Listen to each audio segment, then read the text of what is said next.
Afternoon, everybody. How are we all doing? Lastminute.com audio issues again, but sorted. I'm looking good for 2 days. Yeah, my birthday was actually on Friday, people. I was born with a bang on the 5th of November. So I was 41 on Friday. I wish. But today is the closest live stream to the birthday, so, you know, it's an extended. I have a birthday week, I think. I'm going to have a birthday week. Dear, we got quite a few people. And incidentally, I have got my Gus Honeybuns birthday badge on from Mr. Spanky. Spanky's Magic Piano. So I've got my birthday badge on. Oh dear, it's lucky I'm mad, isn't it? Anyway, we've got quite a few in. I think I've lost a few off the top. But, Keith's in there. I'm sure I've seen Sean pop up as well. Mr. Mancave, but he's disappeared off the top, I think. Keith and ZX knows exactly how old I am. How do you know that, Harvey? Do you know me? You might do. I don't know. It's amazing who you bump into, isn't it? Afternoon, Colin. Phil the Power Tailor. How you doing, Phil? Colin. How you doing, Colin? Thanks, Benji. Hi, Chris. How's your hacker? He's doing all right, mate. I was hoping to got it finished last week, but there's loads happening last week, and the whole birthday thing, and oh, well, you know, it'll be done. It should be done this week, Chris. I'll show you how I got on with it anyway. I have progressed. I have progressed. Afternoon, Multi. How are you? Cheers, mate. Les, afternoon, Les. Rob, hi, Rob. Rob Titheridge, that is. 8:30 in the morning there. Or 2:30 in the afternoon over here. Afternoon, Doug. Thomas Kitts, thanks, mate. And David, how you doing, mate? Overcast but not cold. Yeah, it is getting pretty chilly now. I think that the weather always does turn for the worst temperature-wise in November, doesn't it? The clocks go back and all the rest of it. I did come unstuck, didn't I, last week on the stream when my clock was wrong. I was panicking that I was gone well over and I was under. Afternoon, Barry and Jess. Hi, Jess. Luigi. Hi, Luigi, and thank you. You're only as old as the person you feel. Kim, how you doing? Oh, it's Paul, G4 SBX on your wife's PC. You'll have to log into your account, Paul. But we'll call you Kim for now. Afternoon, Anthony. You went off the top. You went off the top. And I got the poppy in today. The mate was selling poppies, knocked on the door earlier. Ain't easy, thank you, ain't easy. So I've got lots of bits and pieces I can show you anyway. Rob, welcome, Rob Cross. What an entrance. Hope you had a wonderful birthday and many more. You did great work on radios. Thank you, Rob. You're not doing too bad yourself, mate. Keep at it. Spanky, happy 70th. You're not 70 yet, are you? I've got my badge on though, Spanky. I've got Gus on, look. Gus is on. I've got I haven't got the beer. I haven't got the beer yet either. I'm a bit out of sorts here today. I've been out to an amateur radio rally this morning down at Holsworthy Amateur Radio Club's annual rally. So lots of people down there, lots of yapping and looking at bits and pieces. Didn't buy a lot, actually. Didn't buy hardly anything.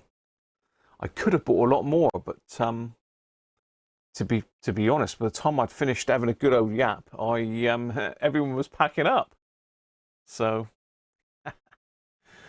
but I met up with a couple old mates there, and one of them was very kindly giving me something to look at on the stream. Although I have got some other bits and pieces here that have come in recently that I was going to look at, but we've got quite an interesting couple bits here to have a look at from this morning anyway. You're not adding this year or last to your age. I didn't use them. You didn't use the last 2 years, so you're not counting them. I like that, Benji. Excellent. Excellent.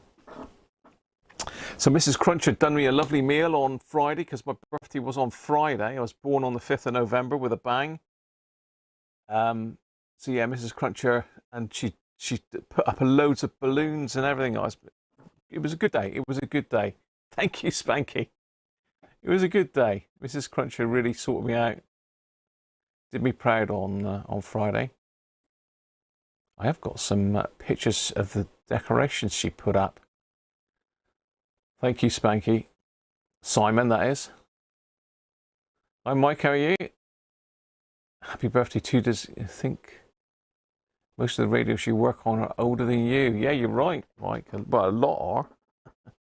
I do tend to be more in the transistor era, don't I? So I'm sort of, I am older than a lot of them, but some of the ones are a lot older than me. Especially some we got coming up for Christmas, which is not far off now. We can't be that many live streams before we get to the first. Which, well, probably 3 weeks away, isn't it now? 3 and a bit weeks, something like that.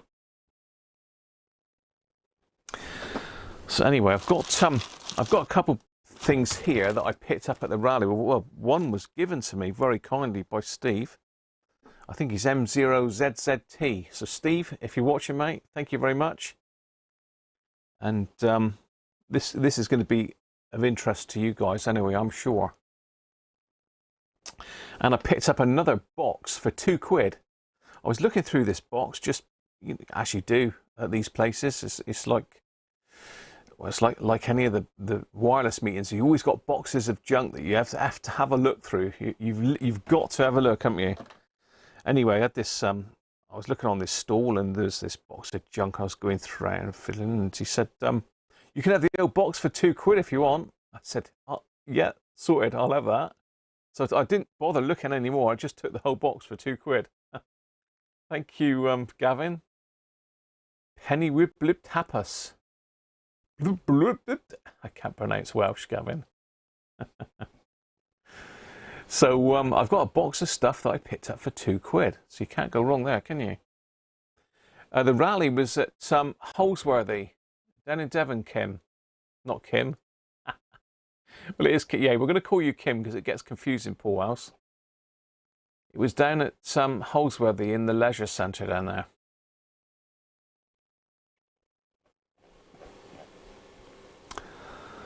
You can, Doug. I mean, I'd have picked up any amount of boxes of junk if they had job lot prices on them, but a lot of them were like £1 an item, so you had to like rummage through and find what you wanted, and it does take some time to get through these, and of course other people want to look at it as well, so some of these boxes would take you an hour to look through, I think.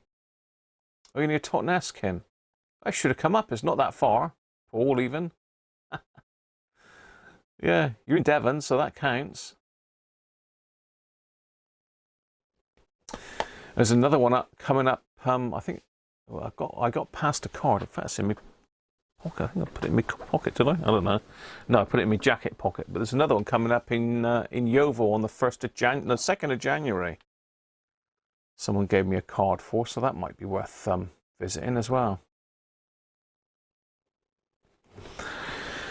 Right, so we'll leave this one to in a minute. We'll have a look at this box of stuff first, I think.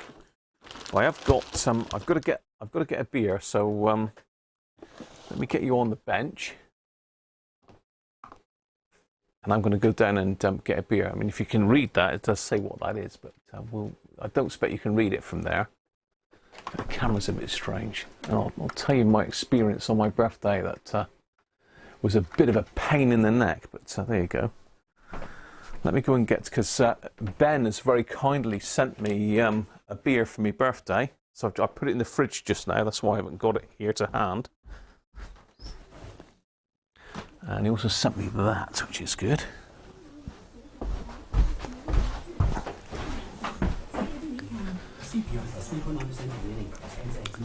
Sent me a rather nice card as well. I got me. The room's still decorated. Mrs. Cruncher got a load of balloons and all sorts this year. She really outdone herself. Right, where's me beer and everything here? What's going on here, Graham? Come on, sort yourself out. And because it's a birthday live stream, there's going to be going to be some proper alcohol as well. I say proper alcohol, you know what I mean. We have got an alcohol-free that's been sent in, so we will try that one for sure. I need to find me my tankard. There we are. And I need a glass for that beer there, so we'll use one of these, I think. Or should we use that one? Right.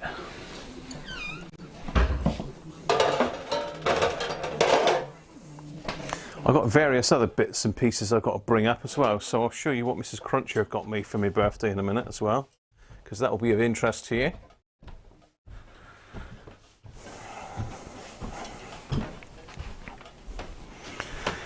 Yeah.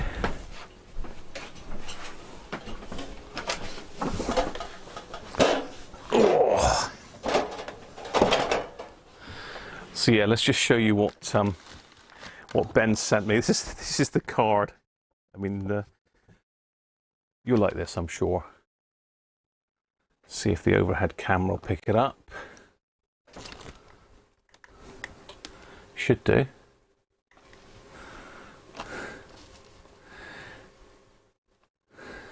This is very good. You'll like this.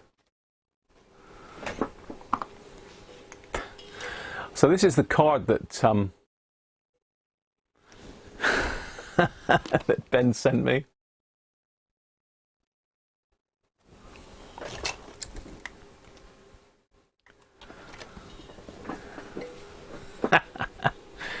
Very good. Thanks, Robert.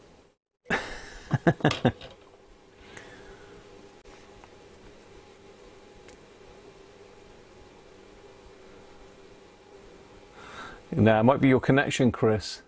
This is on variable connection speed. I do need to change the batteries in a minute, but I've still got 2/3 left on my battery. But yeah, that's the card that Ben very kindly sent me. It's very good, isn't it? He also sent me this. Now, on the back, he wrote me a bit, and apparently this is it's a PPG Semco sealant pick. It might be better to stick that underneath the over a camera, actually. So it's a PPG Semco sealant pit, and it's for aircraft use, and it glows in the dark when you use a UV torch, so as it's not left inside by mistake. So I mean that's going to be quite a useful bit of kit, isn't it? It's got like a chisel end with a little hook on one end and a point on the other. So he said it'd be useful for pointing at schematics and bits and pieces, which it will do. It certainly does show up well, doesn't it? And I haven't got one of those, so thank you very much, Ben. Much appreciated, mate. And also, Ben sent me, if you remember, Ben sent me an alcohol-free beer to try a while back, and he sent me another one. I'm not sure if these are, I think they're beers that he gets from his local market. And this one's called No Worries. I don't know what that chap is on there. It looks like a bit of an alien. No Worries. Alcohol-free. Lervig. IPA 0.5%. And this is from Norway. So all the way from Norway. £2. 2 pints. Two pant? Pant one. I really don't know what that means. The postie's given it a good old beating, but yeah, there you are. So thank you very much, Ben, if you're watching. Afternoon, David, and thank you. So we're going to get that one open and try it. The last one he sent me was really nice. I think that was a foreign one as well. Just be careful I don't pour this everywhere.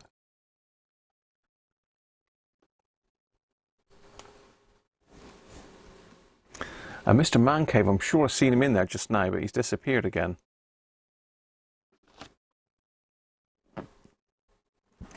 That's proper cloudy, that, isn't it? Cool.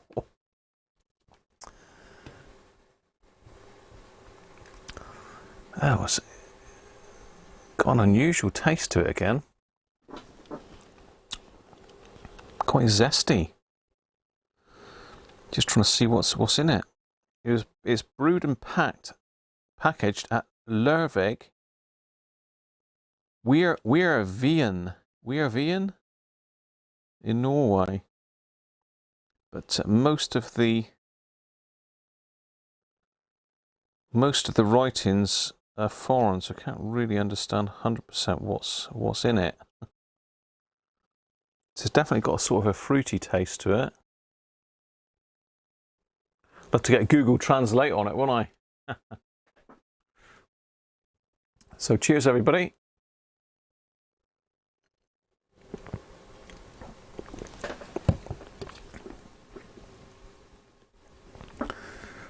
Try not to knock that over now, Graham. And say Mrs. Cruncher sorted me out some beers down there as well. So I'm not saying we're going to have a session, but you know, it does look a bit dodgy, doesn't it? It's pretty cloudy. Yeah, it's pretty cloudy. But then it's supposed to be like that, I'm sure. Yeah, very different. Very different. Right, shall we have a look to see what's in this box? Afternoon, Dave, how are you? So we'll put this one out of the way for a minute. And we'll have a look and see what I picked up in this mystery box. Well, it's not much of a mystery because I was having a good old rummage through it, and I think he probably got bored with me stood there messing about with it and said just take it, like, really.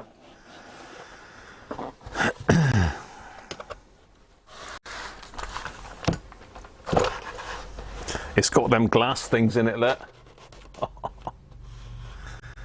Let's have a look. Let's get the overhead camera in, you can have a closer look.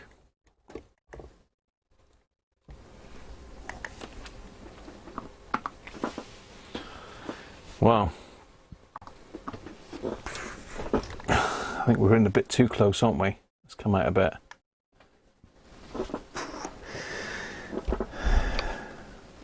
So we've got a very dodgy looking TCC Electropack electrolytic with a very bulgy bottom on it. You can see that or not, but it's very bulgy. So this has obviously been pulled out of a set. Yeah, it's got, ugh. That's definitely leaked, but it might be ripe for restuffing. So it had a 60 microfarad and a 250 microfarad. That's sort of unusual. Normally they're about 16 and 32, or 232s or 250s, something like that. But this one's 300 volts DC working. Can not isolated. British made. 8276. I don't know if that's the date of manufacture, but that one's I don't think we'll be using that one in a hurry, do you? A Kim Kardashian capacitor. It is a beast, isn't it? Look at the size of the thing in my hand. Dear, oh dear. We've got some sort of hookup wire. Twisted. Would you call that twisted pairs? I don't know. But 4 twisted together wires there. Now that looks like some sort of cover for an amplifier chip or something, or the back end of a motor. It says El Rado on the back, whatever that is. Pass. We've got a speaker. That did well to survive, didn't it? And this is 8 ohm, 0.4 of a watt. I'm not sure what the origin of that one is, but it's got a little bit of a hole in there, but that's easily fixable. Rob! Flipping heck, Rob! Thank you, mate. Better get some cake and beer with that, Rob. Thank you very much, mate.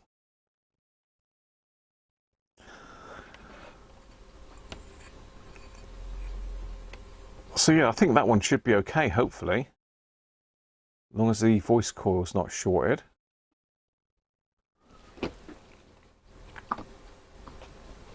Let's have a quick look, see if the voice coil's all right. Thank you very much. Hi, Daniel. Welcome, mate. Been doing the lawn and tidying the garden after the bonfire night. You set fire to the place, did you? Let's have a look, see if this this speaker is... Oh, hello. Open. Hope you're doing well since you've come out of hospital, Rob.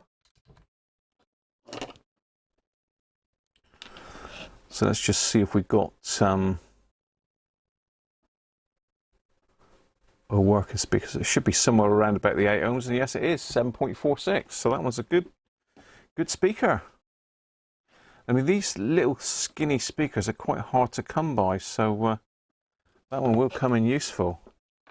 So let's go back to the overhead camera and let's dig a bit deeper. So we got a rusty old hacksaw blade and a cable clip, so we can stick them straight in the bin.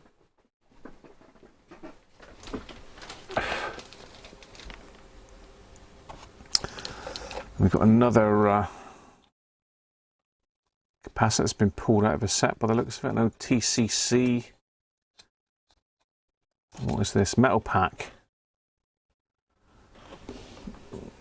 0.2 microfarads. That's unusual because that looks like an electrolytic, doesn't it? But 0.02 microfarads.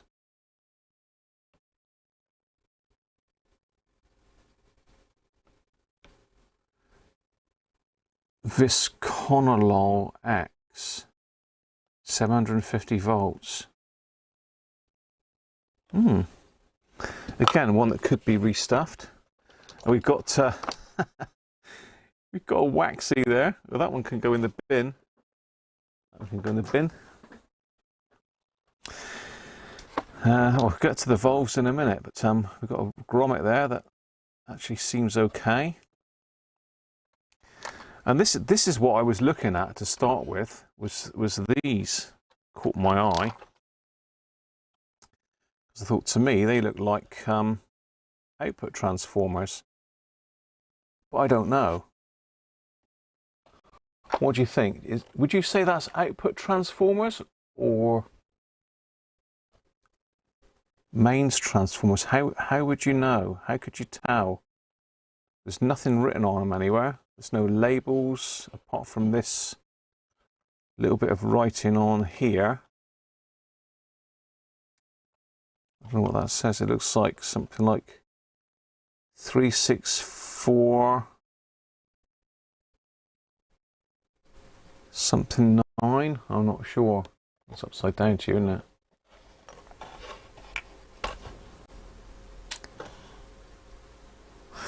So would you say they're output transformers or mains transformers?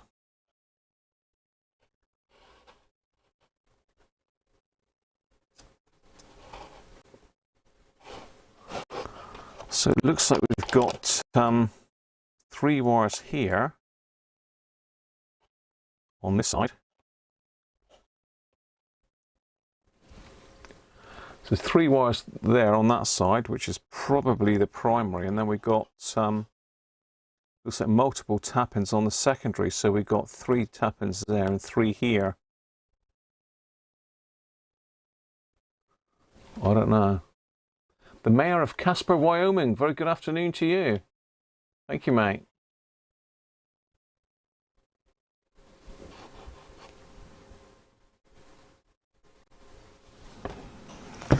So yeah, any ideas about those? And that was exactly the same. 3 wires on one side and 6 tap-ins on the other. Again, we can test them, can't we, on the multimeter? because the rest is all valves. There's a couple more capacitors in here. Look, a couple more of these. That's 25 microfarads. Doublier.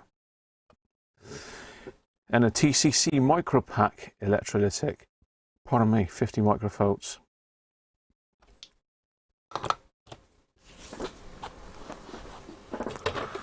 Let's find my beer and see what you're saying.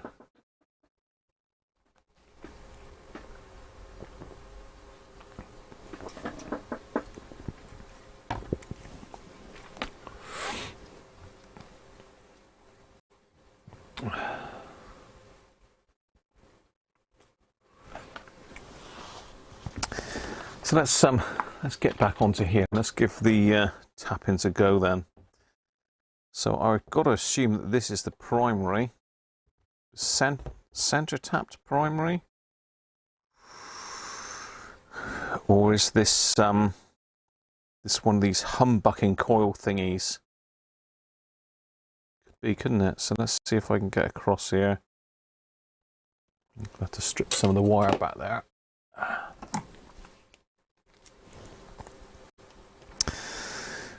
Love rummaging through the boxes of junk.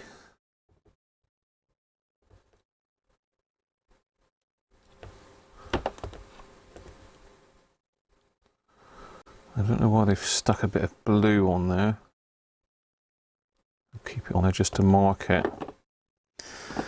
So let's have a look at this one then. So let's go across the two black wires first, which I assume is the main coil. Okay, so we've got 433 ohms across that, which is probably right. So the primary is all right on that. So we should have a different reading on this red one. So that's 210 ohms to the blue wire. Let's go the other way. And 223 the other side. So yeah, I would say that's probably a tapping off for potentially that. I don't know what I'm talking about here, by the way, people, so don't get too carried away with what I'm saying, but I know there was a humbucking coil, wasn't there, on that other radio that we worked on. So let's try the secondaries then. So if we go the two outer ones, so we're looking for a fairly low resistance, and that one's reading 4.7 mega ohms there. That doesn't look good. And over that side,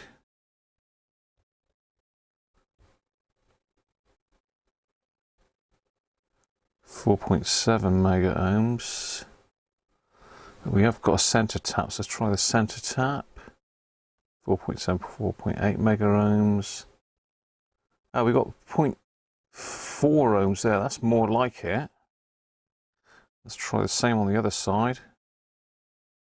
0.55 ohms. So potentially that would work with a speaker, wouldn't it? That's roughly about what you're expecting. Okay, what's Rob saying? Mostly TV valves. The one with the top cap looks like a PL. Oh, right, you're talking about the valves. I was looking at the transformers there, Rob. Apply 10 to 20 volts AC to the tap-ins with the largest resistance and stick a voltmeter across the other side. Apply 10 to 20 volts AC to the tap-ins with the largest resistance and stick a voltmeter across the other side tap-ins. Interesting, Harvey. Mayor of Casper, Wyoming, do you also stream on Twitch? If not, you should. Oh, right, okay. I have got a Twitch account, but I didn't really see any other radio people on there, to be honest. Mr. Mayor of Casper, Wyoming. Andy, how you doing, mate?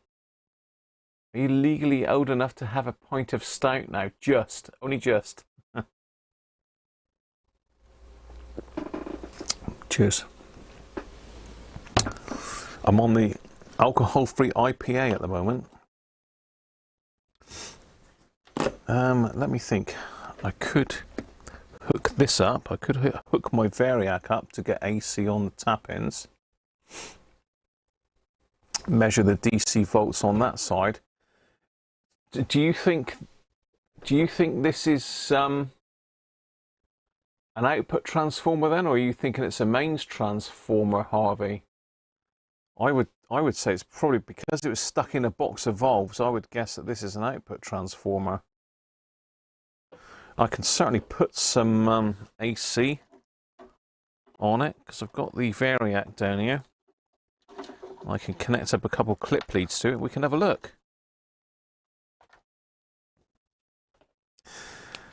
So we know that that one's okay on the primary. The secondary, that tap in there doesn't seem to do anything. I don't know what that is. That seems open to me. So let's power that up with nothing on it.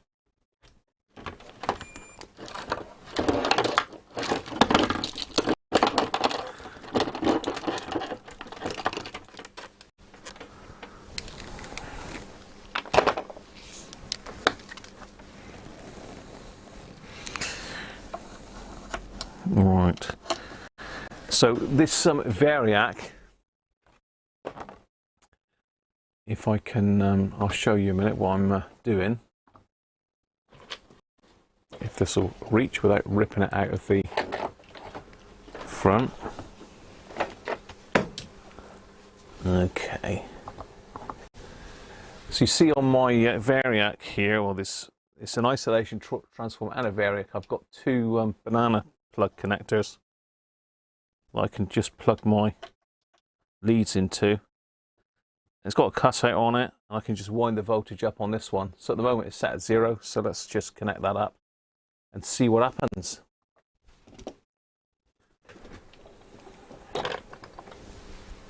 See what happens. AC, it is AC. This is an AC supply. And I need to be on AC volts on the meter. So let me connect up. Let's connect up to this first. Doesn't matter which way around this is. So I'm going to cross the highest resistance, which I believe is that one and that one.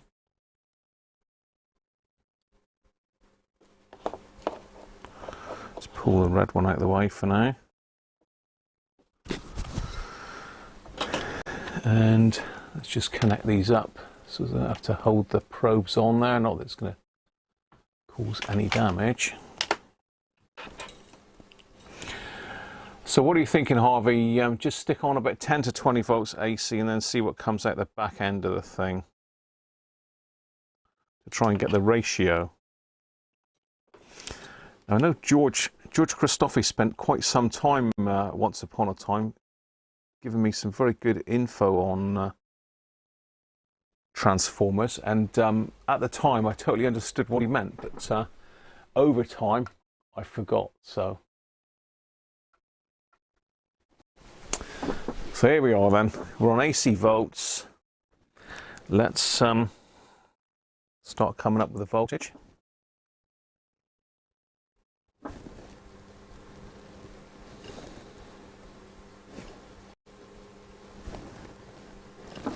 Oh, okay. Well, I'm up to 37 volts there, look.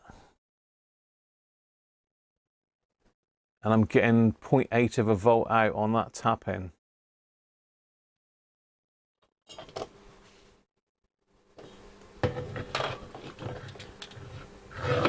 Could be a push-pull output transformer. Okay.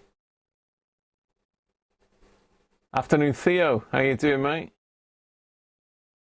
George, innit? Yeah, George.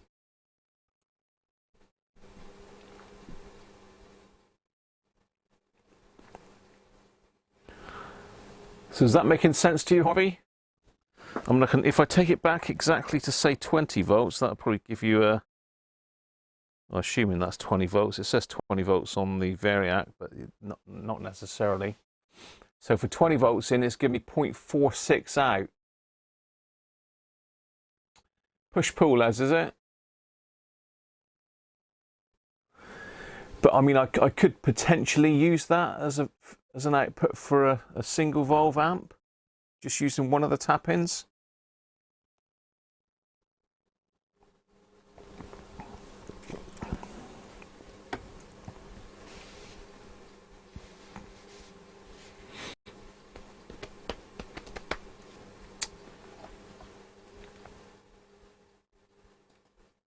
I'll go up here.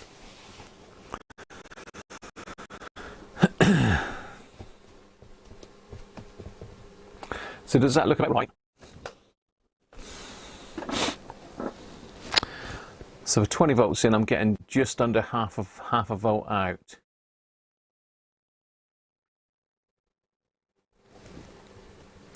So it's a 43.478 ratio.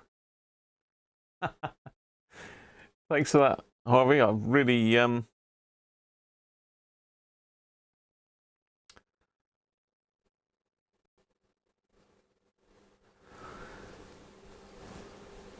So I mean, we have got a working transformer, haven't we?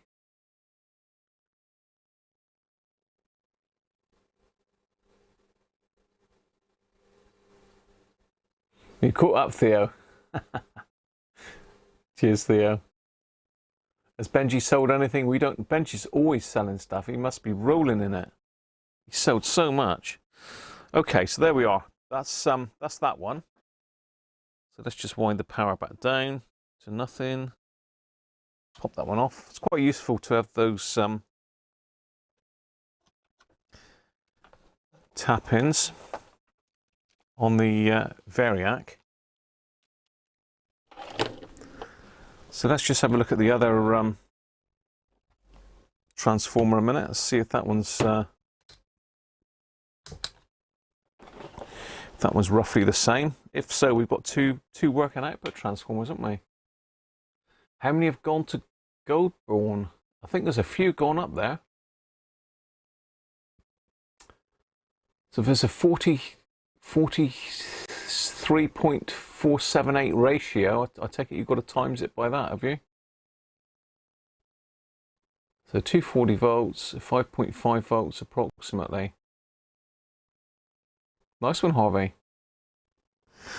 So let's see if this one's the same then.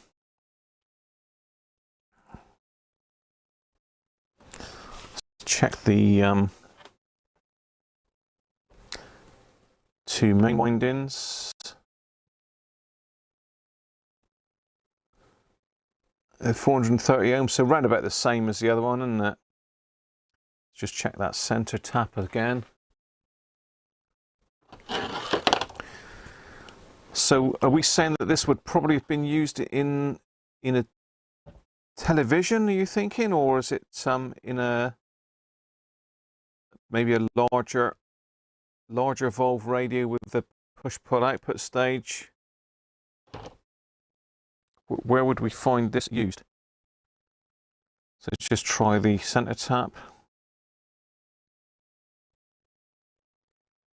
220 ohms that way. This is around about the same, isn't it?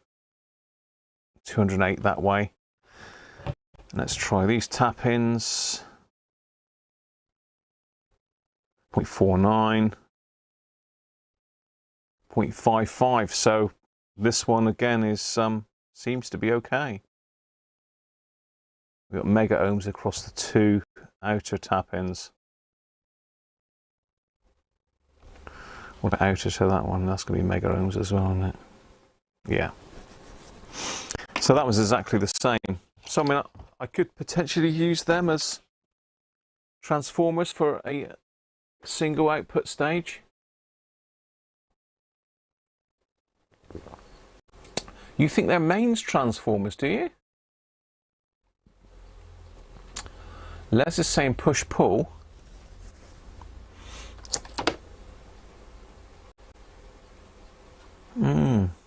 I don't know. I don't know is the answer to that. Oh well.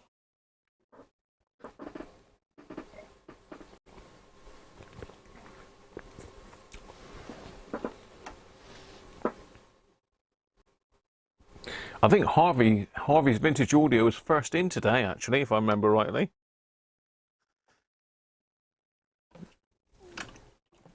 So let's have a look at this valve stash then. The old valve stash.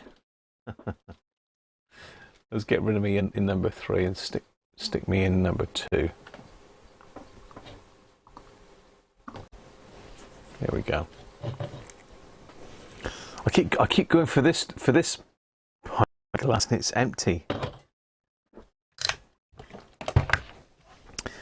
Right, I'm going to make a list of these valves as we go because I need to add them into my valve database, which I'm trying to compile.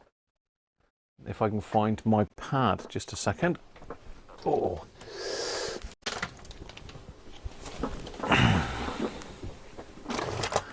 You can tell I'm getting older.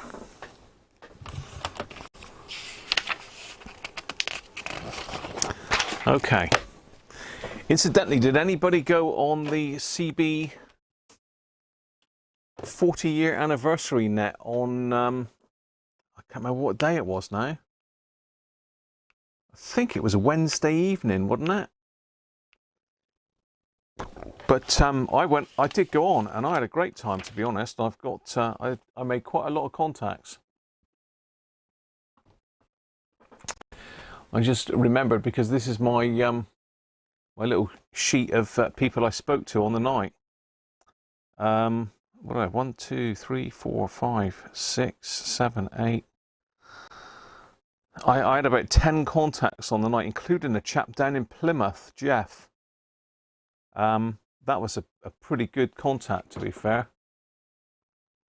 I mean, it's around about Plymouth from here as a crow flies is about 50 miles. That's not bad, is it? And I was on my Uni-Ace 200. I also had the York 863 and the Harrier CBHQ. So yeah, it was a good night. There was a lot of people on, which makes a change. Right, sorry, I digress again, don't I? Anyway, yeah, just want to give a shout out to the CBers. All good chaps as well. It's all a lot more sensible these days than it used to be. Okay, valve time. Valves. Get the valve tester out and start testing. I need to get it wired up. It's going to happen. Right, so we'll go for the monster first. And this is not got any writing on it whatsoever. All it's got is this. I don't know if you can see that or not. If that's going to come up on the camera. It's got something etched into it. It looks like. Just trying to get the light off of it. You can't see it very well on there, but it says. It looks like it says. I think it's 2/109. 2/109, if that means anything to anybody, but it's not got any markings on it whatsoever.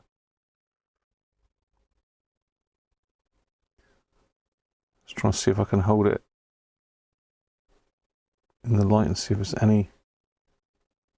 Looks like there may have been some markings just here, but long gone, unfortunately.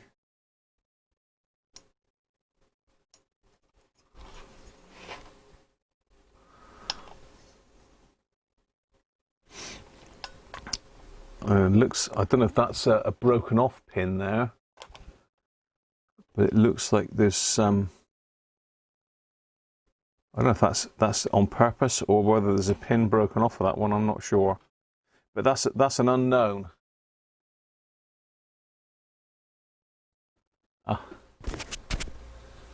What's that? Graham is stop and go video and audio. Oh, you think it's a PL36 line output valve? Well done, Rob. I'm not sure, Chris. The audio seems to be working fine. So put an ultraviolet light on it. It should show up the OLS indent markings. Okay, we've got ultraviolet here somewhere. We've got an ultraviolet light. I have to turn off.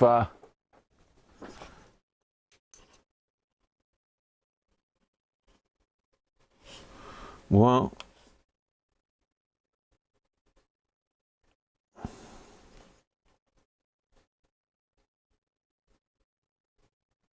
I'm not seeing anything at the moment, Theo. What am I looking for and where am I looking for it? I've probably got to have a totally dark room for it, but nothing under ultraviolet's coming up.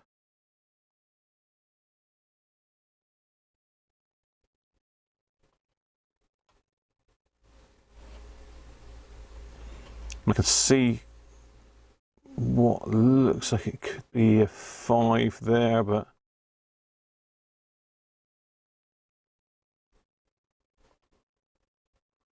not really seeing anything.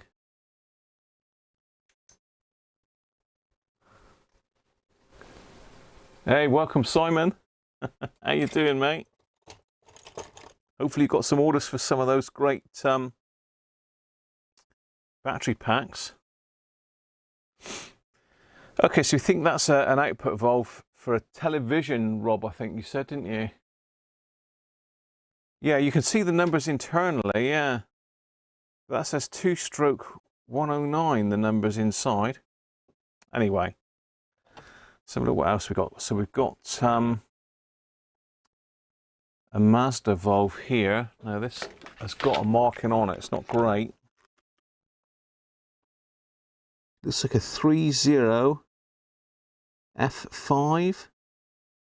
Does that sound right? 30 F5.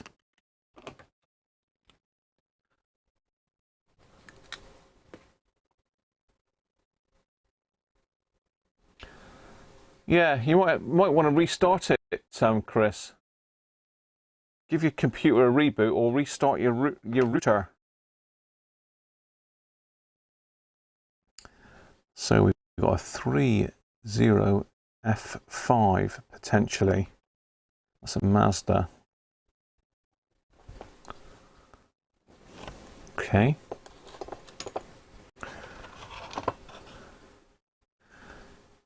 We've got a Mullard EF91.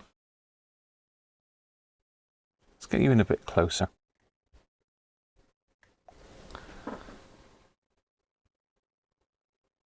EF91.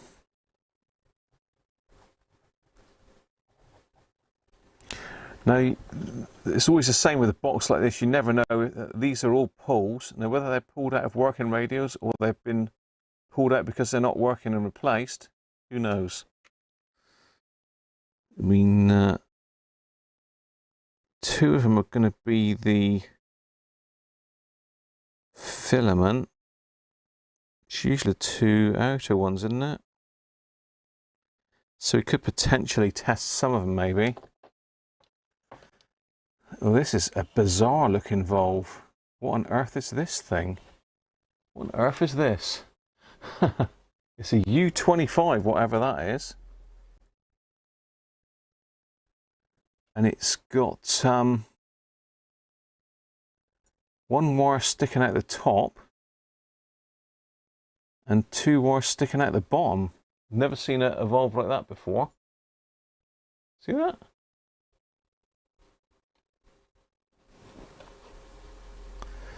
U25. What bizarre looking valve. It looks just like, I don't know. I've never seen one like that before.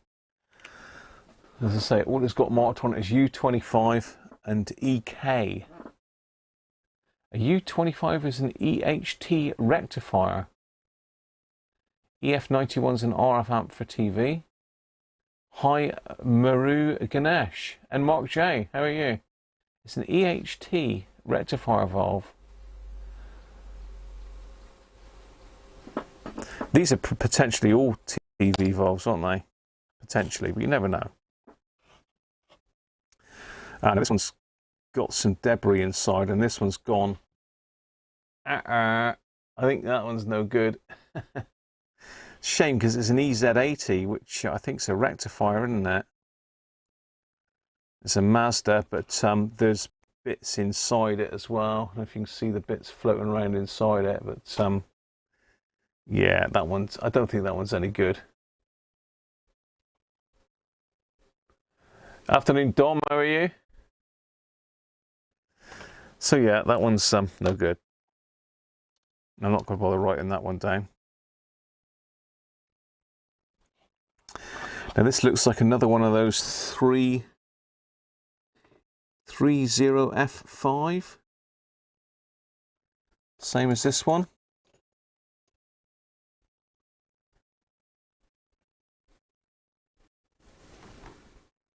F5, yeah.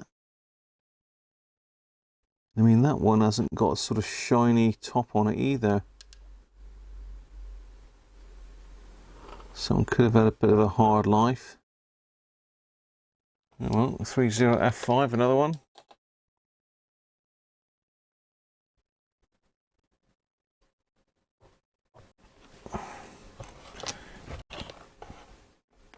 Oh, here we go. I think this is a military marking in it. CV131 or W77. So is it a W77 or is it a CV131?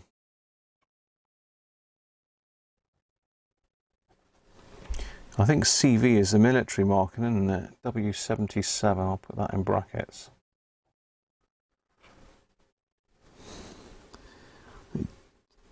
Looks pretty good though, and doesn't look like it's been in anything as such. It probably has, but the pins aren't marked up. MWT, made in England, painted. MWT.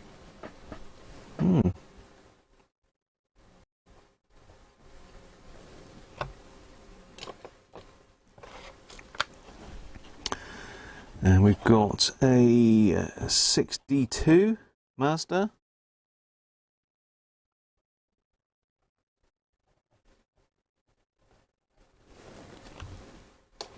If anybody recognises any of these, shout out.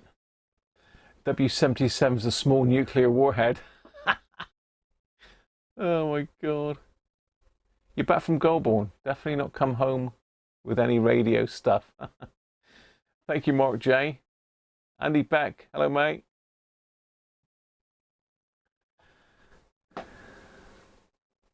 So yeah, I'm hoping to see lots of radio stuff then later from you, Dom. The internet will give you all the Volve functions. W77 was used in the HMV 1122 radio. Okay, brilliant. The warhead's a W76. Oh, it's slightly out then, Gavin. Okay, so we've got an Edis one. 6F18. Now I've got some of those, I think. Edis one. 6F18. That sounds familiar. And we got a Mullard EF85. You can see that or not.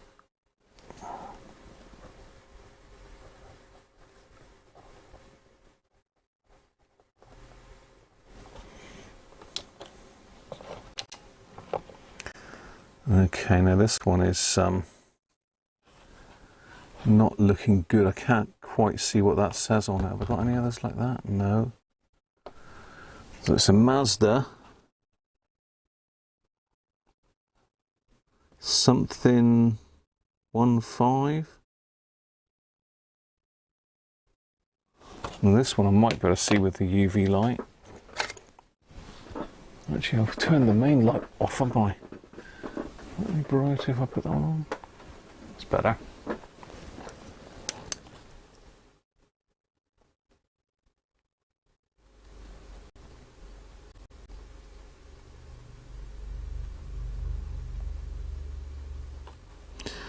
No, I'm not getting a lot on the UV light there, Theo.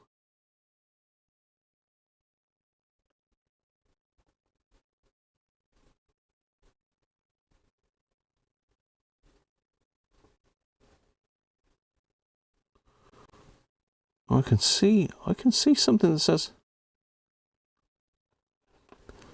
It's just a marking on the plate inside that says B.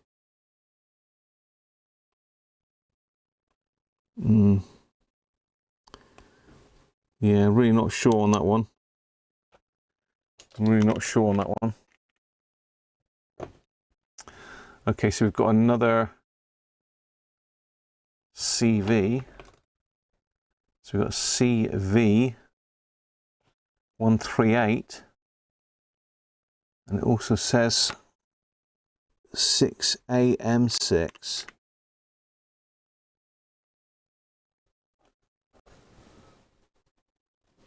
Not sure. A little baby one, look. It's a baby one. So this is an EF. It's an EF95, looking at that. That's a baby valve, isn't it? EF95, and it's also got CV number on it as well, CV850.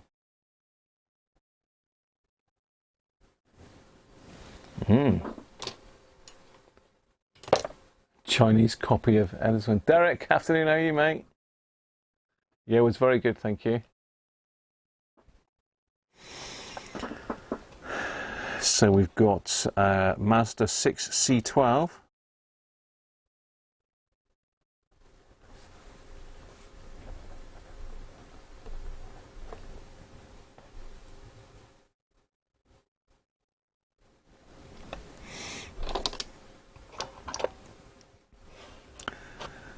And a 6LD13. Is that, we've got one of those already? No. 6LD13. Another Mazda one. We seem to have a lot of Mazda valves.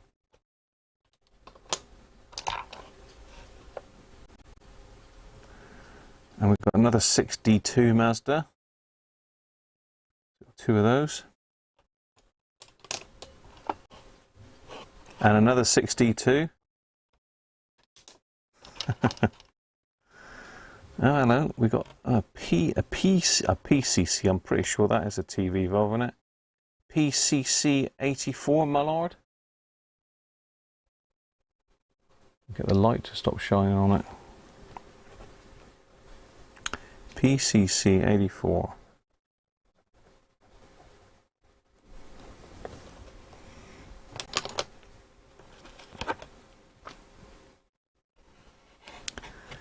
And an ECC85. I think that's one of the valves that I need for a radio that I'm going to be working on soon. ECC85. Mullard.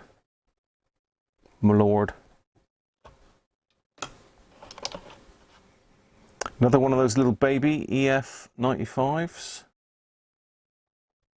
Two of those. And an unnamed one. So there's some markings left on it. This is a problem when you put them in boxes like this and they get knocked around, isn't it? That does get like an EB something. EB9 maybe? Not sure. So miscellaneous, and another one.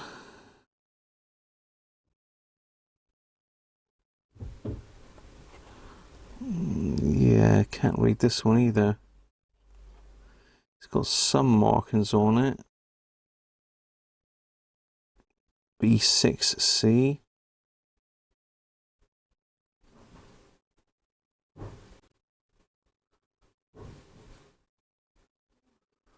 No, can't read that one. Okay, this one looks it's totally black, that one. It's an unusual looking valve. It's got two like discs inside it, look. CV284. KB/Q. I mean, this, what do they call this? A crow's foot or something? This military marking? Is it crow's foot they call that? Anyway, it's a CV284.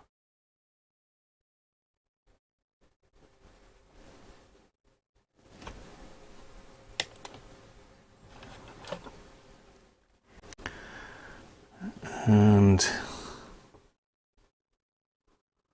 well, that's all rubbed off there, but we have got Z77 there.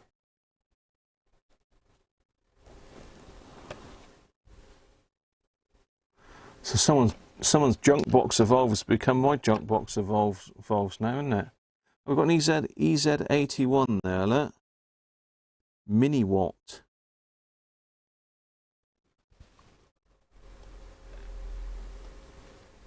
EZ81.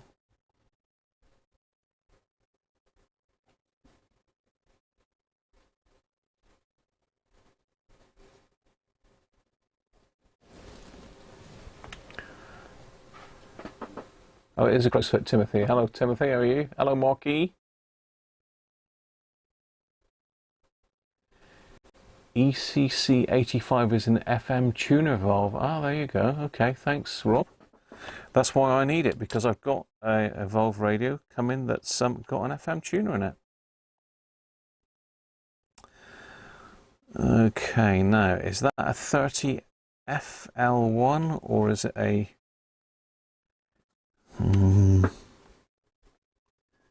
I think that's a 30 FL1 if it's such a valve.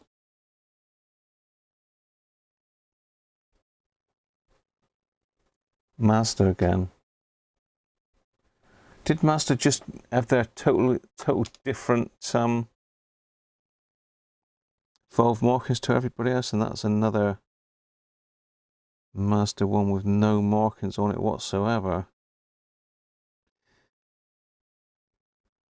Yeah, it's not looking that great. And the last one is a 30F5. I think we've got one of those already. Yeah, we've got 3 of those. That's it. We've got a busted off bit of spring, a bit of packing that would have gone around the capacitor, sticky back holder, and a 13 amp fuse. So we got some junk there as well. But all in all, that's not bad for £2, is it? If I only ever use one of those valves and it works, that's worth the £2, isn't it? Gotta be. Gotta be. Derek! Thank you, Derek. Cheers, mate. Chris, how you doing, mate? Have you got rid of loads of stuff or have you gone and picked it up? I did see your video out last night, Chris, and I didn't quite watch it all. But you did have some nice stuff that you were going to take, and you decided that you were going to keep some of it, which is about right, isn't it? If the EZ81 and the ECC85 work, you got more your money's worth. Yeah, I think so. Yeah. These are possibly a lot of TV valves, but interesting to play with, isn't it? Don't forget the arachnid. Hi, Brett. How are you, mate? Have we got a spider in there? Probably. Probably. So there you are. That's my little box of junk that I picked up for not a lot. £2. £2.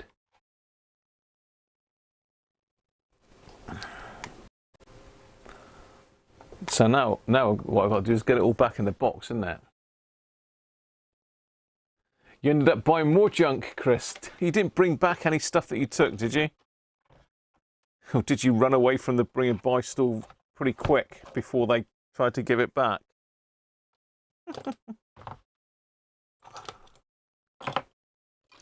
So we'll keep that speaker out separate. I don't know that we're going to need this thing. I really don't know what that is. It looks like a cover. It's obviously a cover for something. But I don't know. I'll keep it. You never know. Someone might say, "Oh, Graham, I really need that thing that you had." So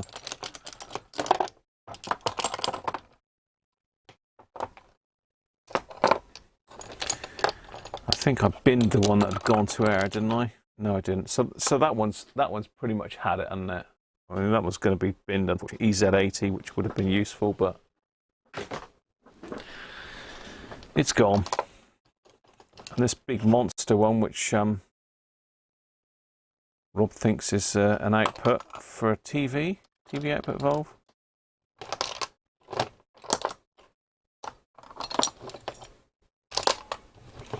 I'm probably going to have to transfer these into another box because this box looks like it's got damp at some stage.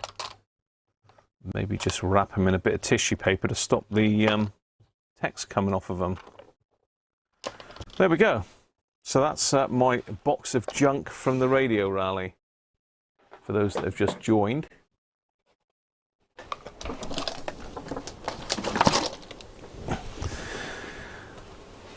Whew. You bought 3 sets from the 30s for £5 each. Very nice.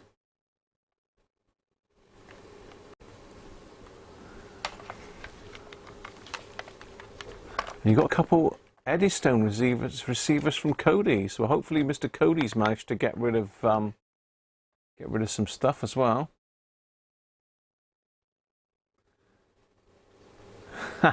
Thanks, Thomas. 49 degrees in the USA, up north Michigan. Is that's centigrade or Fahrenheit? You also bought a couple of VTVMs. Oh, very nice. Vacuum tube voltmeters for those that wonder what the hell that is. I have got one here, but unfortunately I dropped something on it and it smashed the Bakelite case, so I'm pretty gutted about that. I don't want to remind myself about that really. Ended up in the back of your car, Dom, did it? How can I hook the hacker up to a single 18-volt battery? You've just got to use 2 of the terminals, Chris, like I would do on a power supply. So you use the positive from one of the terminals and the negative from the other one, if you know what I mean.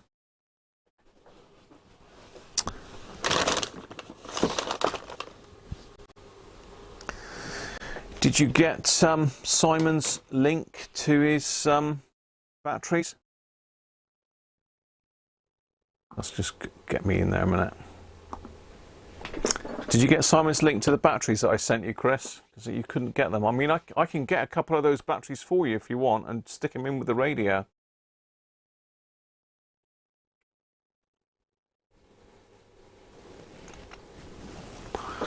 Yeah, so if you want me to pick you up a couple of these,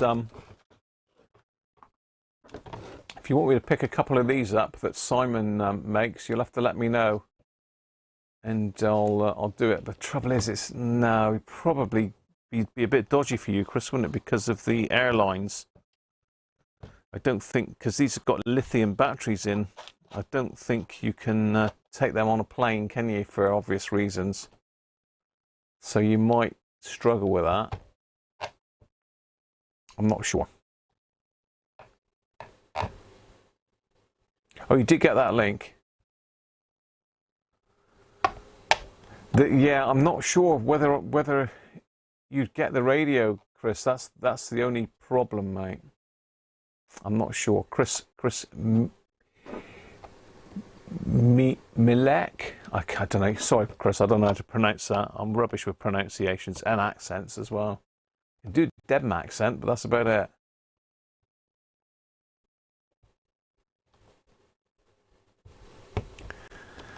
You won't. Your wife won't be happy with the amount of stuff you have. You'll hide it at work. Very good, Chris. I know we had a bit of fun with Andrew, didn't we, Mr. Andrew Ausfer and his magic wardrobe. Airlines are difficult, Simon. Yeah, because end of the day, they would scan that, Chris, and they'll see the batteries in it, and they would probably bin it off, I expect. So you would be risking it by putting those in for sure. I don't think you can take them on an aircraft.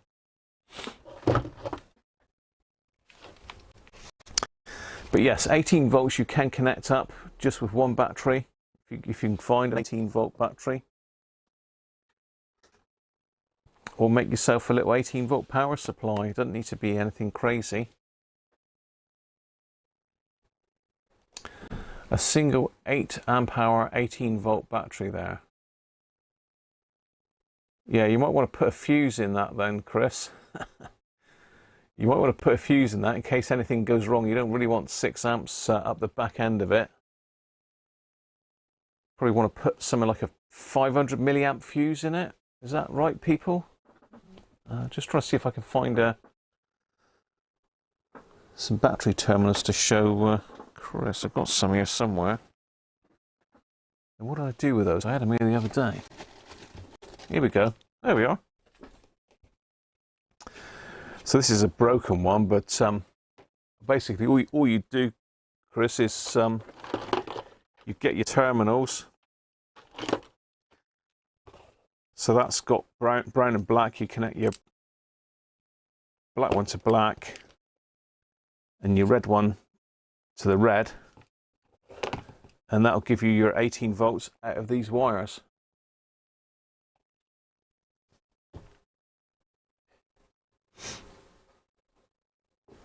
So okay, it's difficult to show you because that is the terminal. So, and that would have had this type of terminal on it. So you just connect that to that one. But this broken off of this one, which is why I've got it as a spare. I've taken it off of another radio. So there you are. I can show you that, Chris, anyway. It's not to worry. We'll sort that out for you.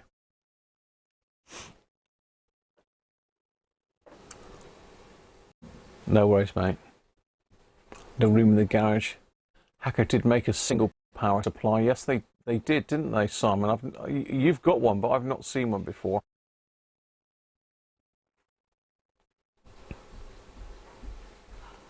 No room in the garage. No room at the inn. Right, okay. My birthday, so I'm going to have a beer. It was my birthday. So let's go with... let's go for a classic, shall we? Let's go for a classic.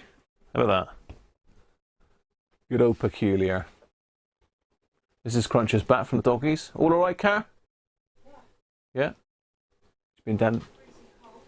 Freezing cold. It would be down on the beach. She's been down the beach with the doggies.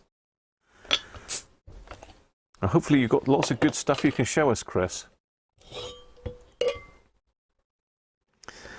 And I'll be going to Wootton Bassett this year on the 5th of December. If anyone else is going, you have to let me know. Can we see if we can meet up?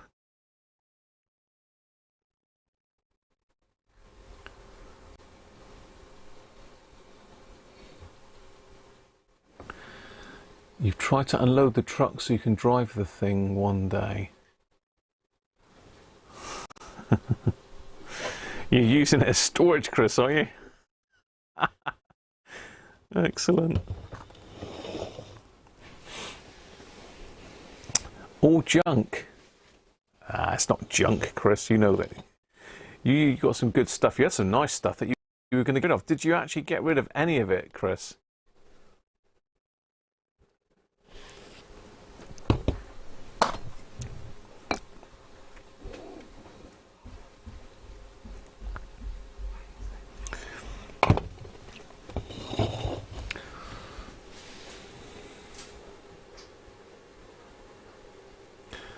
Yeah, I think that's a good idea, Chris. I mean, even half an amp's a bit much, really. Probably, if you can go even smaller. I'm trying to think what the most you would push one of those to. You probably, flat out, you're probably going to pull just over 100 milliamps. So probably a couple hundred or 300 milliamps would be pretty good. You gave more away than you sold. Oh, Chris. Oh, at least it's gone to new homes, mate. Anyway, that's one thing, isn't it? Yeah, Multi, it's a good beer, that. One of my favourites. I've been to the brewery, actually.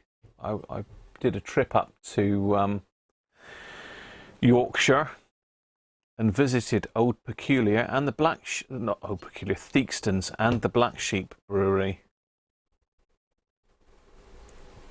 Of course, the Black Sheep was formed out of former Theakston people, wouldn't it, I believe?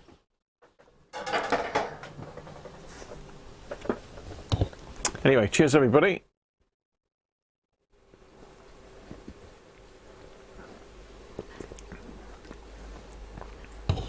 It should do, yeah. At 6 amps an hour, that'll last quite some time.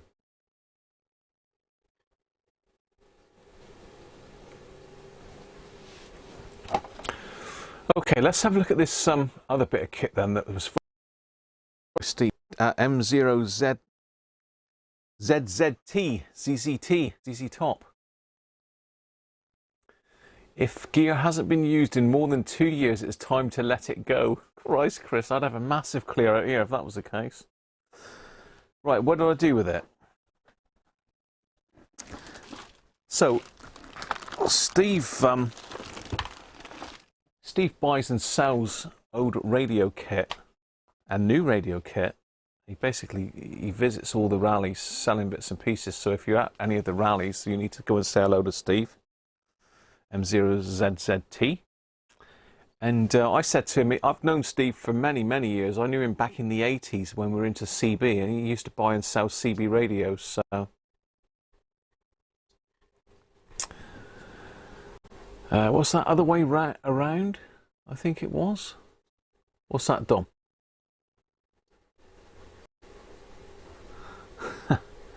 You're waiting for me to find an odd brew, the Parsons Trousers, if it exists. There's plenty of weird names for beers, I can tell you that, are we? Not sure what you mean there, Dom. You know I'm a bit slow on the uptake, mate. So anyway, this was actually for sale on Steve's store for 45 quid. Look, he's got the sale sticker in there. And I said, Steve, have you got anything that's not working that I can have a play with on my live stream? Oh, you think it's the other way around? So it was the Black Sheep left and formed Theakstons. I thought it was Theakstons were the original one, and the Black Sheep was formed out of former employees from Theakston. I don't know. You're that way, Don, so you know more than me. I've visited both, and they were both very nice, and they're both great beers. In fact, Theakston's brew a nice one that's only available up there as well. Anyway, I'm digressing, aren't I? So anyway, I said to Steve, have you got anything, Steve, that I can have a play with on the live stream? He said, I've got just the thing. He said, I've got this radio here and there's no audio on it. There's no audio output. So I thought, wow, that sounds interesting. So he promptly gave it to me. He said, you can have it. I didn't even mention anything about birthday or nothing. He said, you can have it. So Steve, if you're watching, mate, thanks very much. Also, a shout out to Dean, one of my Patreons. Dean's been a supporter for nearly 12 months now, I think, on Patreon. So thank you very much, Dean. And saw him today, bumped into him. I spent a long time having a yap, and it just turns out that we sort of knew each other back in the 80s as well. He, again, was another CBer from the 80s down in Exmouth. So it's a small world, isn't it? So, Dean, thanks for your support, mate. And we'll hook up soon because Dean's got quite an interesting project that I'm sure you'll be interested in. In fact, you will be interested in it. I know you will. So let's have a look what we got then, shall we? From Steve. So I've sort of let out the bag what's sort of potentially wrong with this. So there's our little for sale sticker. You can just about see it's a Realistic Pro 2003. Not from 2003, I don't think. But you know, these are good little scanners. Well, they're not little. They're sort of. It looks almost like one of those old cassette recorders, doesn't it?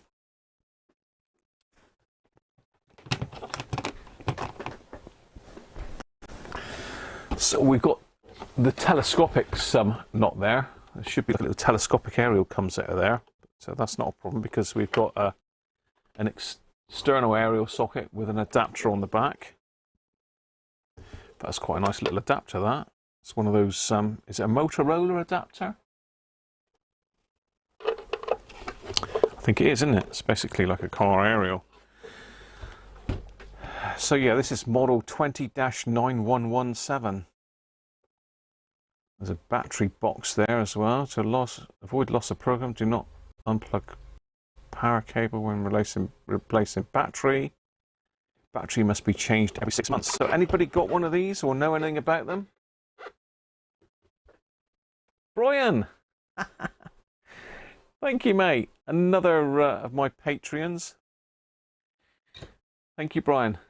Thank you very much, mate. Cheers.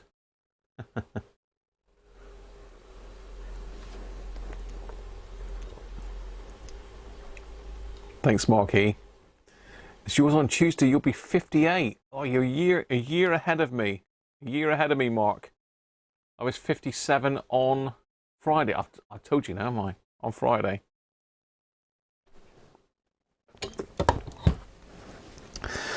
Okay. I suppose you better check the plug, haven't we, first? Make sure there's nothing untoward in there. Let's get screwdriver and have a look, see what we've got. We should have a 3 amp in there. So it looks like it might be a 5 amp actually. It's an old style plug, but we're not going to worry about that now.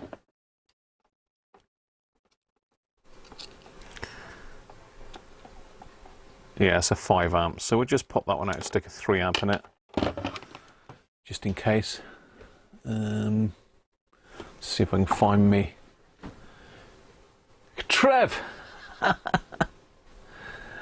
Bruv, thank you. And actually, Trev, Theo was asking if you'd done any videos recently. I think it was you, Theo, wasn't it? Saying that you haven't seen any videos from Trev recently. Well, his channel's now called Geekology. I think it was called something else before, wasn't it? I'm just going to get a fuse a minute. Just going to get a 3 amp and stick in. There's an old one there, I want that. Make sure that's a good one.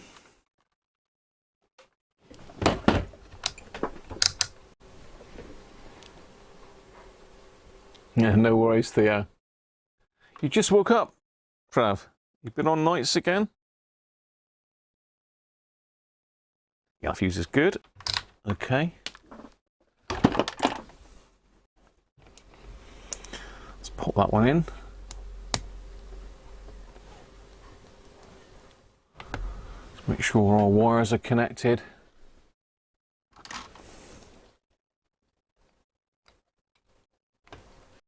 Yeah, they're nicely in there. I'm not going to bother changing the plug for now.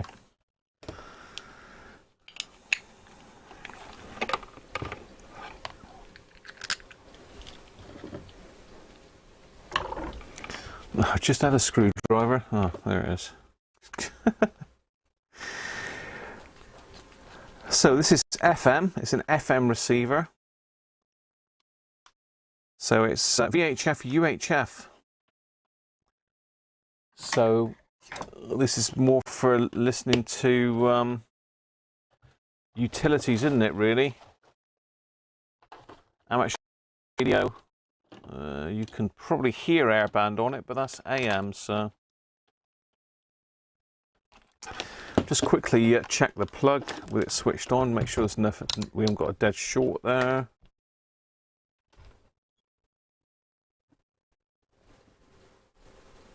No, we got around about 230, 240 ohms, so that should be fine.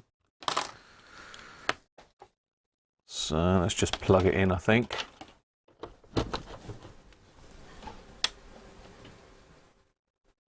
Okay, well, it's come on. You can see that.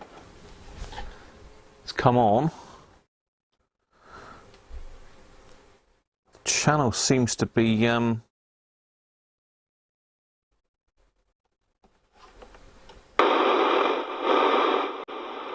well, I wonder if it didn't have any volume because the squelch wasn't up. No, couldn't be that easy, could it?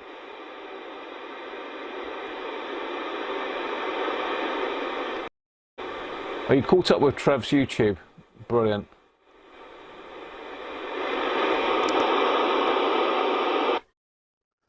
Well, I mean, it's not going to have any audio with a squelch up, but with a squelch back.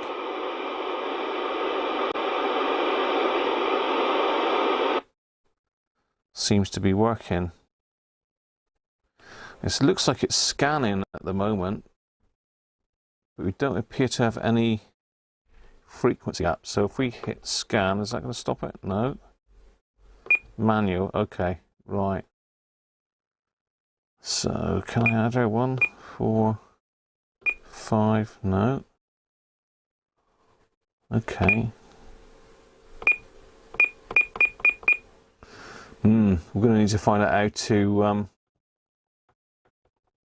to work this thing, aren't we? Okay.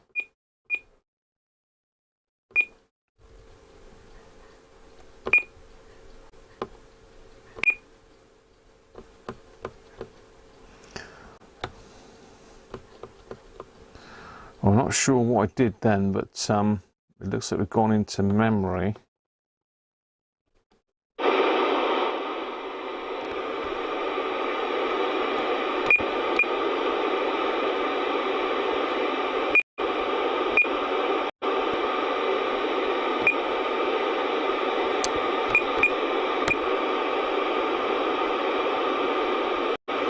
Okay, it didn't like that. Let's try something else. Let's clear that. 100.0 error. Okay, we should do 100 megs. Let's just get the instructions out. Let's get the instructions out.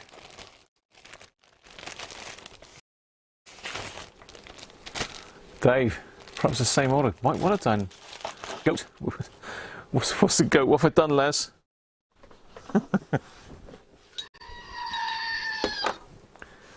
The goat's up here.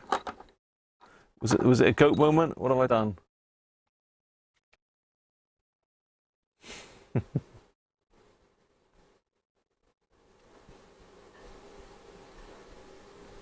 Check for leaking caps. Your 2006 died because of the capacitors. Okay, well, we're definitely gonna have to get inside the thing. Let's just check.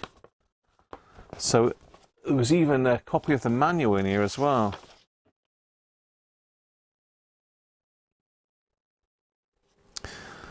So it's got a custom designed microprocessor. So if we've got dodgy caps, maybe that's going to give it some stick.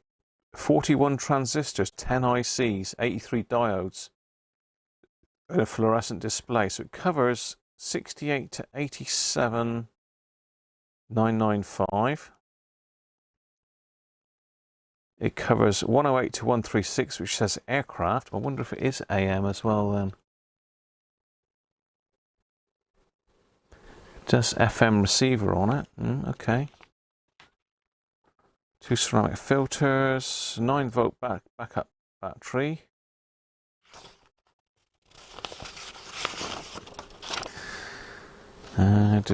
Specifications. A quick look. Okay, so let me get this up on screen because I've downloaded this.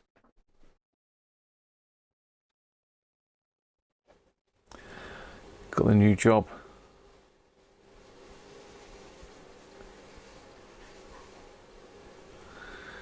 What's that, Trav?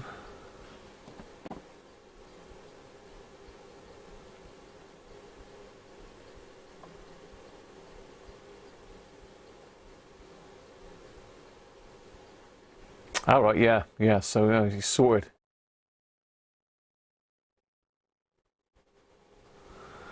Yeah, the Steve that let me have it said it's got no audio, so I wonder if it was that simple. I don't know. It's unlikely. It might be one of those faults that's what's the word for it? Well, intermittent is the word I'm looking for. Intermittent fault.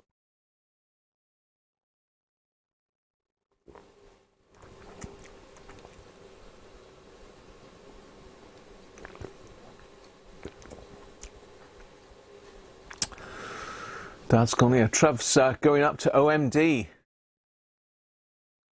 So Dad's gone into panic mode. This is my dad and Geekology. Trevor, my brother's dad, has gone into panic mode about the concert. You've got to produce COVID passes. I believe you can just do that online, Trev, can't you? But then Dad's probably not into doing stuff online. Yeah. Is it just a PP3? I'm just going to get the instructions up on the screen here so you can all have a look. Downloaded it earlier. Here we go.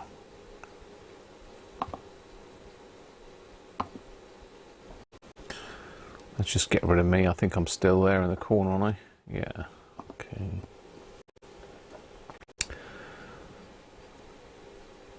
Okay. Oh, it says AM/FM scanning receiver. That's interesting, because on the front panel it says FM receiver.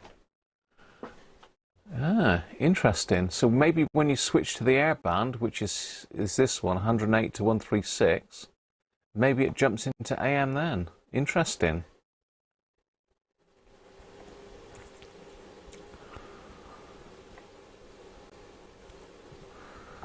So you'll hear all the action with your new realistic. Direct access to over 20,000 different frequencies in 9 radio bands. Police. Program your 2003 to scan up to 50 channels. These are quite good at scanning, I believe. I don't think I have had a realistic desktop scanner in the past, many years ago. In fact, it would have probably been back in the 90s. Okay, so that just gives us the coverage.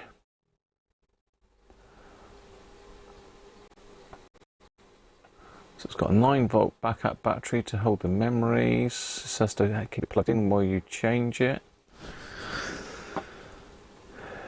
Selectivity.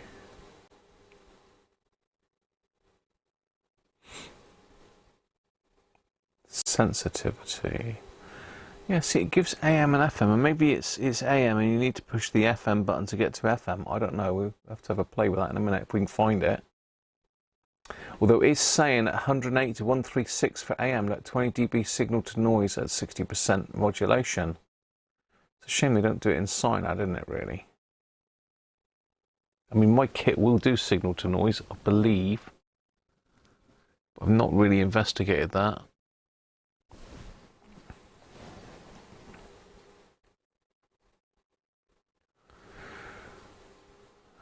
So it's got FM broadcast 88 to 107.95 in 50 kilohertz steps for UK models. What does, I assume it's a UK model, I don't know. How would you tell? Yeah,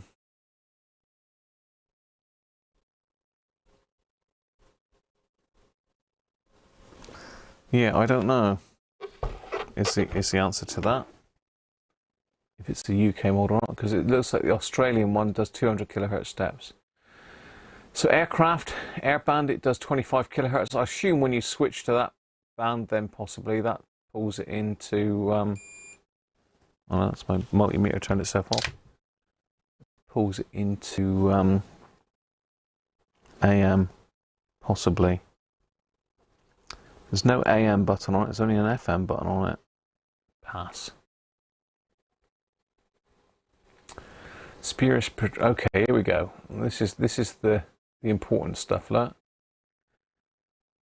So we've got multi-purpose display, shows which channels are and frequencies are being scanned, monitored, or programmed. Okay. Bank keys selects the memory banks. Okay, so that's these first ones here, I take it.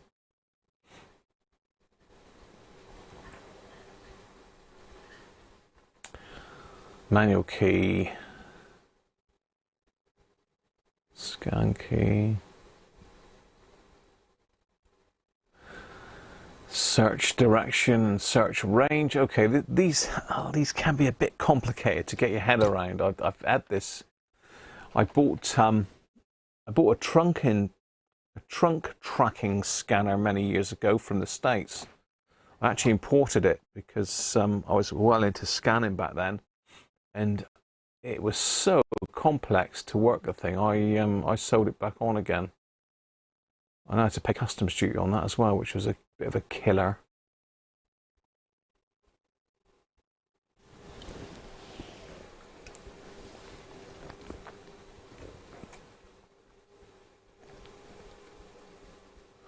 So program C sets the internal microprocessor for entry of a frequency. Okay, that's probably the one we want then.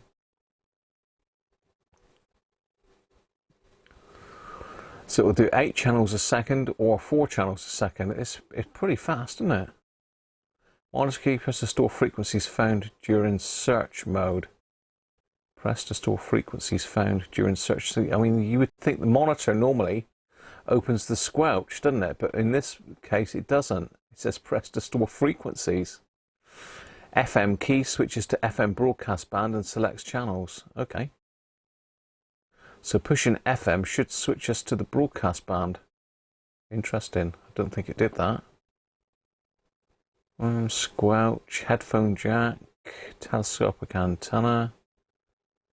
When not using an external antenna, insert the telescopic antenna into the hole and screw it into place. So it's probably got one of those antennas with a screw thread on the bottom of it.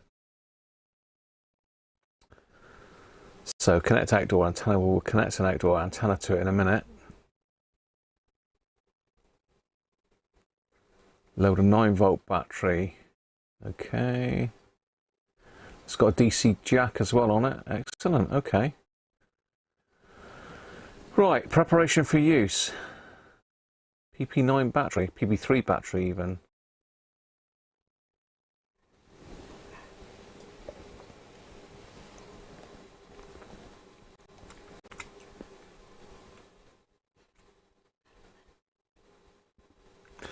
So turn it on. First turn on, it might start scanning. Press manual to stop the scanning. Turn the squelch fully counterclockwise. You'll hear a rushing noise from the speaker. So let me do that, and we'll hit the manual to stop scanning. Okay, so it comes up with M. Now I thought M was memory, but M is obviously manual. Okay. You're now ready to start entering frequencies. So rather than me put all this, and it might be interesting. I'll leave this up for a minute. We'll read through it together because it might be useful for someone who's got one of these. Can learn how to use the thing together. So this is the display. So that's a frequency. Search mode, program mode, manual mode. We're in M for manual at the moment then. Banks is the first 4 letters by the looks of it. So at the moment it's got, looking at my display at the moment, we've got a 2 and a 3 in there at the moment.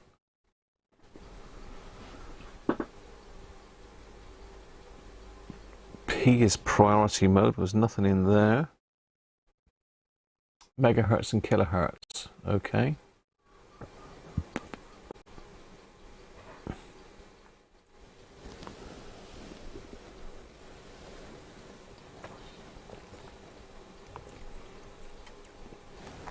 So it looks like we've got 5 memory banks,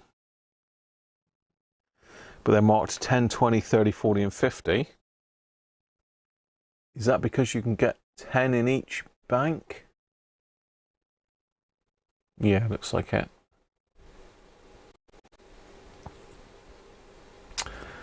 Channel selection then. Press manual to select the manual mode. Press manual to shift the channel. Each press shifts one channel. Repeat pressing the manual until you reach the desired channel, or press 1-5 manual to select channel 15. Oh, this is the memory banks, isn't it? So have they got pre-stored banks in there? Okay.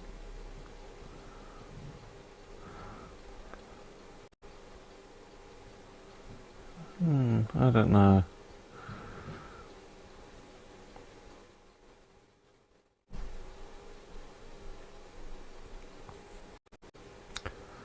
So FM broadcast band selection, press FM to select the FM mode. F1 will be displayed,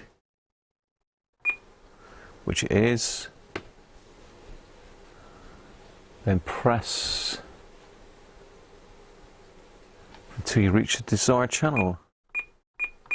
Well, there's nothing in there at the moment, so there's nothing's going to happen. So programming, okay, here we go. Programming.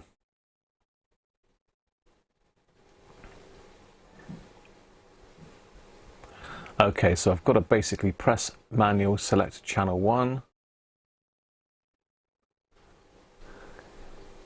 Or press 1 manual. Press program, enter the frequency, and push enter. Right.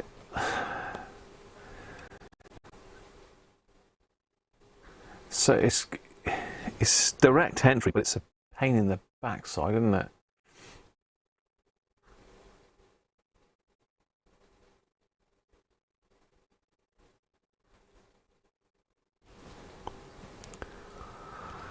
Right, let's do this. Let's do it. Let's go and let me see what I'm on here at the moment. Okay, yeah, so you're on that. Let's get you down on the front of this a bit better. Hopefully you can see everything there. Right, okay, we've got my beer in the way, so it's definitely working.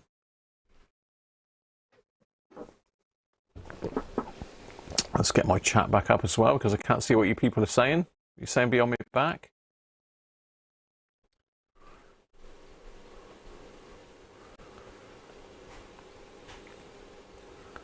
Black Sheep Brewery was set up by Paul Theakston after a family feud. That's what I thought, Multi, yeah.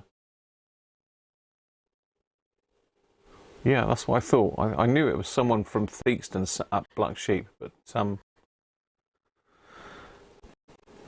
Dom seemed to think it was the other way around. I don't know. Could be external speaker jack, standard 9-volt battery. Mr. Laser Sight, good afternoon to you. Wrong paste. Hello, my chat's frozen. Where's my chat frozen?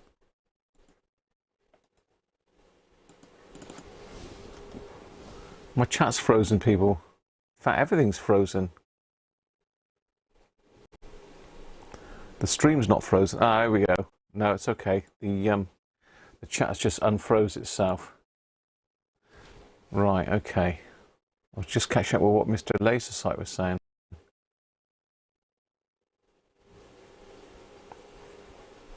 Should pick up the repeater. Try copy and pasting. 200 word limit. Anyway, and consistent check.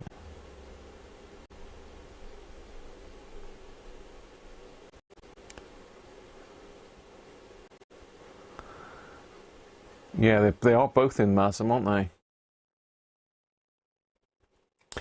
I think the really nice. I think, is it Theakston's or Black Sheep make MASM ale? I think it's Theakston's, isn't it? But that's lovely stuff. Nick, good afternoon to you, mate. Dad's getting you to do it all, Trev. Yeah, no, I thought that would definitely be the case. Anyway, let's have a go at programming this. Firstly, I need to get an aerial connected. So I think, for ease of connection, I'm just going to use my disc cone for now. Although the other aerial's going to be more sensitive, the disc cone will do for now. If I can find the end of it. Probably got it connected to something, have I?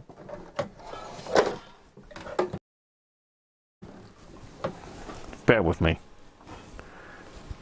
I've just got to do a bit of very carefully stepping over bits and pieces here till I can find the aerial. Okay, so that's one side of it. Other side of it.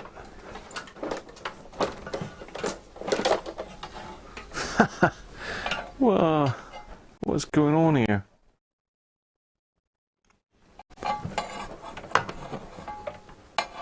I think that's it there. Okay, I've got it. Don't panic. Got too many bits of coax floating around here.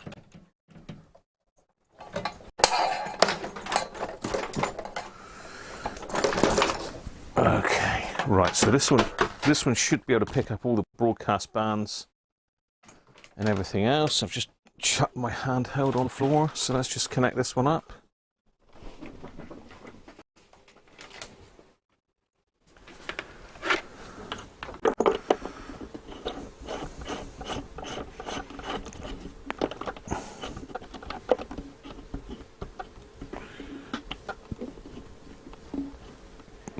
Right, okay, so we now have aerial edge.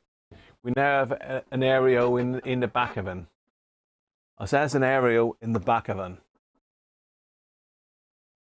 Yeah, you know what it's like up here, Les, isn't it?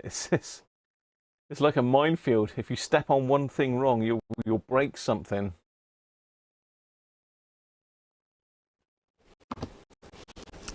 Oh, I was already up there. Oh, what's going on? Hello. Some weird stuff going on here.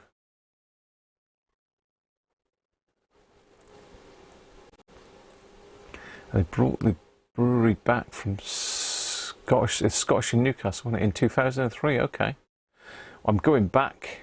I'm trying to think.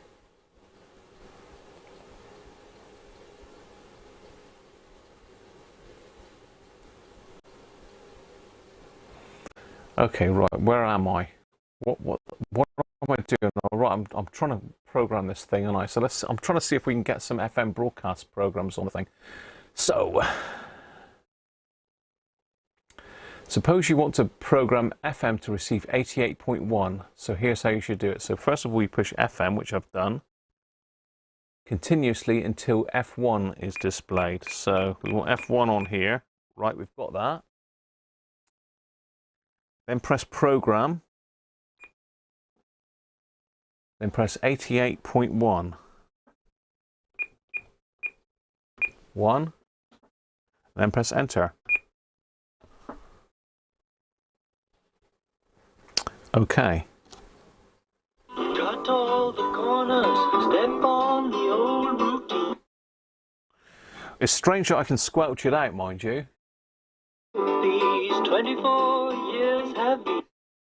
It's working though. It's working. Okay, so let's try that. So that's stored that, is it now? If enter is not pressed,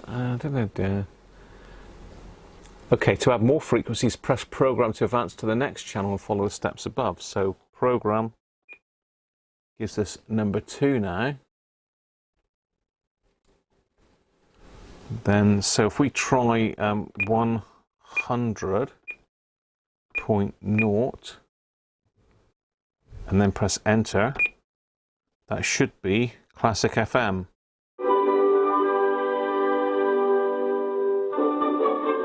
Which it is. Now, what other ones have we got? So if we hit program again, program number 3, let's go radio 1s, shall we, which is 97.7. Enter.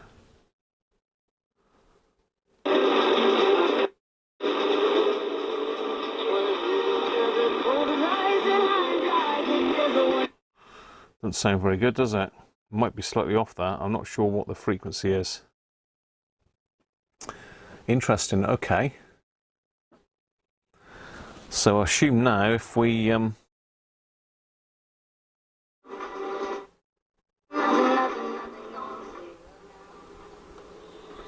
go up and down with these buttons. Okay. I'm in outer space again now.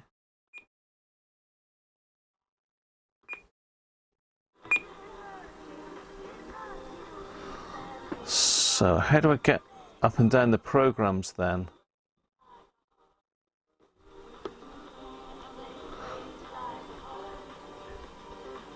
I thought I could use the up and down buttons to go through the I've got to read the thing again, am I?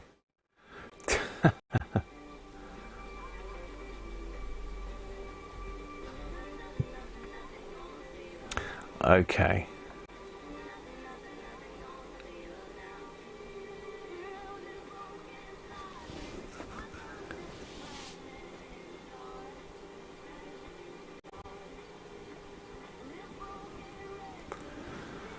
So, the 2003 will automatically scan all the channels you've programmed and stop whenever it finds a signal. To scan channels, press the scan key. Your Pro won't scan unless Squelch is set to the point where no sound is heard if a signal isn't being received.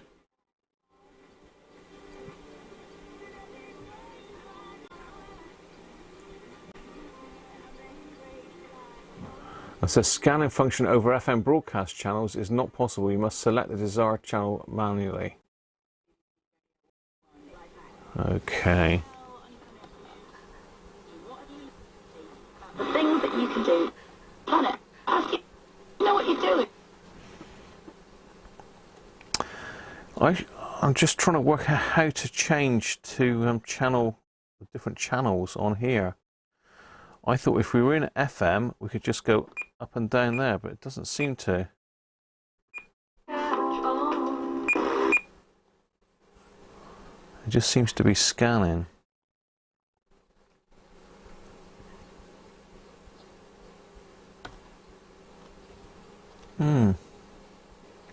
It's me not knowing how the thing works, I think it's the issue. Okay, so FM. Oh, I see. So to get to channel 1 FM. Yeah, okay. The impacts that they're having to live through. Okay, so you basically got to keep pushing FM to get the channels you want. Okay. Squelch is definitely working because classic FM is one of the stronger channels here and it is picking that up, but the Squelch does seem... Different communities around the...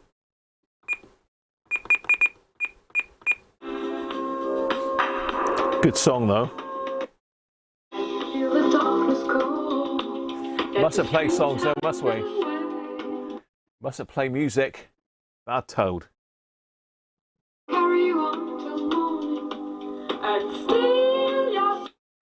Don't be naughty, Graham. Oh dear. Anyway, it's blimmin' complicated to work, isn't it?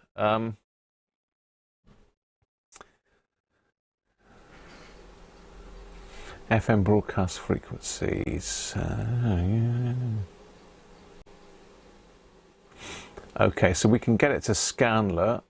Searching with your Pro. Public service frequencies. Press program. So let's see if we can search for some FM broadcast frequencies then. So it says, yeah. Press the up or down to start the search. Down will start a search from the highest frequency. You can control the speed of the search by using speed. Search will stop when a frequency is found with the signal.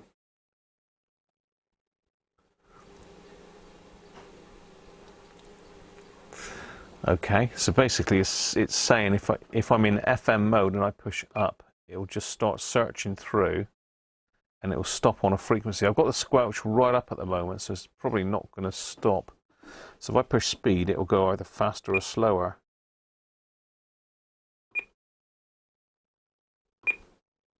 Okay, yeah, that's working. So if I back the Squelch off a bit,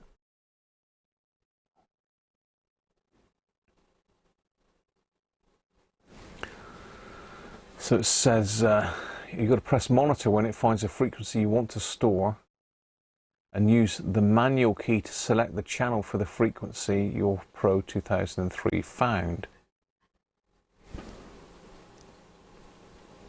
It's not finding a lot of channels there, is it, at the moment? But then I've got the Squelch up high, so it's only going to pick up really strong stations, but it should be a pretty strong station. With an external aerial, I should be getting really strong. So maybe this squelch needs a bit of calibration.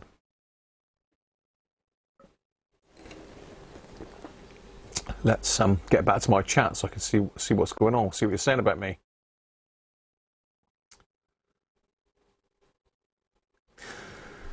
Okay, so let me just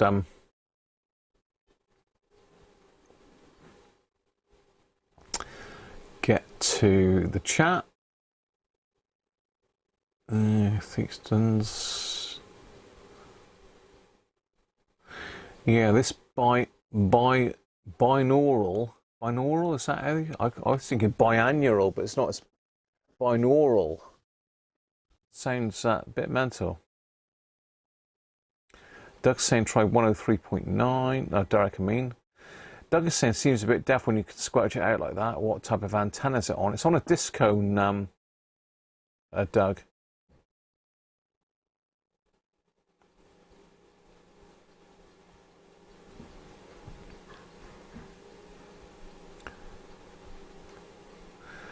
Oh, you've tested positive as well now, Daniel. Flipping heck. Sorry to hear that, mate.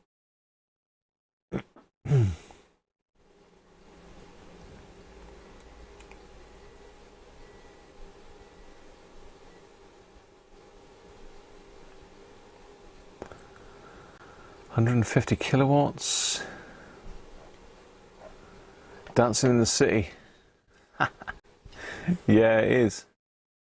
Let's just back this squelch off a bit.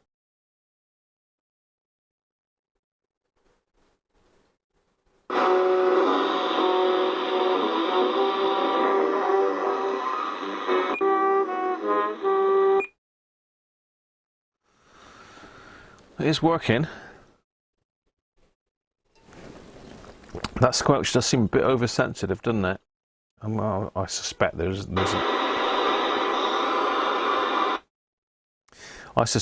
a setting inside that we can adjust to get the squelch. So Harvey was saying that there's some issues with the capacitors in these. I don't know if this has been touched or not, but at the moment it is working.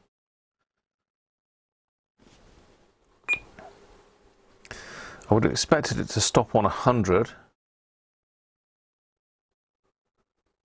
which it ain't gonna, so I'm gonna need to back the squelch back a bit. Let's go back again. No. Further. Go back. Okay.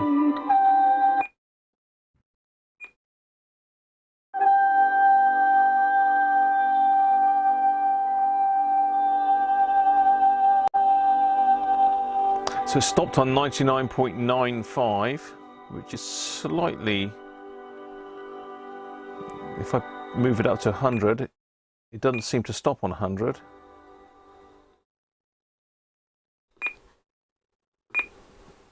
In Paradisum, the RTE Concert Orchestra were alongside her doing the honours.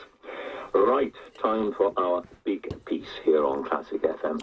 That moment when we lose ourselves. Let's see what else we can find. There should be something up around the 104 mark. I think that's Radio Devon's about 104 something. That's very weak. What do you reckon?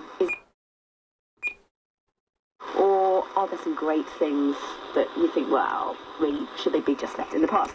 Well, Karen Rush from the ABBA Tribute Act, the Beyond. So Doug is saying the disco should do fine. It should do. It's it would have no problem handling the FM broadcast band. That's probably middle of its. But it's not. It's.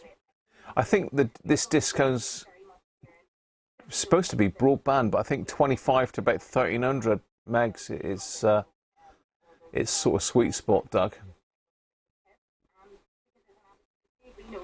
They're definitely on some gigs.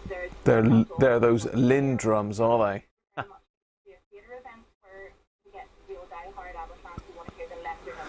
They tested Theo for COVID. They were able to confirm you had traces of once having some brain cells. Well, the squelch is The squelch, I don't think, is great. Let's try some more. I've just eased the squelch up a fraction. So it should be, there's a local station on 108, but it's very weak here. No. Well, we look forward to that. We're glad to see you again. And congratulations on becoming a grandfather. Yeah. Okay, let's just go back the other way. I've just eased the squelch up a bit. I'm going the wrong way. I just want to go back down to 88.1 is radio 2. No, it's not stopping. That squelch is definitely not set right. I've gone the other way now, am I? Oh well.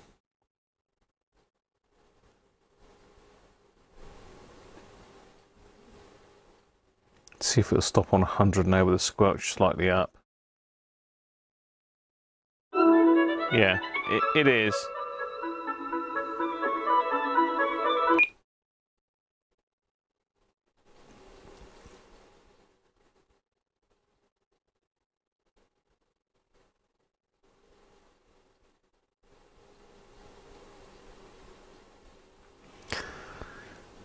Yeah, that squelch I think is It's 2019. A late. Oh, we got that one. Agnes Princeton is sitting. So if we hit, it's quite hot.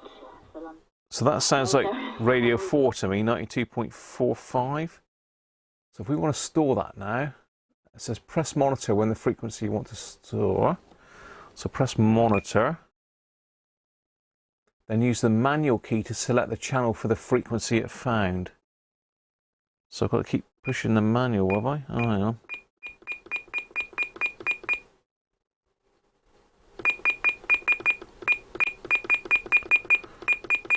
One, two, three. So let's go for channel 4.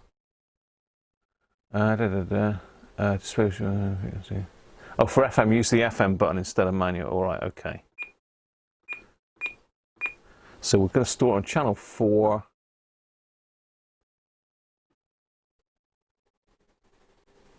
Then press the program button. And then press the monitor again. And then press enter. Flipping heck. That ain't easy, is it? So it's now stored. If you ever woke in your dress at 4 a.m. Johnny, Take good care. great to see you. And then moved to Dumfries. in the dark, stood miserably on a beach, seaweed. So that squelch ain't right, is it? There's something up with that squelch. Either the squelch circuit or the squelch adjustment needs doing. Let's get back to my chat. And I need another beer.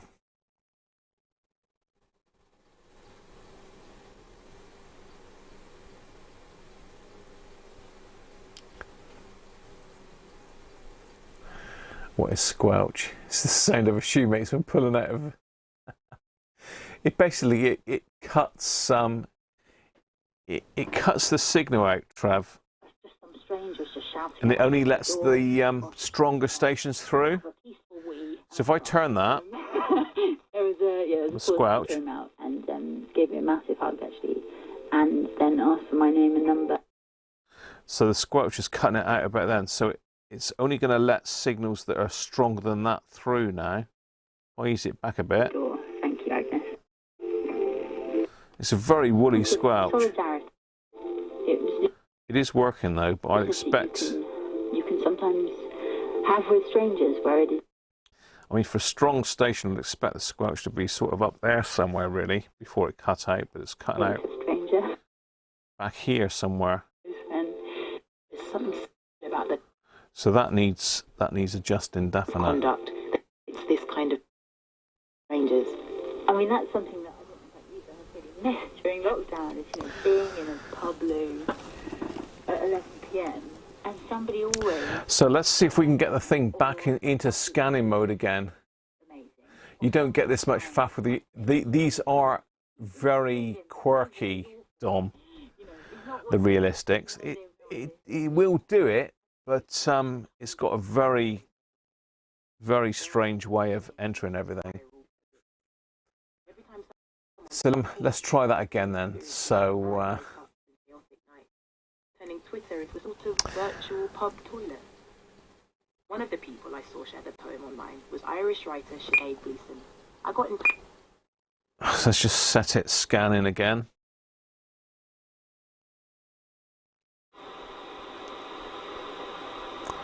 It stopped on 95, but there's nothing on 95. There's 94 point something, but maybe. So if you can hear the squelch now, look. The squelch cuts out that hiss. If I just ease that up, it cuts out that background hiss in between stations. So it only lets the stronger stations through. And now it probably won't pick nothing up because I've advanced the squelch too far. But really, with the squelch down there, I should be getting loads of broadcast stations dropping in. So we need to go to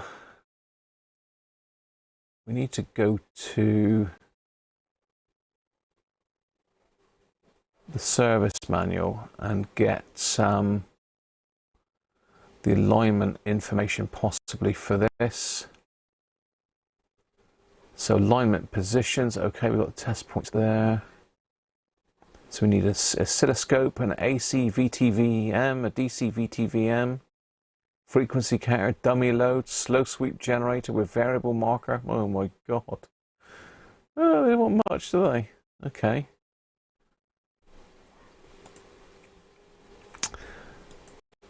Alignment 2. We want to align the squelch. Reference frequency oscillator alignment.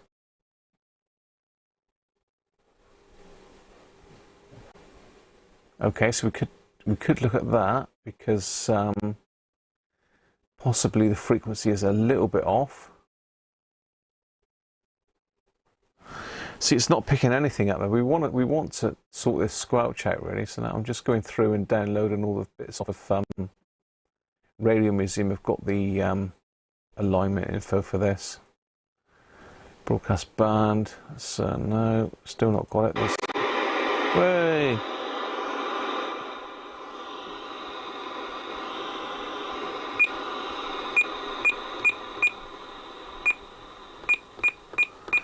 So we've got something running around 95 in here that's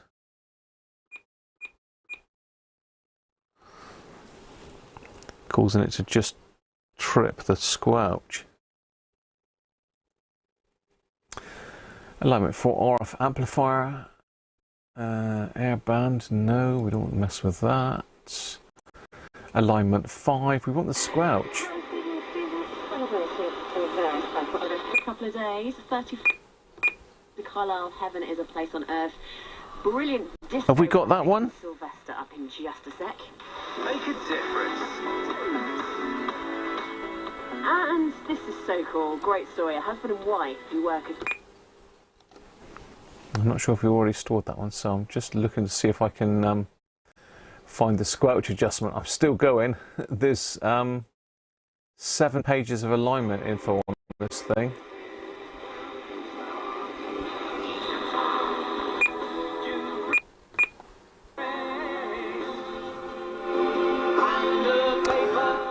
I mean, the scanning's picking it up on slightly off frequency. I think Radio 2 is 88.15 here, and that's stopping at 88.05, so it's a bit premature, but overall alignment, I don't think I can't see a squelch alignment. Let's go to the very last one, alignment number 7. No. That's bizarre because it doesn't seem like there's a squelch alignment, which is a bit strange. I find that hard to believe. There must be a squelch adjustment inside, surely, because it ain't brilliant at the moment. It might be that you've got to back it right off for FM, but I wouldn't have thought so. Zeromatic overall alignment and sensitivity.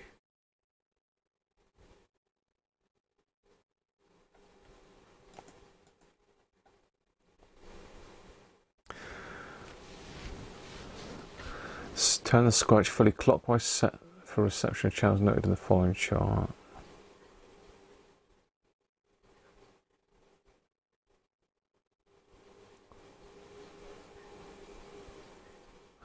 Okay, R222 is subject to change squelch hysteresis to 6 dB. R22 is subject to change.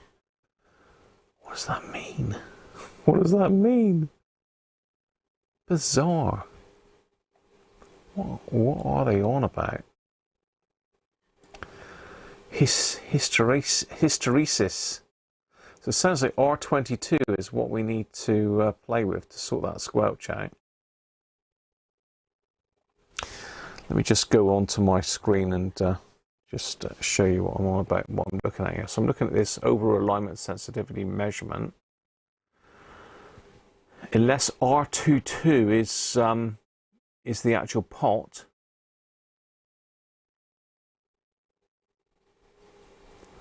zeromatic function and how to check it. What the hell is zeromatic function?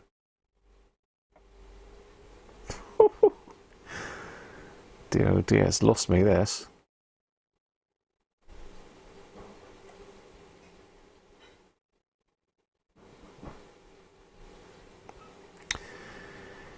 In the event zeromatic does not function correctly, refer to reference oscillator alignment and check 6.4 megahertz and adjust T113 and T109.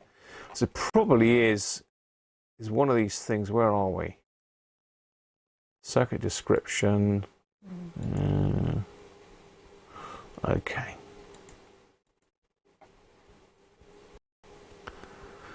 I think R222 is the actual squelch pot itself.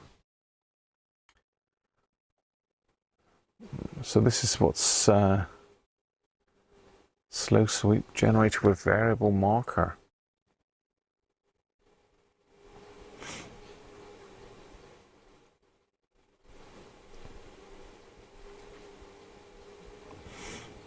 Okay.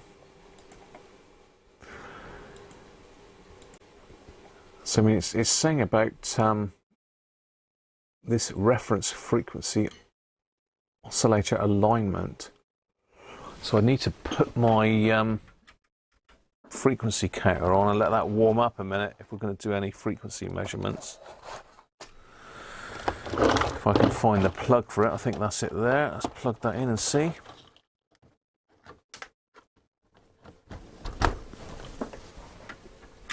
Yeah, so let the frequency counter warm up a minute because it's got a TCXO in it, so it needs to warm up first to get accurate, and we're going to need it accurate for this because that 6.4 megahertz has got to be plus or minus 10 hertz, so we need to get that pretty accurate. If 6.4 fails to oscillate, it may be due to an IC111 latch up. IF section alignment narrow band, so that's looking for an S curve by the looks of it, isn't it?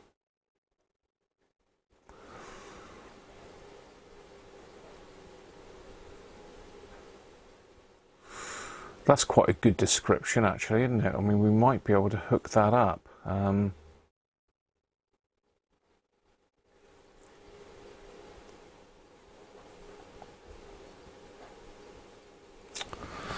We can work out how to connect that up with the scope. The trouble is I've got to put the scope in XY mode.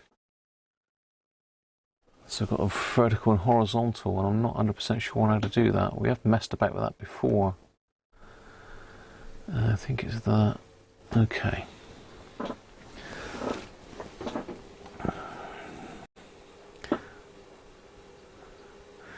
So this is probably something we need to check first, that we've got this 6.4 megahertz. I mean, that might be what's stopping it landing properly on the stations. I don't know. Let's get the chat back up and see what you think. Leave it alone, I think you'd probably say. Let's have a look. Oh, God, you've been at it since I've been looking at that.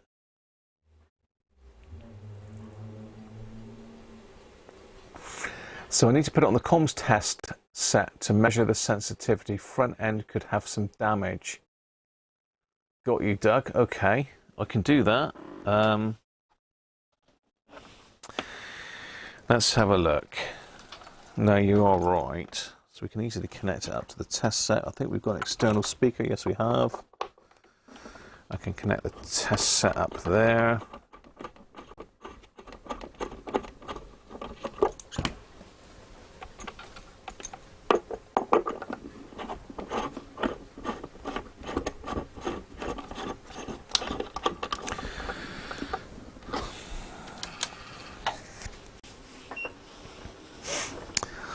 Okay, so it will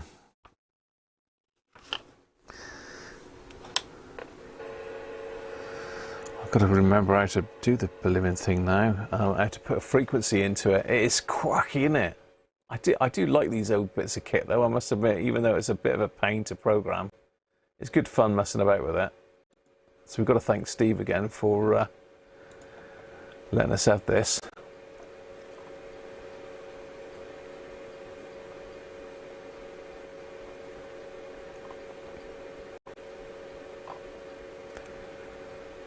Okay, so we don't really want to check the sensitivity on the FM broadcast band because that's wide FM. Let's try it with let's try something in the amateur band.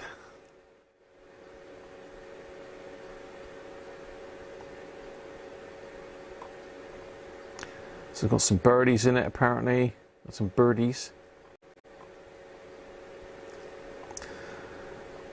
Storing frequencies, priority function, searching, lockout function, using the scanning function, programming your scanner, about the banks. See, it's very difficult to just put a frequency in, isn't it? Okay, so we need to push manual and select channel 1. Okay, we select channel 1. Press program. So let's do 145.0. Enter.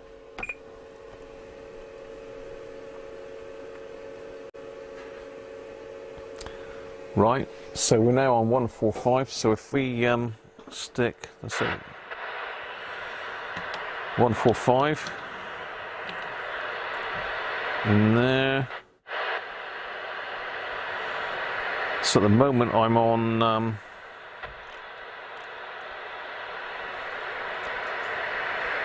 mean, it should hear that. We should be able to hear the tone there, but we're not. So let's go up a bit higher in amplitude.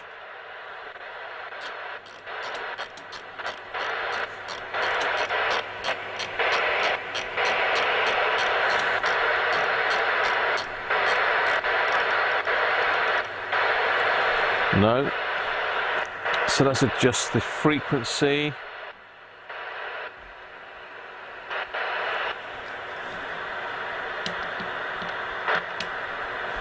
No.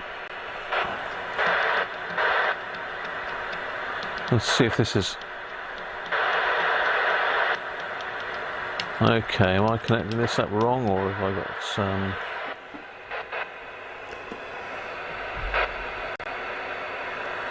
So I can hear, I should hear a tone, because I'm sticking 145 megahertz into it at 3 microvolts. Let's go to let's go to 1 millivolt. Okay, I can hear it at 1 millivolt. That's pretty deaf though. So at 1 millivolt I can just hear it. I mean, I should be able to hear that at 1 microvolt. 1 microvolt. I can't hear it. Let's go 10 microvolts. Nothing. 20. Nothing. 30. Nothing. 40. So it's coming in at 40 microvolts. It seems to be a bit of a strange jump. I still think there could be an issue with that squelch pot. So let's do a 12 dB measurement then.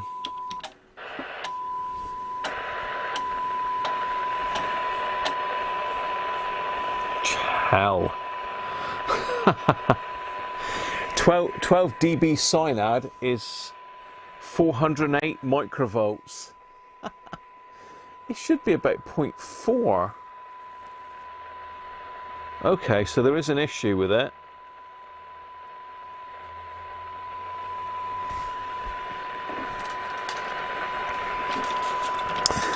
And if you want to have a look at the test set, let's just see if I can hook that up for you. All sorts of wires dangling over at the moment. Let's put that light back on again. Just go to the overhead cam for a minute while I readjust this one. Let's go over to the test set. If it doesn't knock the light over.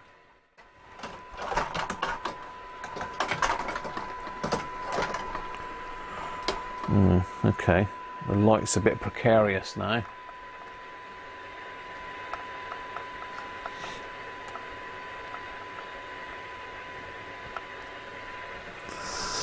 Right, so that's the main camera. Let's get rid of me. So let's do that again. So if I hit on and 12, that's a preset test for 12 dB cyanide. So this is my frequency 145, and 12 dB cyanide is 408 microvolts. Now, what did it actually say it should be in the instructions?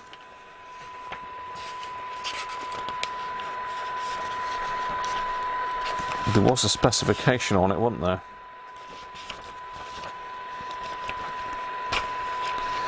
So it looks like it's not the squelch, it's the actual sensitivity of the set. So sensitivity 20 dB signal to noise ratio. So I mean, it's not cyanide really, it's signal to noise ratio with 3 kilohertz. Well, I got 2.5 kilohertz there. Should be 0.5 microvolts on that band. 20 dB signal to noise ratio. So I'm using 12 dB cyanide.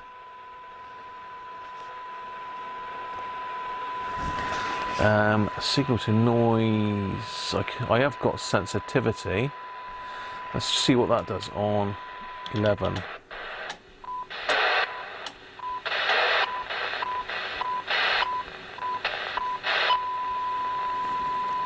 (582 microvolts). Let's see what that is in, is it in microvolts or dBms that they're, no, they are measuring it, so it's way out.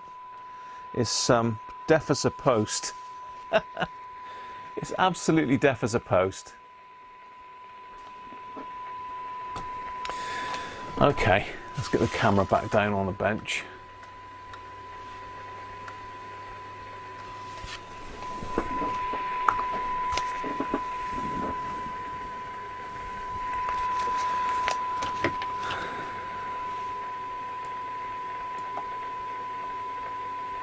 Sean, how you doing, mate? Afternoon, Sean. I'm here. I'm a bit twisted now. No comments. Right, let's have a look.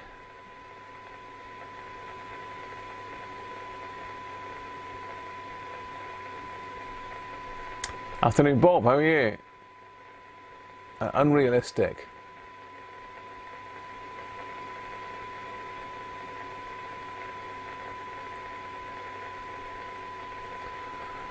So we've got a deaf radio for sure.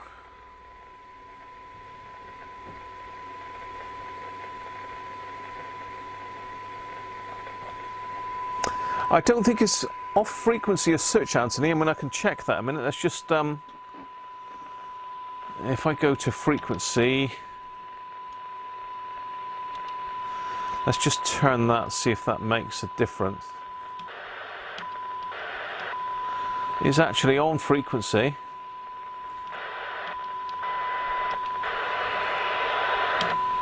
It is on frequency.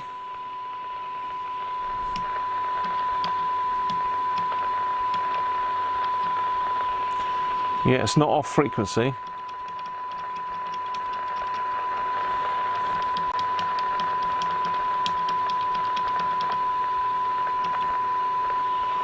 Let's turn that back to cyanide.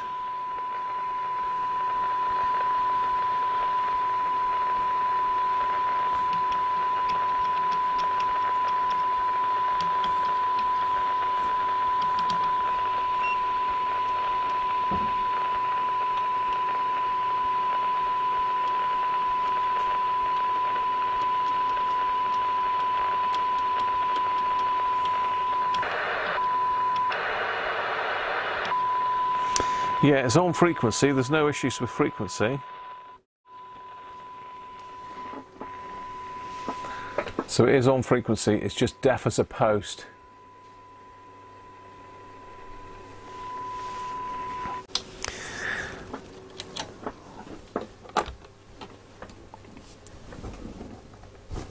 Let's just pull that one out for now. Let's get it apart then. Let's have a little look inside, because I know Harvey did say that the cap's killed his. So let's see if we can see it. I mean, it could be one of the front end transistors has gone, because I mean broadcast stations should be pretty loud. Let's have a look. How easy is this going to be to take apart, or is it going to be going to cause us some problems?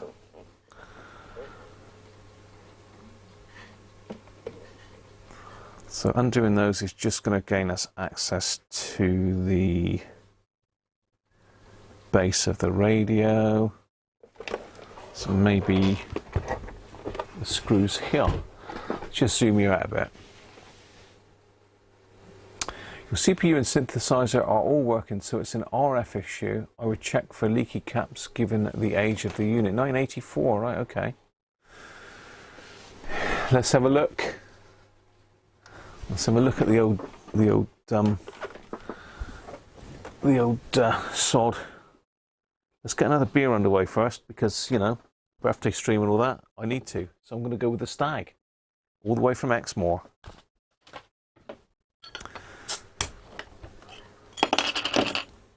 Let's get rid of that glass.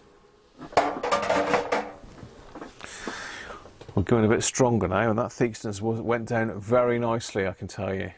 Front end transistor, I think so. We have got a schematic, which is good.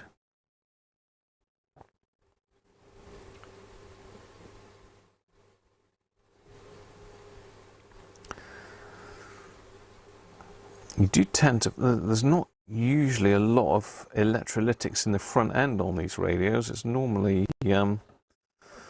ceramics and micas. But certainly the IF section would have caps in it that would highly likely pull it down. But there is a possibility it's a front end transistor.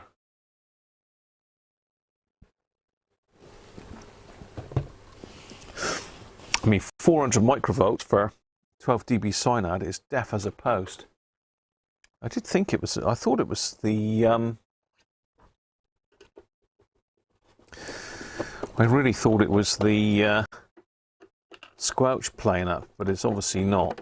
So thanks for those that suggested sticking it on the signal generator on the test set. I think it was Doug again, was it? So have we got to take everything off of this? Yeah, okay, yeah, it looks like, let's have a check.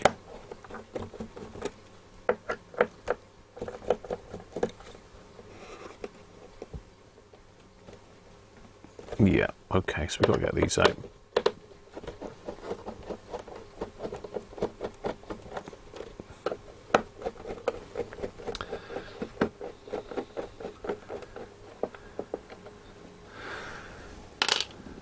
So we've got lots of suggestions.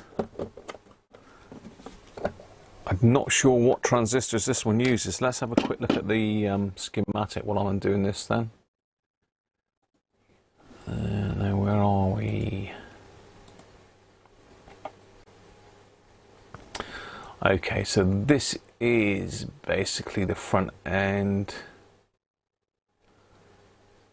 I mean, one lot of this is going to be AM and the other's FM, so I think that's the FM path there. That's possibly, there's a FET in it as well. There's FETs in this thing. Whoa, fancy.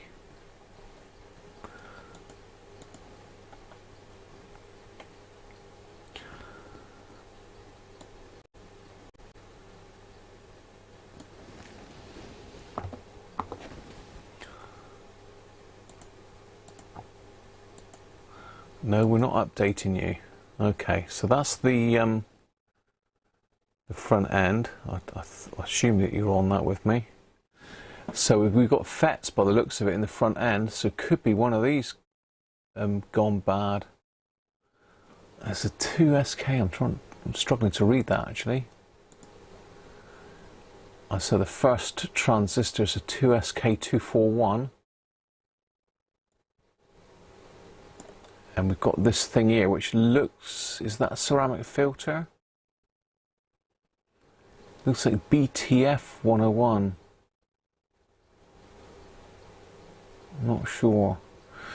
We've got this diode here, so it's got a protection diode in the front end, so it could be, I suppose it could be that gone.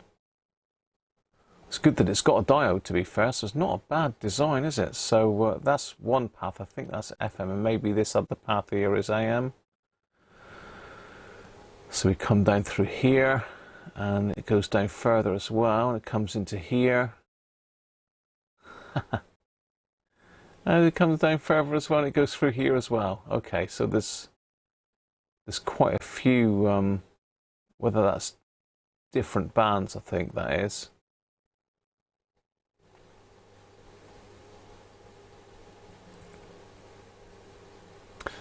Looks like we've got a varactor diode down there, too.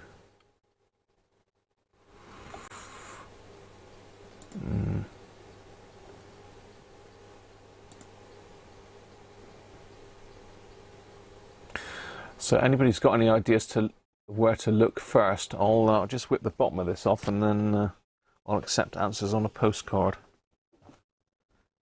Answers on a postcard. Yeah, okay, looks like that is the correct screws. Just want to whip the top off first to have a look inside. So this could be a nice little restoration project, couldn't it? Bring the old girl back from the dead. Well, it is working, but it's you need a pretty strong signal to get any action out of it, that's for sure. I can hear something rattling around inside as well.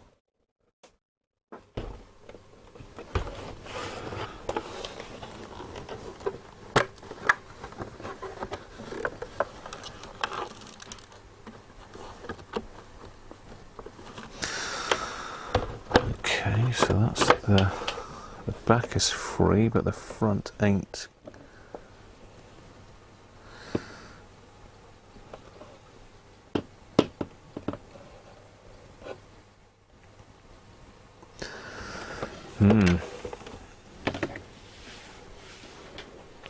So we've got a few potentials. We've got this diode here in the front. It looks like ISS 85. We've got this first transistor. I mean, that would make it deaf. It would still work, probably, if that one was dodgy. And we've got some voltages, which is great news. So we've got 0 volts, we've got 0.34, and we've got 8 volts. So if any of those voltages are wrong, then it could well be this one. So yeah, good schematic. Good on Realistic for giving us some. To be fair, they did. Even the CB manuals that Realistic did are really good. So try and work out how to get this off. Probably got to take the knobs off. Let's try that.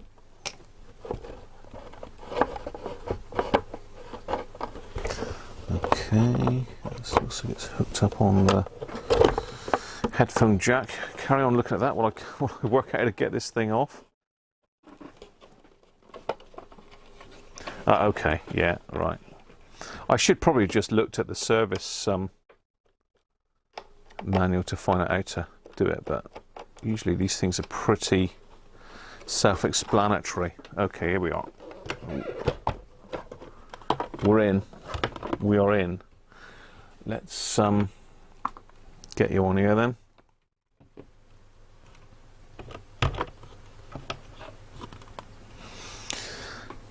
It doesn't look like it's been got at either, which is nice to know. In fact, it looks very good inside. So that's our keypad and our speaker. We can disconnect the speaker because we can run it on an external speaker. That's not a problem.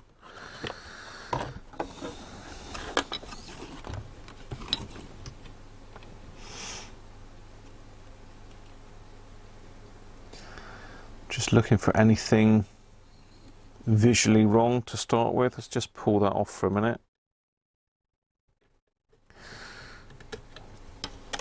Let's put that to one side.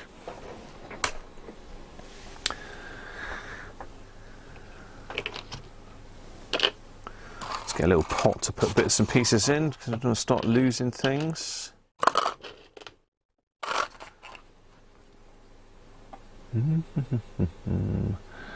Q101 would look for, so let's just get off of that. F11.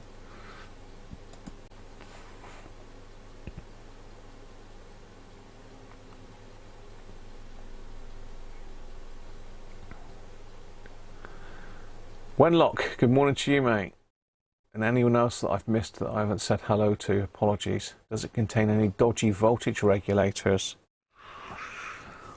I don't think so. I mean, it's I'm just trying to find out which is the RF board. I assume it's this strip down here.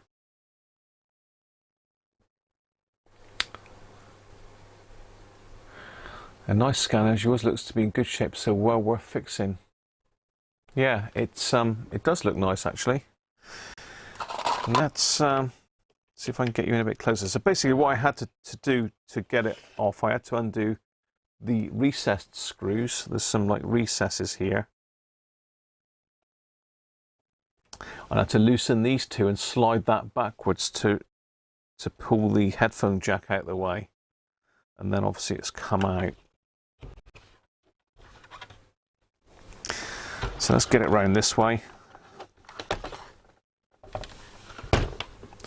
So the old transformer's warm, but then you'd expect it to be sort of a little bit warm, wouldn't you? Let's get you in a bit closer. Let's get you up in it. So I'm just looking to see where the front end is. So we've got a screened cam there. What on the earth is that big whacking great thing? Oh, this is this filter. So it is a BTF 901. It's some sort of, I don't know if that's some sort of bandpass filter in the back here. So I'm looking in there at the moment where the antenna is coming in, and we've got this big thing here which is says BTF 901. So I assume that's some sort of filter. We've certainly got just looking to see if that's a diode or whether it's some weird link. That's a bizarre thing. I don't know what the hell that is. That's some sort of coil by the looks of it. And then we've got a transistor in there. Let's get the overhead camera in on the situation. Okay. Let's go in.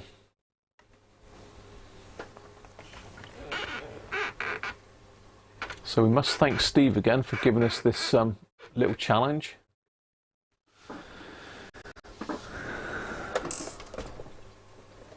That's better.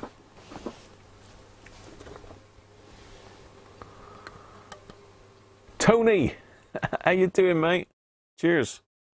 I don't know which camera I'm on here. I'm on that one. I'm on this one, yeah. Okay.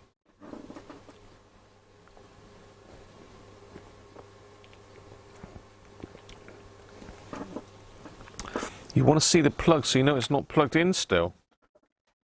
Good call, Sean, but the plug's on the floor down here, mate.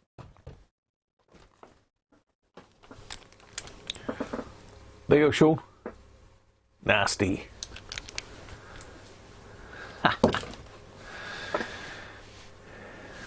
Let's have a look. It doesn't look messed about with inside. It's not got bits of wire and modifications and stuff like that done to it. So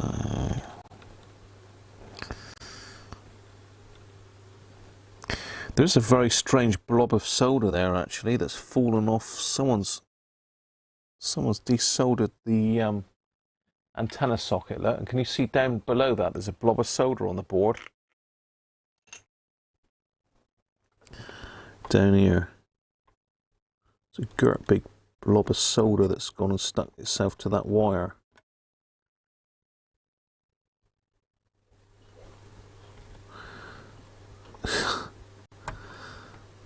That's not factory, I'm sure. But it's not shorting anything, so yeah. See, that says L804, so I thought that was one of them flat top capacitors, but it looks like that's actually an inductor. So we've got a transistor there, which is looks like Q112. Q112, little flat top one.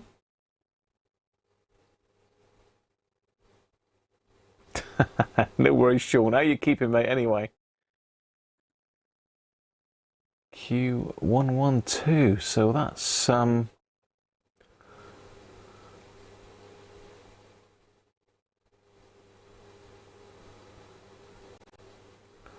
trying to see where I am on the schematic. I can't see that one. Oh, here we go. Okay. Q112 is a 2SC. Well, that's quite a way down.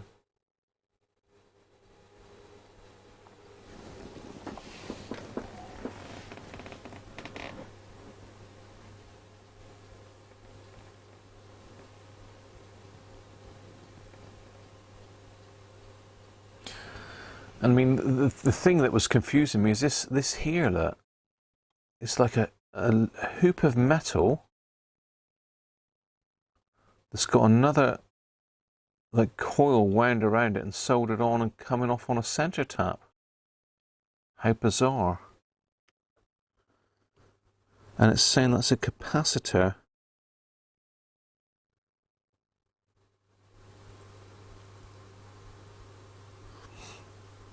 There's another bit of solder down there, dropped by the looks of it. Another piece of solder there. So it looks like someone's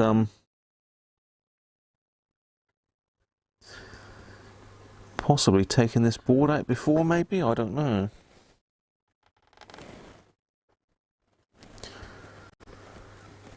But strangely, this is quite a way down the circuit according to this. So if I stick you back on my screen, so this is this Q112 we're looking at. This is this L109. Can we check the collector and emitter on that? Or have I got to take the bottom off? No, I'm going to have to take the bottom off to check that. Okay. So I've got to take the bottom off. RV! Welcome back with us, RV.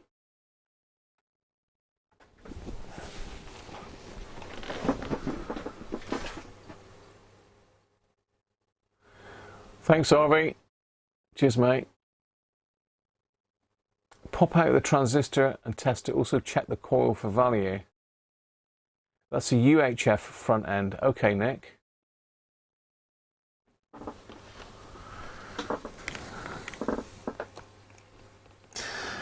So if I whip the bottom off, I'll be able to get to the underside of this board and I can start checking voltages then. Just got to be careful, obviously. To be fair, that's nicely shielded, so I can't really come across the mains by touching anything in here. So look where that goes. Yeah, so that's the primary of the mains transformer. So it's nicely shielded actually, but I will plug it into the isolation transformer just to be on the safe side.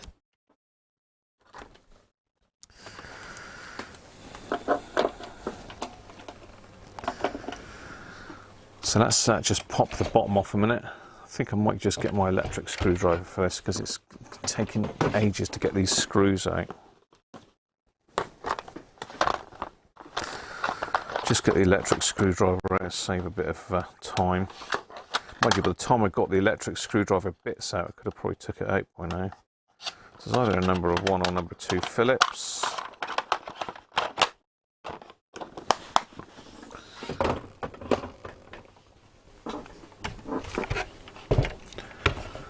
Can I say, I've got to be careful of that display, I don't want to damage that. Is it number 1 or number 2? Number 2. You missed nothing.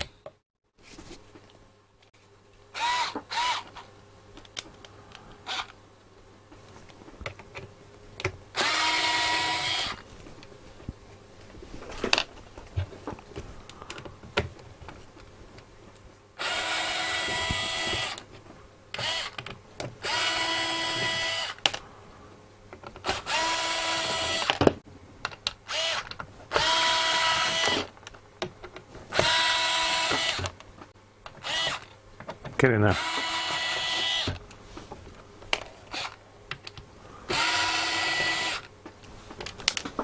Don't drop any. Okay. Stop.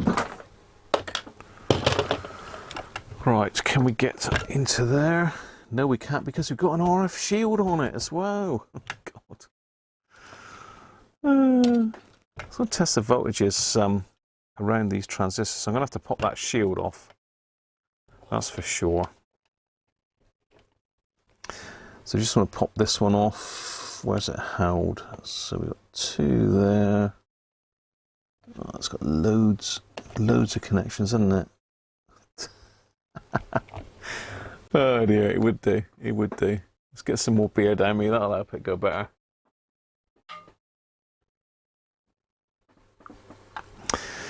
So yeah, the morning of my birthday was spent mainly trying to fix VHS video recorders, and I've got 4 of them here, 5 now because Les has got me one as well. I've got 5 VHS machines here at the moment. And on the day of my birthday, I couldn't get any of them working. Couldn't believe it. I did in the end.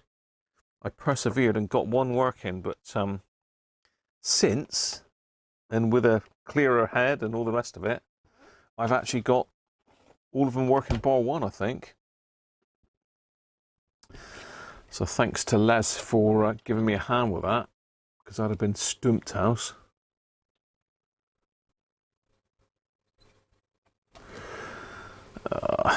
So I'm going to have to be careful. I just wonder, I don't want to whack that fluorescent display really. I want something to rest it on. It's fairly lumpy. I'm going to rest it on. Let's rest on that.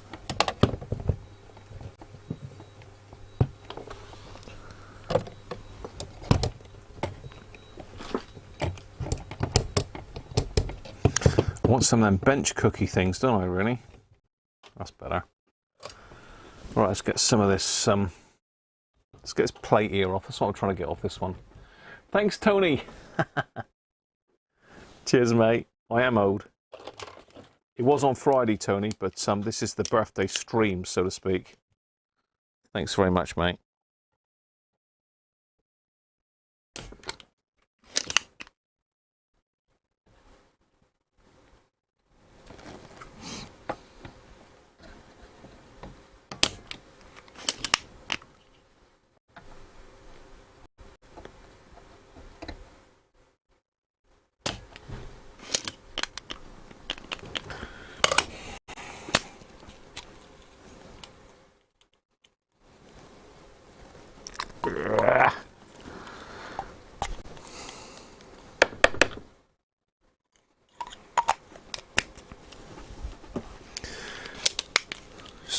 Try to unblock the desoldering pump. I desoldered a component there as well, just for good measure.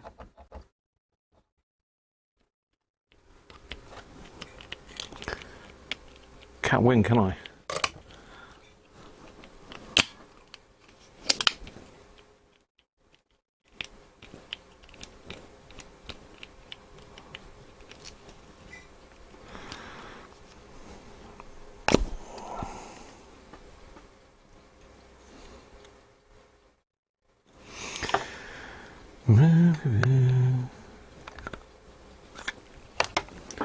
Right, let's just clear my desoldering pump out.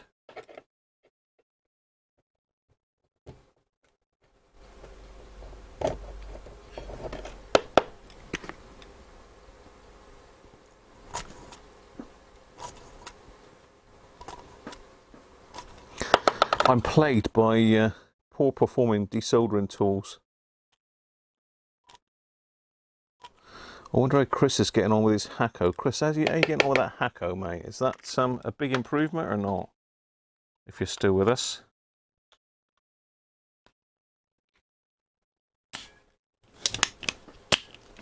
Right, back in business.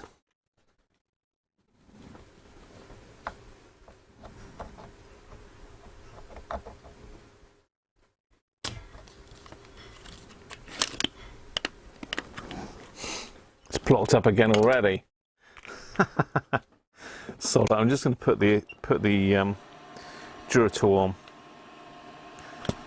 Be here all day. This one's clogging up for a pastime.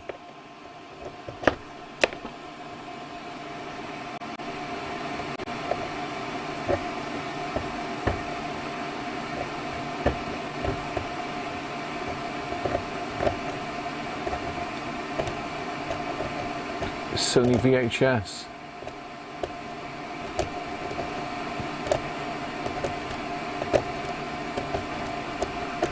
Yeah, I had a hell of a job with them. I've got JVC SVHS here, which is now working. It was working until I fixed it, and then it stopped working because it was assumed there was a problem with the clutch on it. So I pulled the clutch apart, and when I put the bloody thing when I put it back together, I didn't put it back together quite right, and the clutch was jamming the... I'm trying to say, the clutch was jamming the what on earth is this? This ain't a great solder sucker. I can see why this one was relegated to the other room. You want a PTFE tip, and this is just a plastic tip by the looks of it. I can't believe it's just plastic, but it seems to be.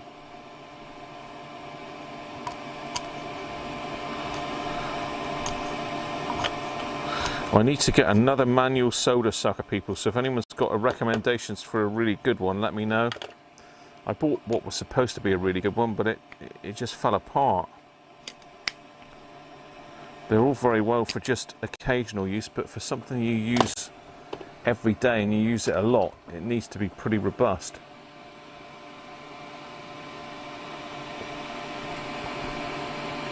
Cheers, Kim or Paul. Catch you soon, mate.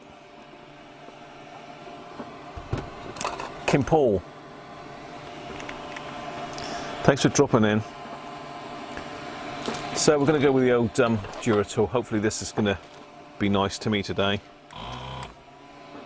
It's not going to jam up first go. Please, Mr. Duratool.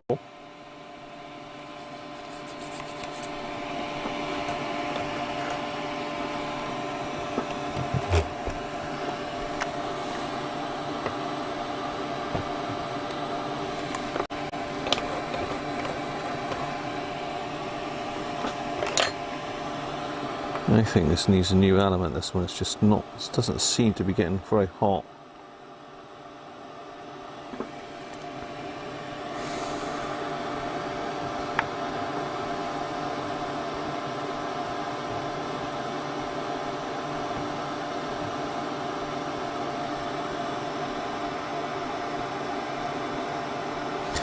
Yeah, it's just not, I mean, it's getting hot, but it's just not getting hot enough to melt solder. Well, it melts solder, but not the engineer sucker's supposed to be good, is it? Cheers, Andy. I'm trying. All I want to do is get this shield off. Yeah, I think the element's telling porkies on this, and that should have.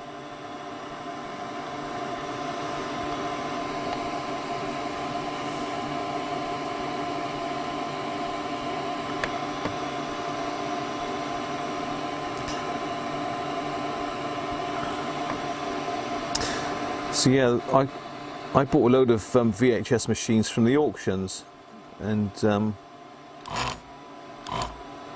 like anything at the auctions, really, you never really know what you're buying.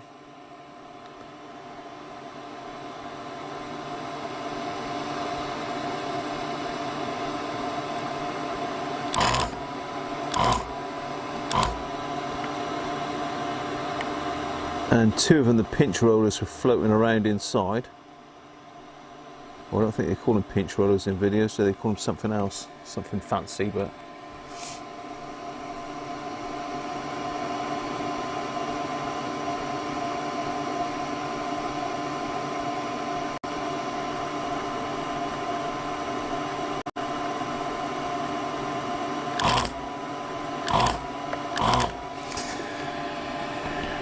capstan roller, I think they call them, something like that. I'm not sure, but anyway, yeah, 2 were floating around inside the machines. I managed to get one out and fit it, and that was the machine that I actually got working. But one of the main issues is my test tape that I was using to test them was badly wound, and it had a big dollop of, well, it was basically, it had a big ridge in it where it hadn't been rewound and fast forward properly, or it'd been done on a dodgy machine or something.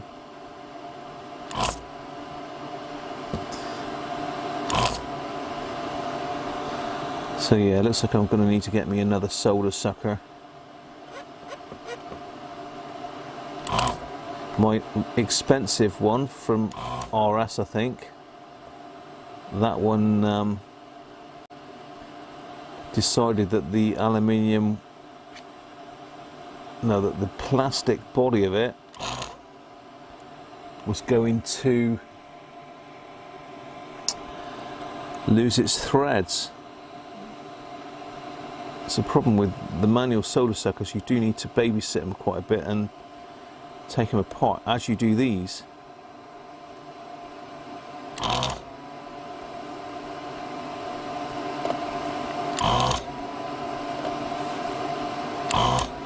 I wouldn't normally bother taking the shields off, but you just cannot access the legs of the transistor. It's really tight to the board. Okay, so I can lift them off with a soldering iron now. Let's just get the other ones off.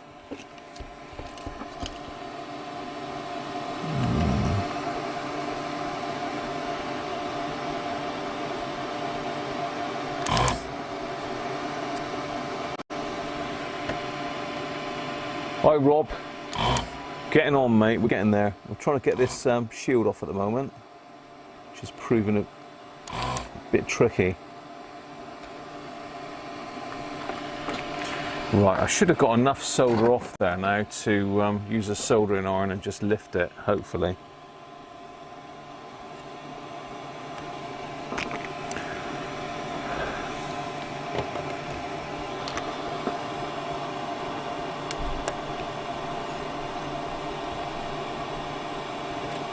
That one and that one,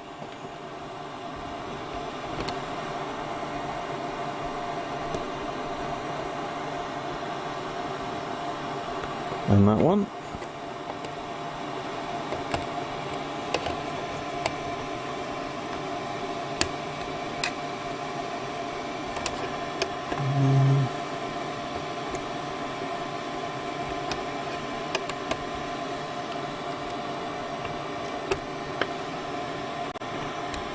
nearly there.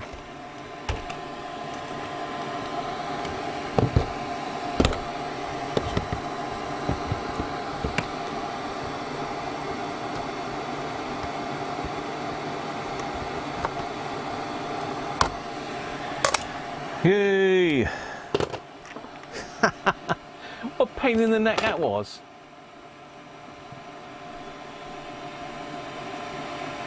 Capstan roller, yeah.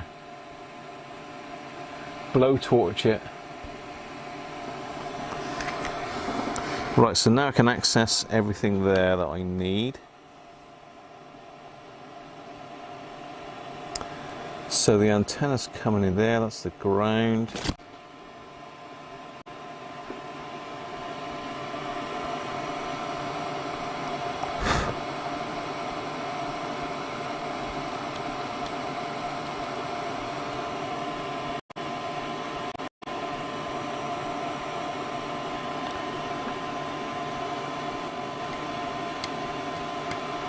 Well, that's a very weird construction. I really wonder what they're thinking there. I'm not. So we've got a screw here that's looks like it's part of the front end. Whether it's a test point or something, I don't know, but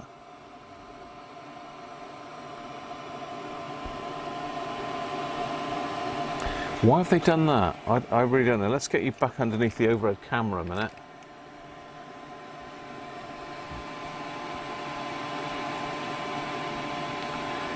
Rob, if you continue going on about stuff not not relating to this and relating to Daniel, then unfortunately you'll get put in timeout, mate, because it's getting a bit much now. So you need to leave your personal stuff out of it, Rob, if you wouldn't mind.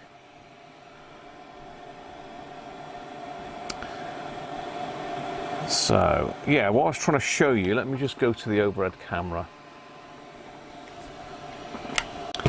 So if we look at that, where are we? Where are we? This screw here, look. See that one? So you've got the antenna. You've got the antenna coming in, and it drops down. You can see it going down. It's difficult to show you because the light's not great, because this is in the way. But basically the antenna's coming down and it's dropping into the same track as this screw here.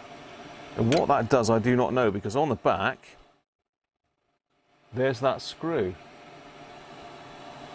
I mean, why have they soldered a screw in there? That seems bizarre. It doesn't go anywhere, it's just sat in there.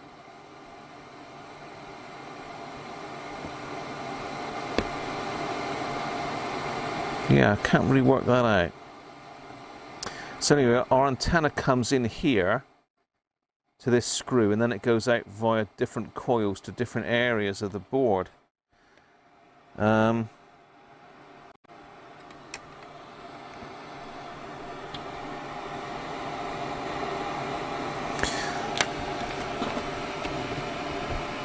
So yeah, I mean the green, I believe, is where the board is underneath the tracks. So you can see we've got the signal coming in from the antenna there. It's going down into these two coils and out through. You can't quite see it. So it's coming down into these two coils here, which are L103 and 101. And coming up here, we've got L901. Which is taken out another path, and then we've got it capacitively coupled there. No, that's across the ground. Okay, so ignore that. So that's our 3 outlets by the looks of it. So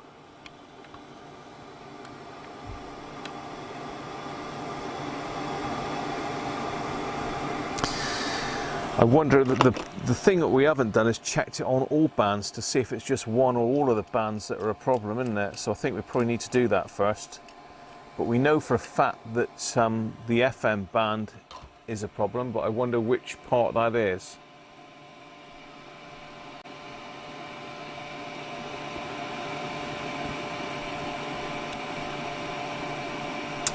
Maybe for a lightning arrestor. I don't know, it's a bit strange to have that screw smack bang in the middle of the circuit, right on your input to your aerial.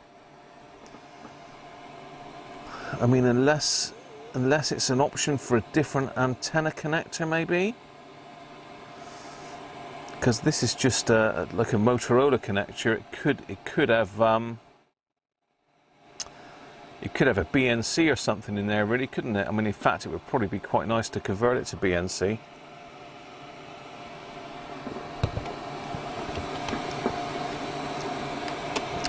So we need to trace out which part of the circuit. Let's have a look first of all at that side of the circuit that we were that we know there's a problem with, which was the FM band, wasn't it? Ah, Thomas, you're the man. You're absolutely right. Yes, of course it is. You fool, Graham. I wonder what the hell that was. So of course, we've got a hole here that the antenna goes through and screws on to that. You are brilliant. Top marks, Thomas. Well spotted, mate. Very well spotted. So have I got an area we can just quickly test that with? I've got an antenna handy here anywhere. Any antenna will do. There would be one that doesn't fit.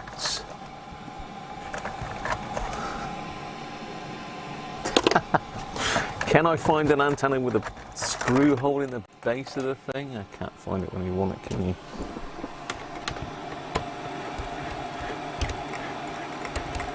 Yeah, so yeah, your antenna would screw in there like that. Of course it would. And then we've got our, yeah, brilliant.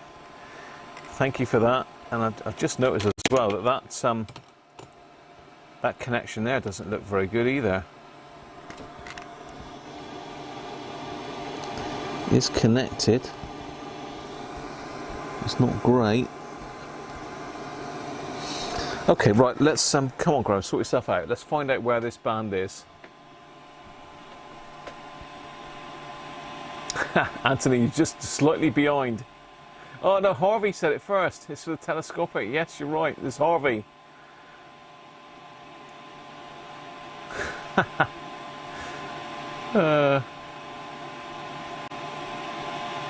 Paddy, how you doing, mate? It's older. It's 1984, I think we said. In fact, I can see a chip there that says 82 on it. 83.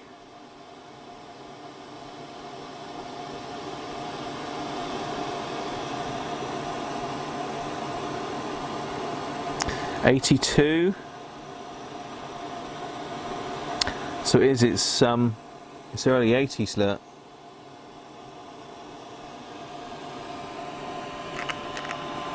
This is over 30 years old, isn't it? No, nearly 40. It's nearly 40 years old. So it's pretty good. So it was Harvey. Harvey's got to take the trophy for that, because he did say it first. But that's what it is. It's for a telescopic antenna. So that's quite good actually, because it means I've got an antenna that will fit that and look the part.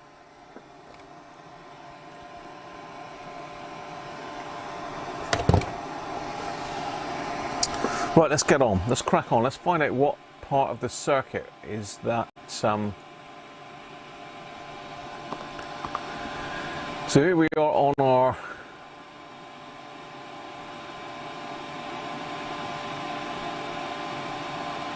schematic linear section. I just don't know which band is which here.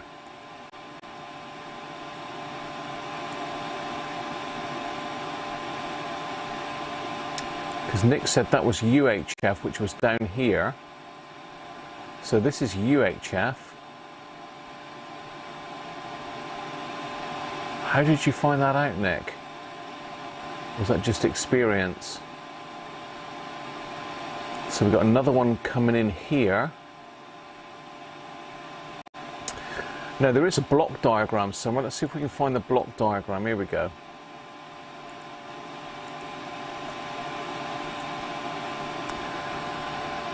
Right, this might give us a bit better clue. Block diagrams are always useful. So RF amp and mixer, 88 to 107. Okay. So RF amp and mixer for that band that we've got a problem on is Q101 and 102. And D101 to D103. Then we've got VCO, IF amplifier. So really this little box here is where we need to be looking, isn't it? This one. Because it is oh, hang on, no, I'm wrong. We tested it on 145, didn't we?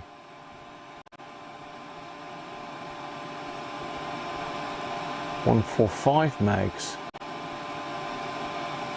which is this one, Q108 to Q110.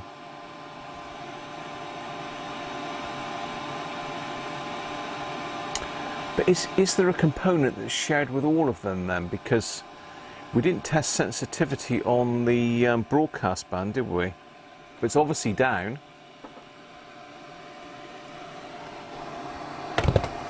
So is there a component that is universal to them all? And there's not really, is there? Because it comes off through that coil there, which we can see. We have got this capacitor here, so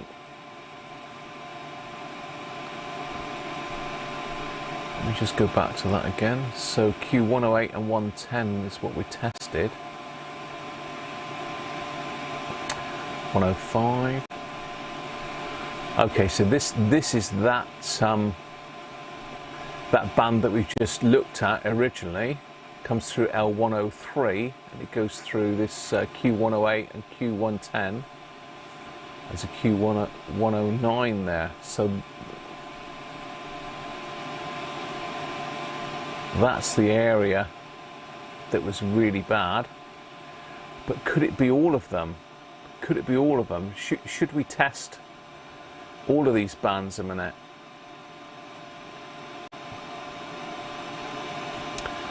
I can't see one component that would stop them all working.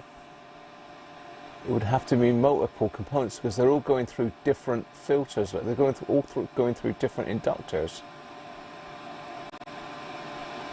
You can see the different inductors that it's getting pulled off on. So the UHF is right on the very end of it.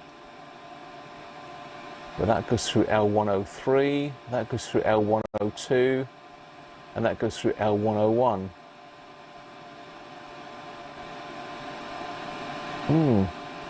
Interesting. That's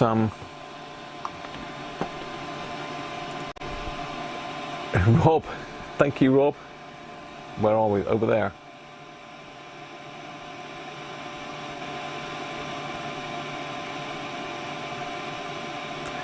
The inductor at the front end, low band at top. The inductor at front end, low band at top. Timothy's dead right though, the supply voltage to the input stages. If that's down, then that would pull it all down, wouldn't it? So yeah, I think a couple of now saying test all the bands, so we need to do that, I think. Let's turn that racket off a minute. Let's have another swig of beer. Cheers again, everybody.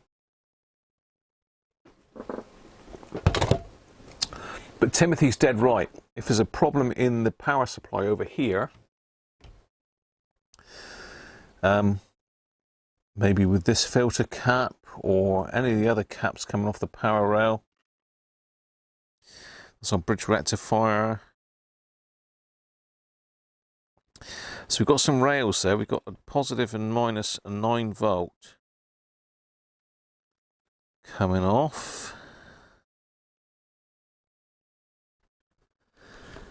But I wanted to check the voltages on those transistors, didn't I? So maybe I ought to do that anyway. I'm going round in circles. I need to get a grip on myself, don't I? We need to possibly plug it in. I'm quite happy for it plugged in there. I'm not going to come across anything, I don't think. So let's plug it in. Let's get the test set turned on again.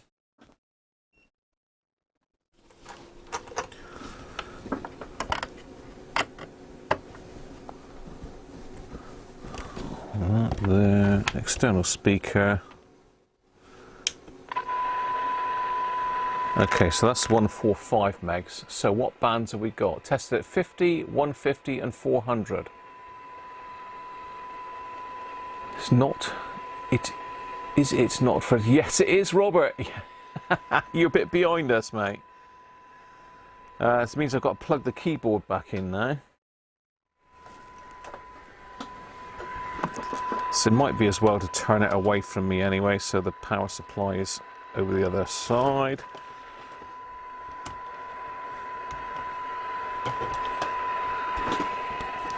Let's plug the keypad back in. I need to make sure I've got the keyway right. So I've got the keyway there. In fact, it's probably best to just turn that off first before I plug that in.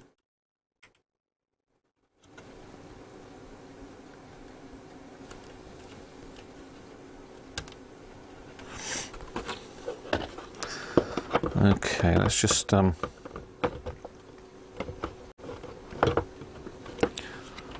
probably just as well to slip this back on in it for a minute.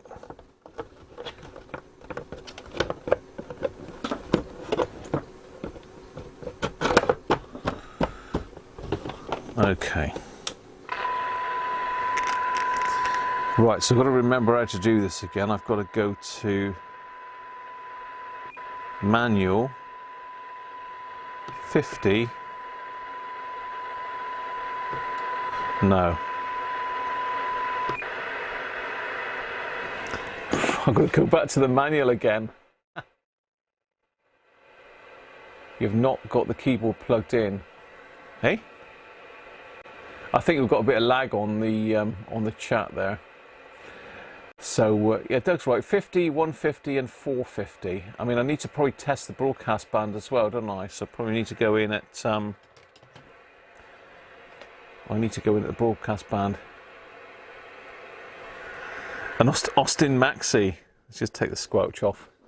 It is Austin Maxi dashboard.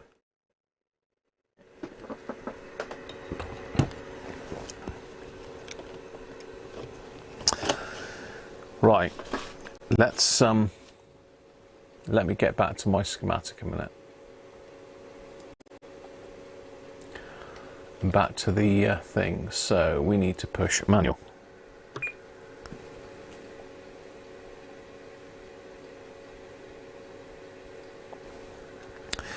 Then push program. Enter our frequency, so let's go 50. 0.0, enter. No, it doesn't do 50, Doug, does it? Let's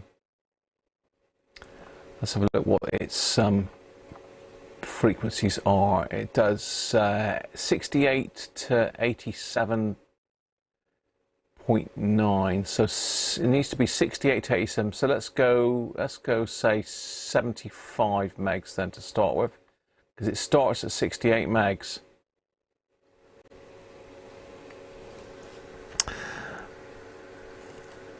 So we've got to do manual, is it? No, I need to clear that.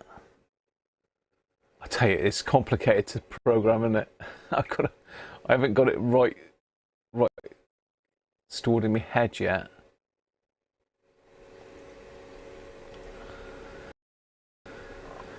Okay, let's start again. So I need to push manual. Then program, then 75.0, enter. Okay, so we're on 75 megs now. So let's go 75 on the frequency counter. 75 megahertz.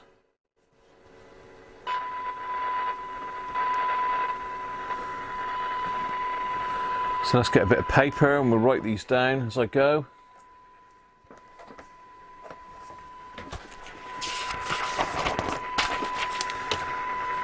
So 75 megahertz.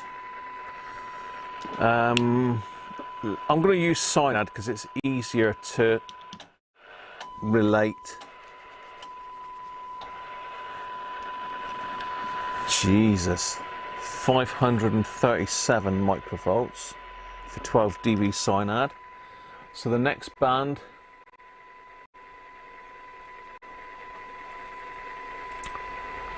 The next band is VHF broadcast, or FM broadcast, 88 to 107, so let's go 100.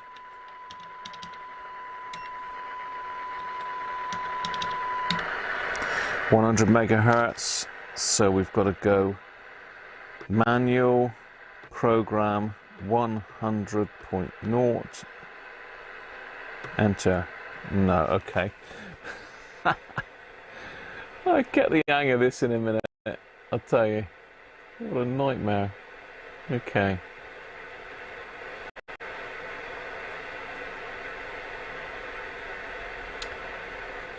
So we're going to push let's clear that. So we've got to push manual, program, 100.0, and enter. Error. Why is it coming up with error? It's because I've got to push FM, haven't I?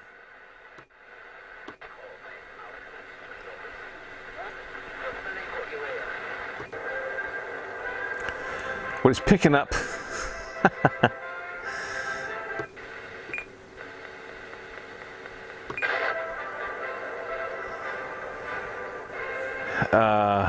I'm not going to be able to Let me think.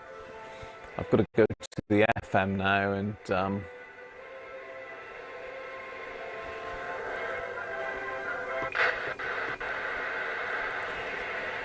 FM plus program.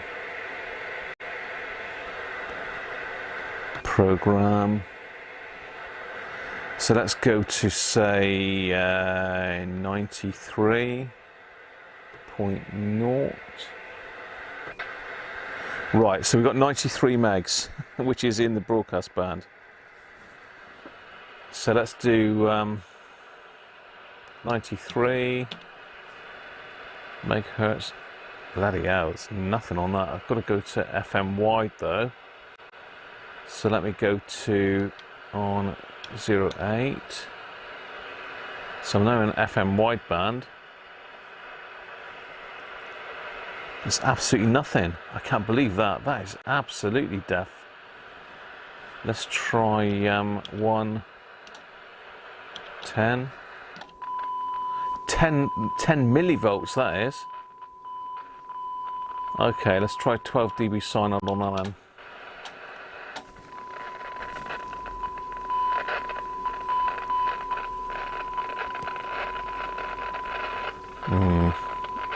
Okay.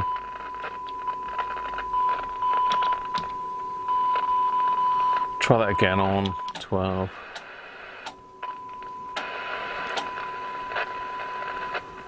Flipping heck.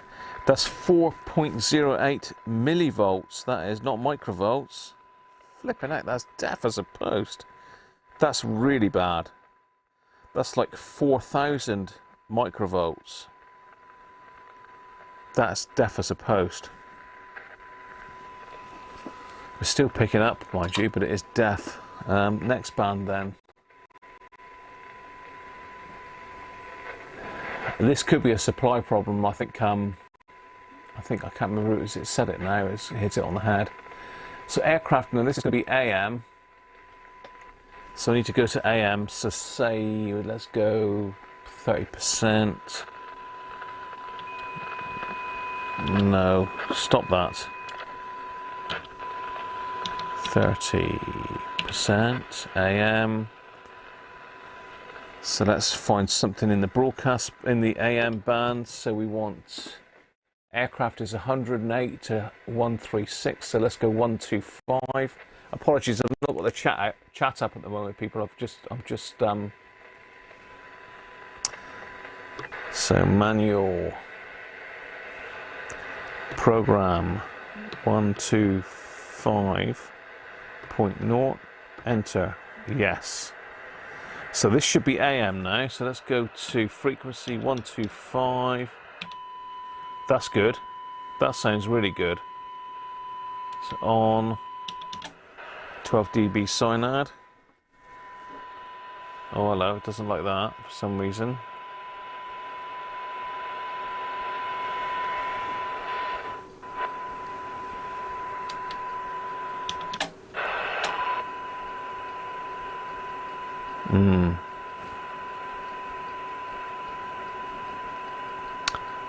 Doesn't like that very much. I mean, it's coming in at 1.35 microvolts.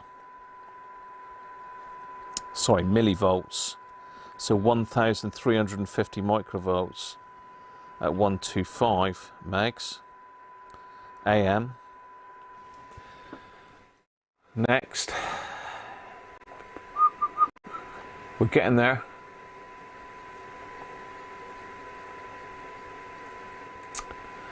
So we've got 138 to 144, so let's go for, let's say, 142 megahertz.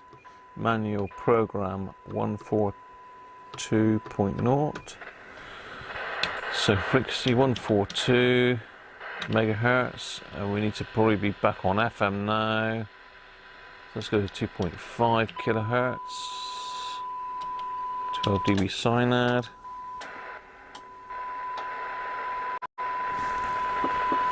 589 microvolts. 142. Okay, so let's go for our ham band again. So let's go 145 again. So manual program 145.0. I'm getting the hang of it now.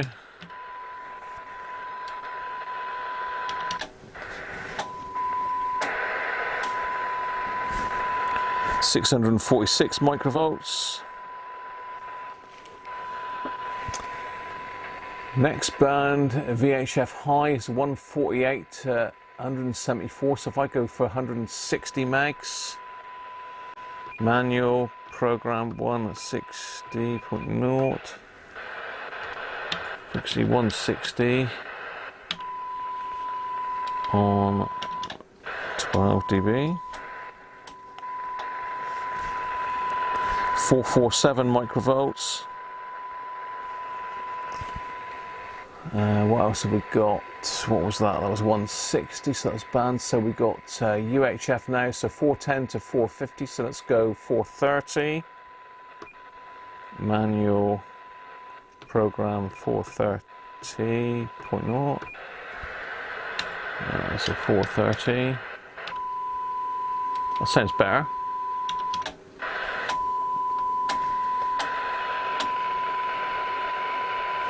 178, so it's getting better.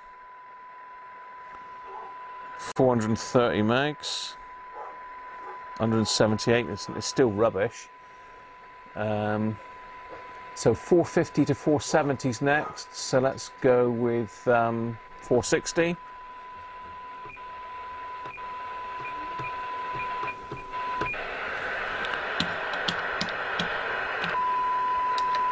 dB cyanide. 148 microvolts. Bear in mind, this should be something like 0.5 microvolts, these readings, not 100 odd. So you can get an idea of how bad it is.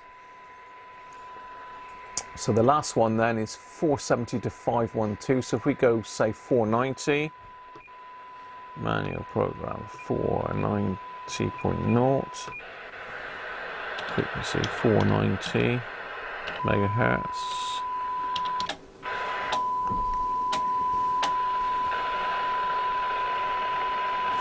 112 microvolts for 490. So that is pretty shocking. Let's get back to my chat.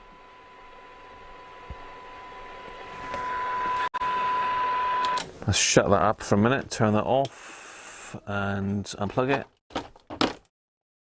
for a minute. We'll catch up with a chat.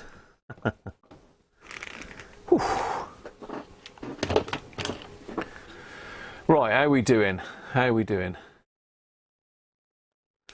Definitely something common to all front end stages is the antenna connector okay. Could be that static arrestor.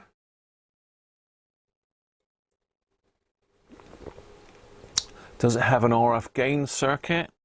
There's no RF gain on the front, but it might have an RF gain circuit, Theo, you're right. Les says could be the static arrestor.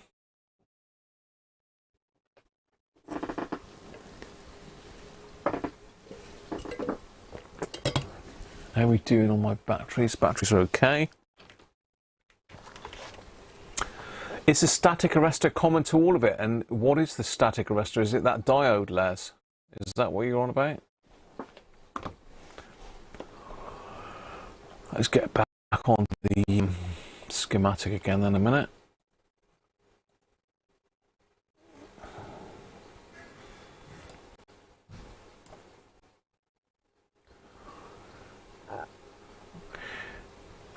It doesn't look to have protection on every circuit though, because I mean, if we look at the first two circuits there, let's just stick that in full page. If we have a look at the first two circuits, so this is the lower bands going up, isn't it? So this end one is UHF, that's probably VHF, and lower down, and this is probably broadcast band here, or is it? No, I think that was broadcast band there, wasn't it? But that arrestor, I think, is that one in there, isn't it?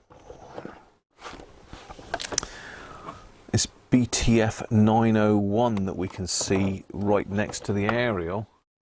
That's 101. Where's 901 then?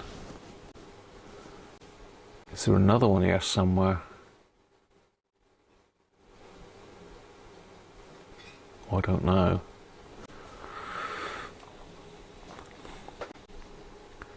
Anyway, have a look at the schematic. I'm just going to quickly have a comfort break. I'll be back.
Right, that's better. Made some space for some more beer. Okay. Certainly interested, isn't it? What is it? What is it, do you think? I'm not sure what this BTF, it's obviously some sort of bandpass filter, is it? So Les is saying about a bandpass filter. A surge arrestor, sorry.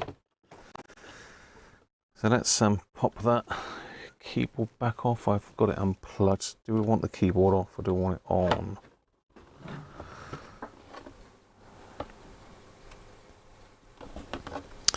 Could take it off for a minute, can't we?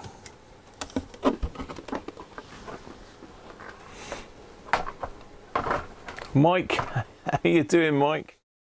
Welcome. Is there an attenuator? Does it an RF gain? The BTF bit. Yeah, good to see you as well, Mike. Les was thinking about coming, but he had other stuff to sort out.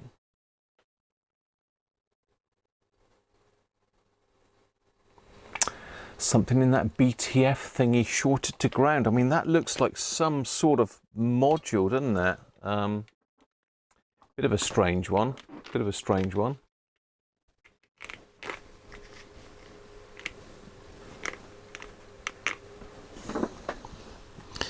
Now, what does that do? Where is it, and what does it do? I think it's. I can't remember. It said about the power supply issue now. So let's have a look where that module is. So it's a 3-legger. One side goes to D901. Center's connected to ground, and the other side goes out to T106.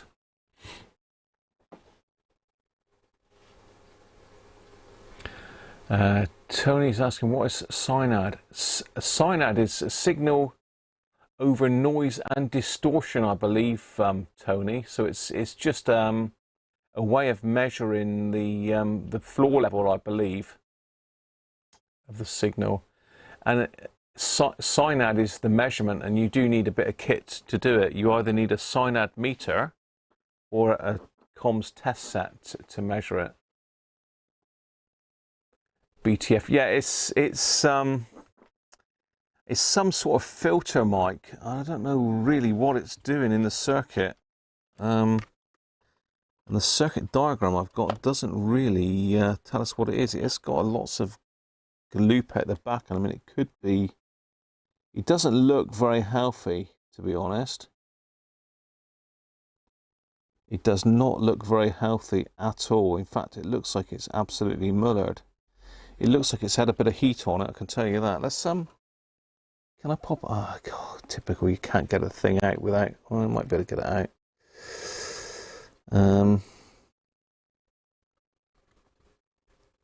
I don't know what's in it. And I don't know if it's something that I can just take out of circuit, but it does look like it's got very hot.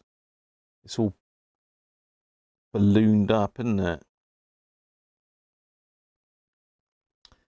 But it says it's BTF 901. In the circuit is something different. So let me just see. D901, R901, L901.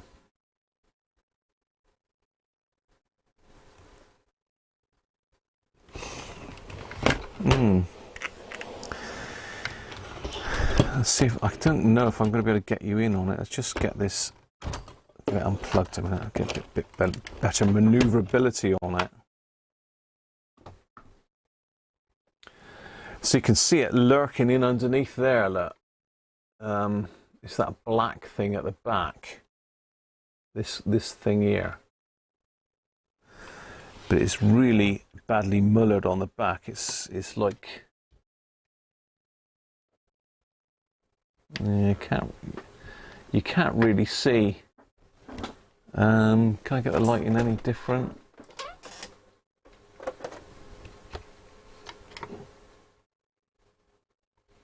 No.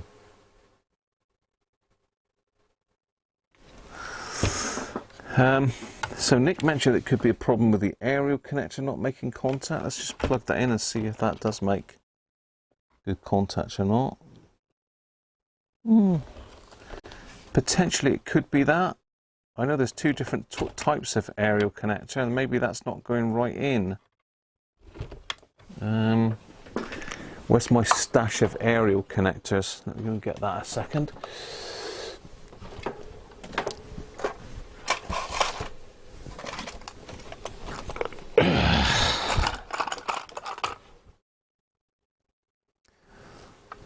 I'm pretty sure that is the correct connector for it.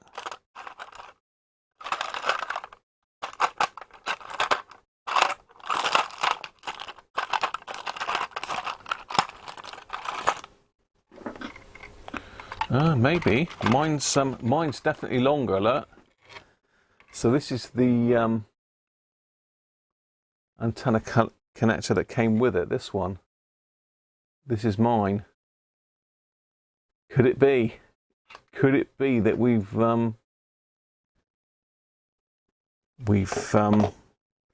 overlooked the basics again?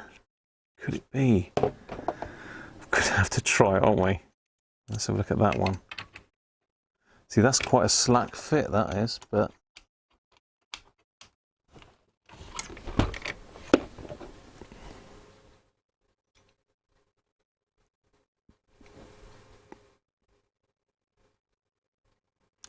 pin size is the same.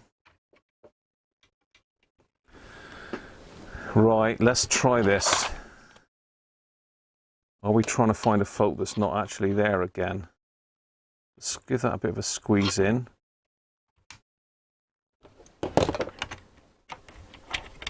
Right, let's get back to basics now. Dean, excellent, mate.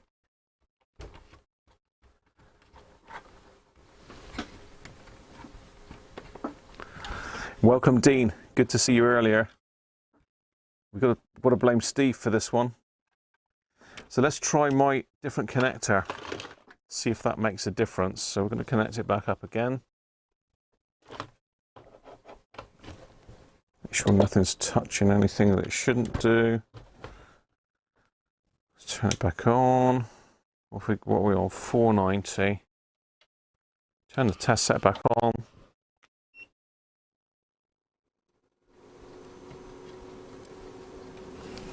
Let's connect the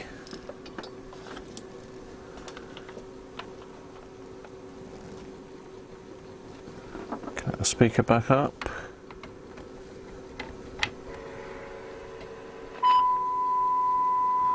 Let's try again then.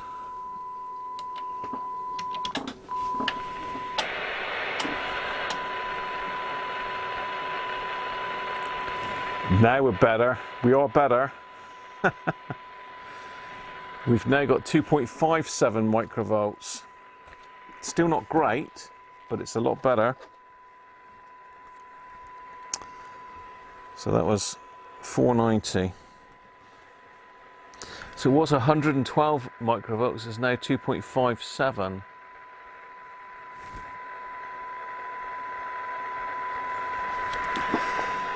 So I'm going to have to connect the keyboard back up again, aren't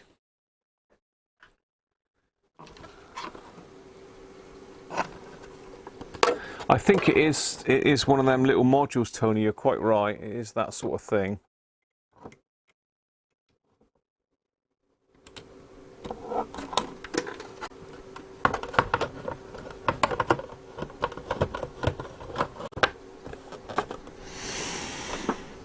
Okay.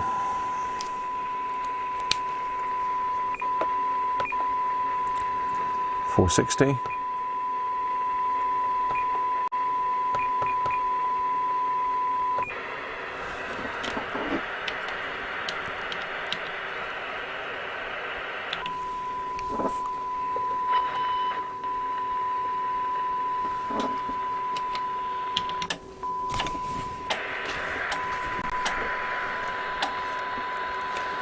.62 microvolts.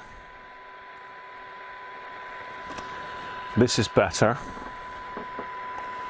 430 manual program 430.0.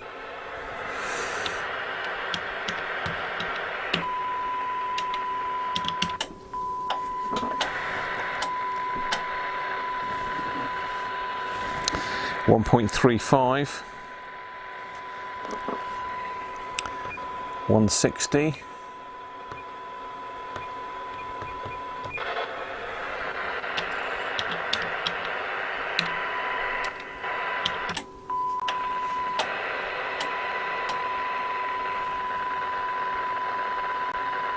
yeah, 3.13. Okay, so it's still not great, but it's a damn sight better than it was.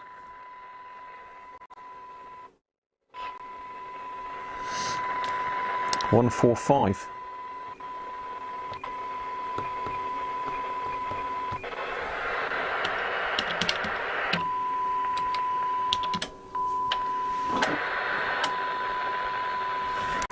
$1.78. I mean, this could just be alignment. This amount out, but I'm saying that it's still a fair way out. Manual program at 142.0.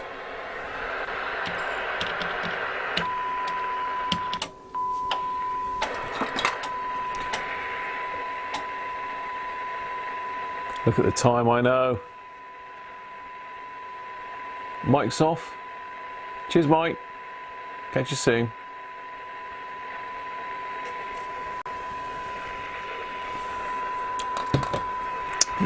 You must come in more often, Dean. So 1.62 microvolts. 125 megs now then.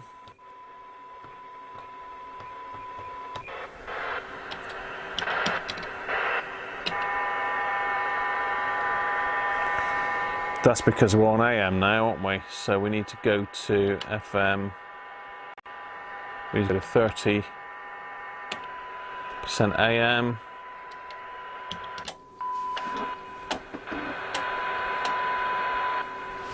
$2.57.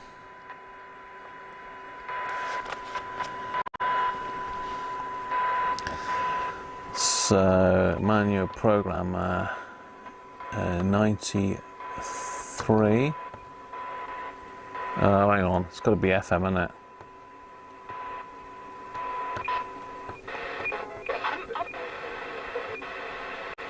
'93.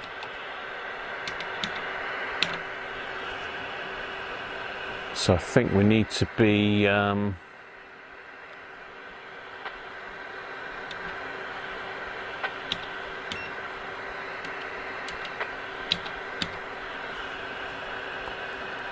okay, 93, 93. We should be hearing that, so we're still stone deaf. Oh, hang on. No, FM. Yeah, still stone deaf. Or should it be...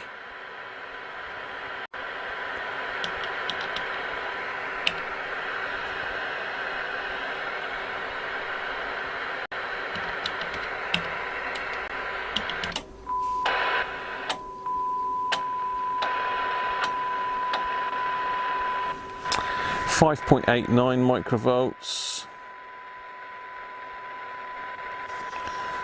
And last of all, let's go back to 73.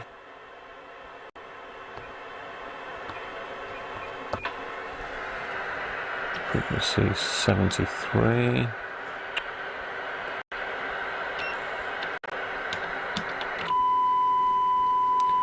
So that's turn that off. 12.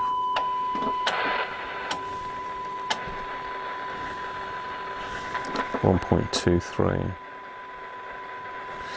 All right. Well, it's a lot better. So if you can see my my scroll there. So this was with our rubbish aerial. So we've gone from 537 microvolts to 1.23 microvolts, which these are still high. I mean, the FM broadcast band, I don't know whether my test set's set up right for that, but that's quite high still. And 125 seems quite high. 3.13 down at 160 megs. These are too high. We should be less than 1 on all of these, really. So we still have an issue, but it's not as bad as I thought. We still have an issue, so it's not as bad as I thought, but it is across the whole radio. It's not just there.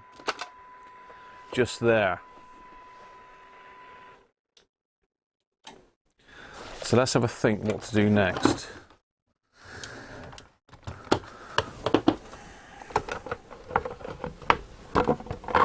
Let's have a think where we go to next. Rail voltages are definite, yeah.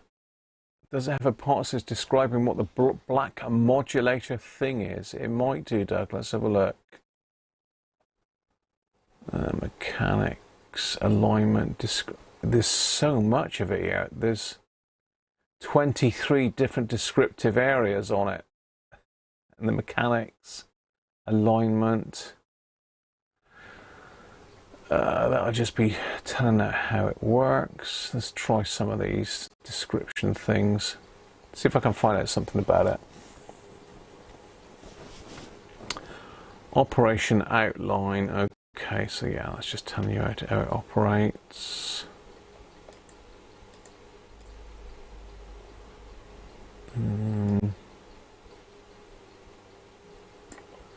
Description 14. Data PLL. Let's see if I can find. There's no parts list, Doug, that I can see. ICs.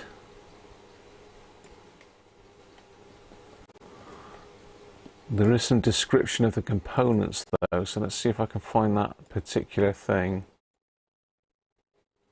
No, not there. Bear with me, I'm going through it. No, this is just showing, it's quite good, it's showing waveforms and all sorts here. It's a very good manual, very good manual. Microcomputer IC1, port format, no, not that one.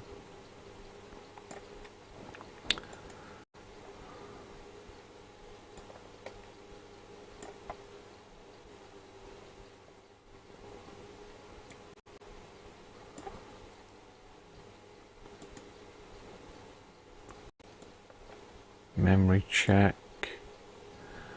There's 23 different descriptive pages on here. Reception check. Troubleshooting.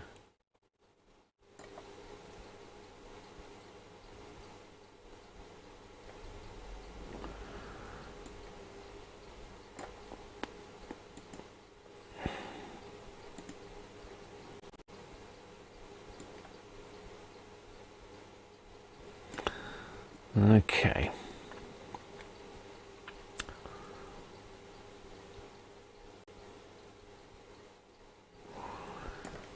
Yeah, I think we could have a problem with the power rail, but I'm just going through to see if I can find any info on that. No, I think this is now the user's instructions.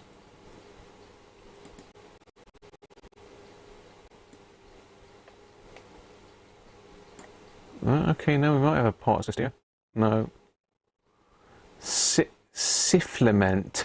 What on earth is a sifflement?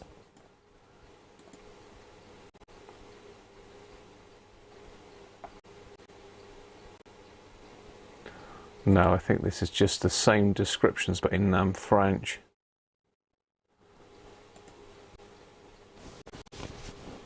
Yeah, that's just French. No, I don't think there is, Doug. Just look at the mechanical layouts of it. That's exploded view.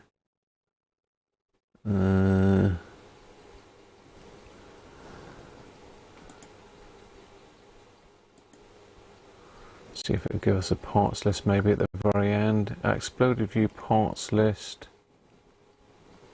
No, that's exploded view parts list.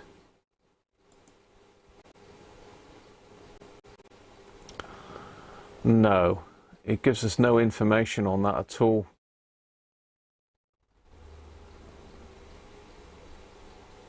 Unfortunately, no information on that little bit at all.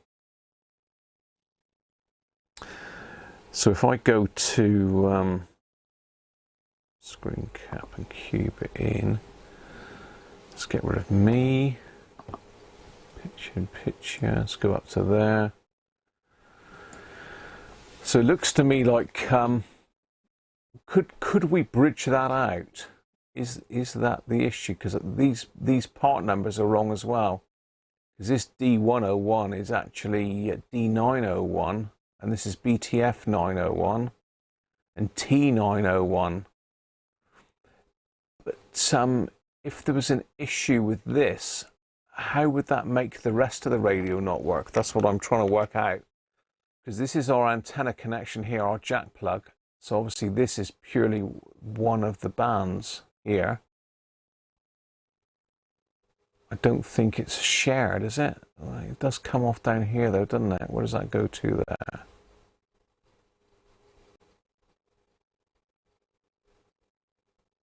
Yeah, I suppose, yeah, it does connect to that band.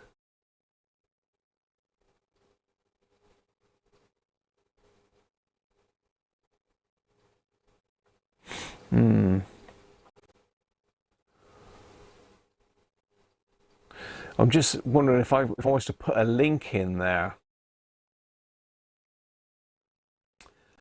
But it's obviously some sort of filter, but let's mention it was possibly a lightning arrestor. I'm going to check this diode here to see if that's okay. Any other suggestions?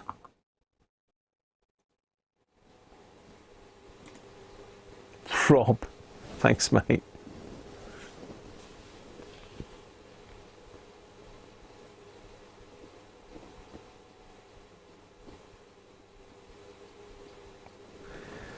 Thanks again, Chris. I haven't got the camera on, but cheers, mate. Take it out. Take the black thing and jump it. No worries, Chris.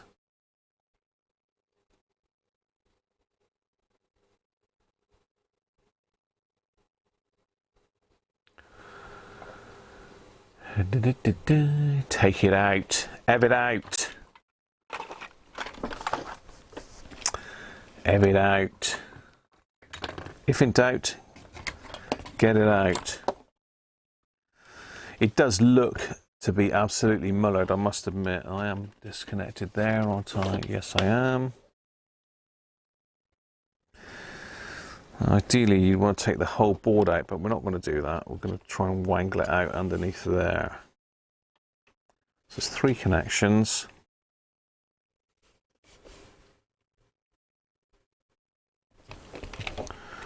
So the center is to ground. We're not worried about that, so it's just joining those 2.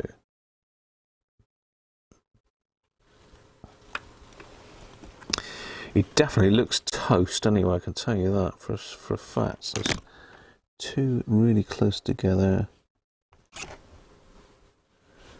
and really spaced out.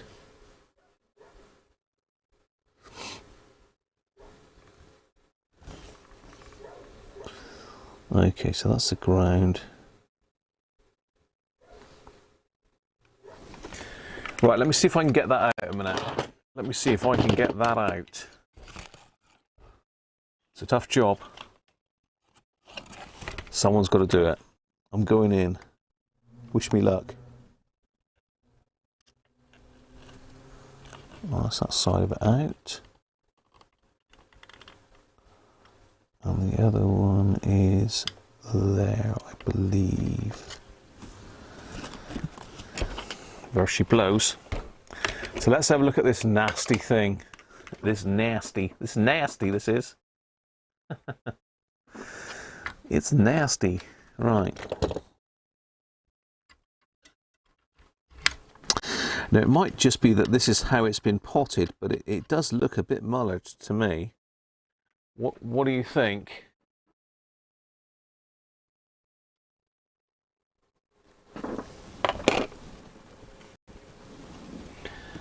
It doesn't look right, does it? It definitely doesn't look right.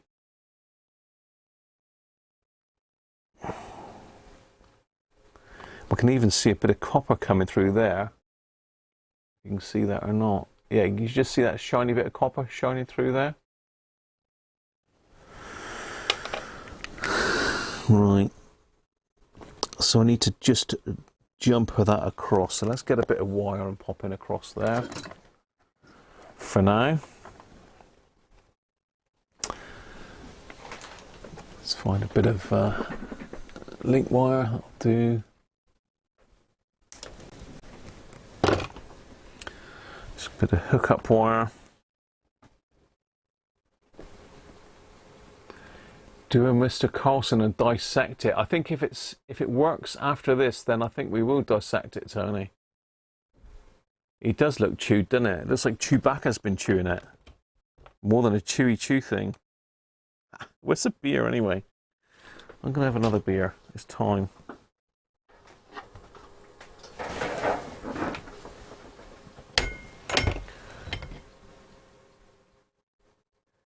$16.98, a very good year. A very good year. And we're going up in strength again. I'm just trying to find my wire strippers. I've got beer bottles all over the floor here. You can tell it's a birthday stream, can't you?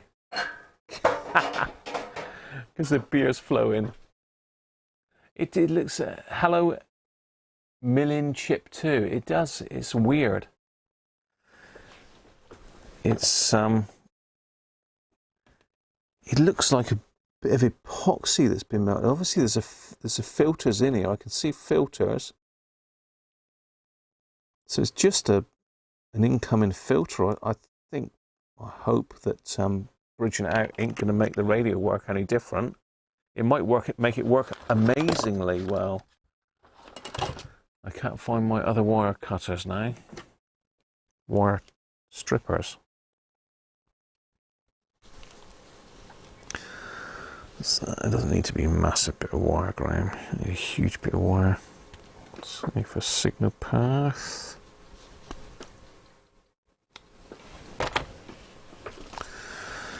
So I'm just going to bridge this out. Let's just go to the overhead camera. You can see what I'm up to then. If I can get the overhead camera in the shot.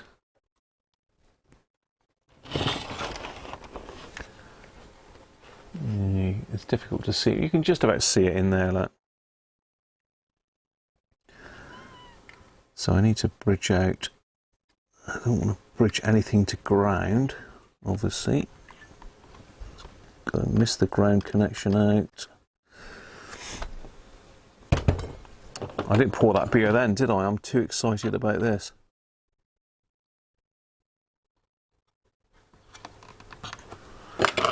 So that's it bridged. Can I get in there to solder that?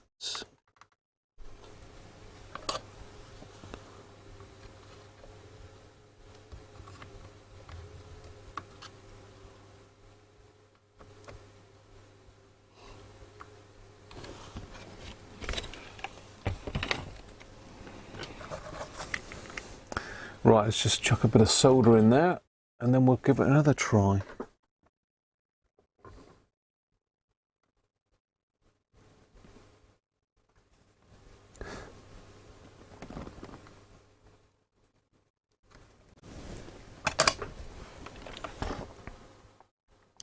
It's in.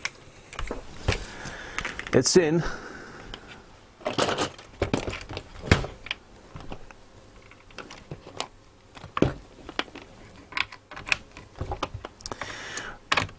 The bridge is in.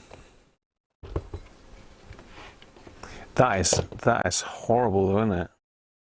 But I don't know, I don't think there's a lot in it. I think it's just coils, you know. But if this cures it, then we'll pull this apart maybe and see if we can chip some of the stuff off of it.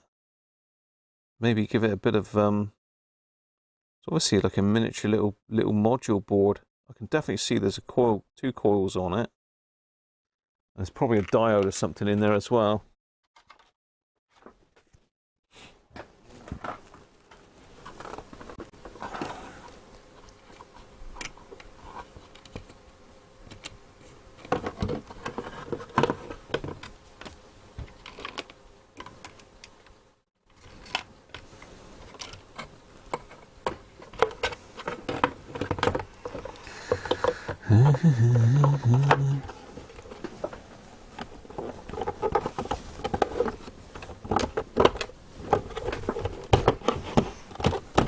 Okay, we're safe. Let's plug her in.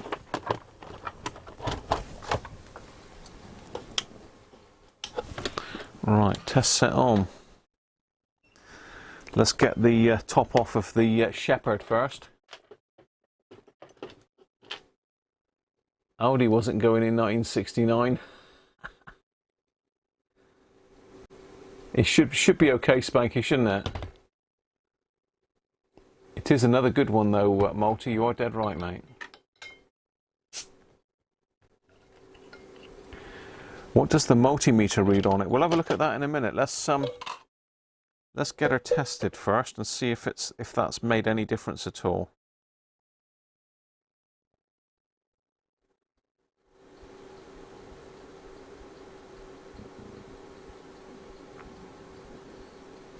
I mean, it could have seen a bit of lightning, couldn't it? As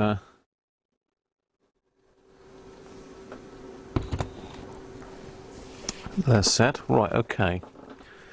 So, turn on.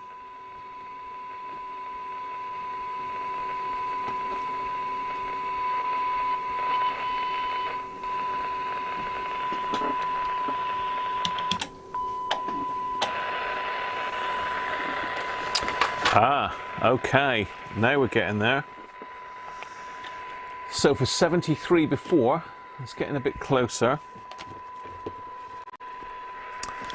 73 before we had 1.23 microvolts. We've now got 0.85, which is better. So let's go manual program 93. FM, innit?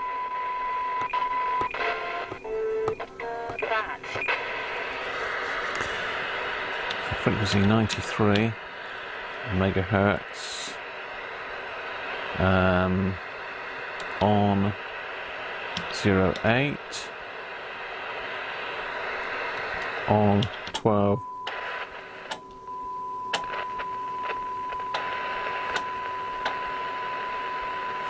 No, that's still the same, 5.89, but I think that might be a quirk with my test set. I'm not sure.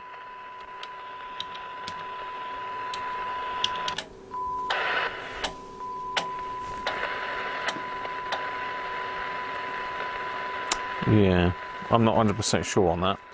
So that was exactly the same. Let's try 125, which is AM. So manual program 125.0, enter. Obviously 125. So we need 30% AM. 30% AM, that's better.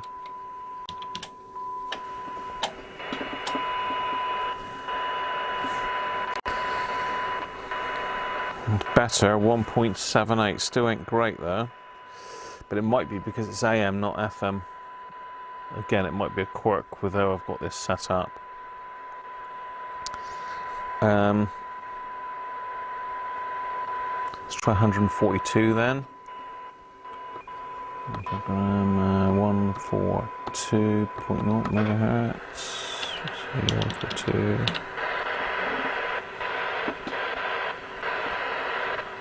FM 2.5 kilohertz.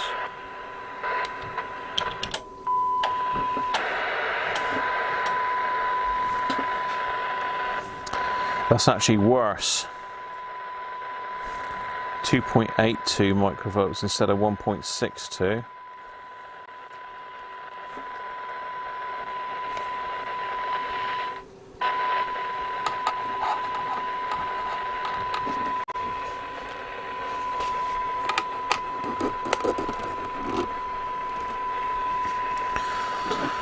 Am I doing something wrong? No, 2.5 kilohertz deviation, maybe 1.5, but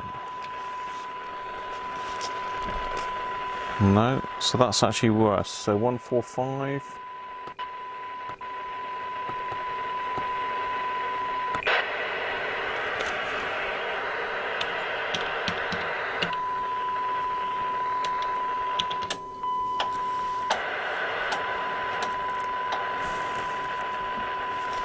.35, so that's not as good. 160.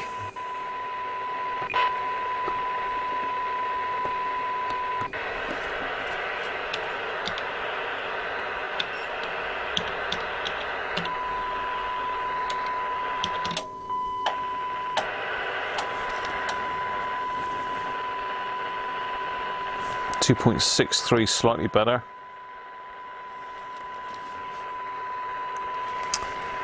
430. G.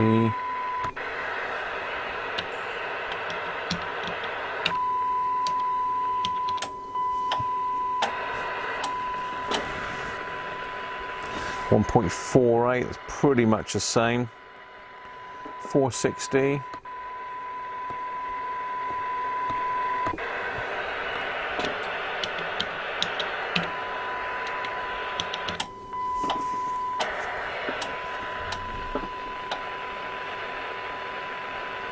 .04, not as good.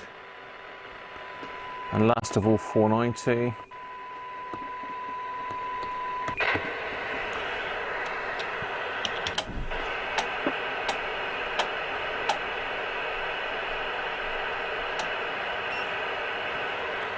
Try that again.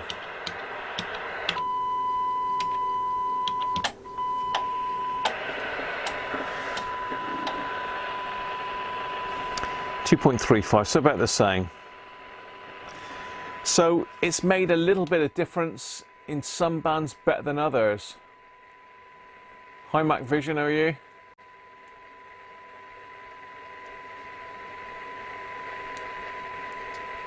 Thanks Tony. Yeah, it's not cured the problem, definitely. I mean, certainly sorting the aerial out has helped us. We've now got a usable receiver, but it's not performing anywhere near what it should be. I mean, the best measurement we've got is at 75 megahertz, 0.85. Acceptable for an old radio, but still not great for a receiver. So it's not cured it, no. It's not cured it, so it's not that. I mean, Les is saying the diode. Would the diode kill it dead though, Les, or would it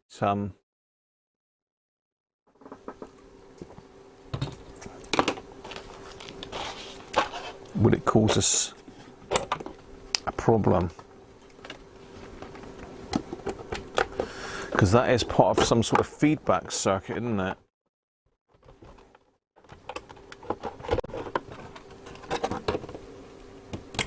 It is unplugged.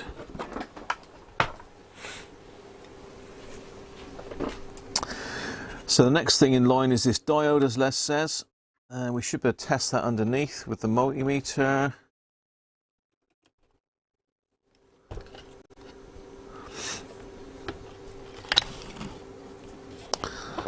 So it's across there. Right, okay.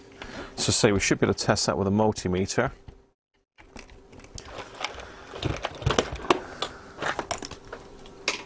I've got stuff everywhere again. Nothing new there, is there?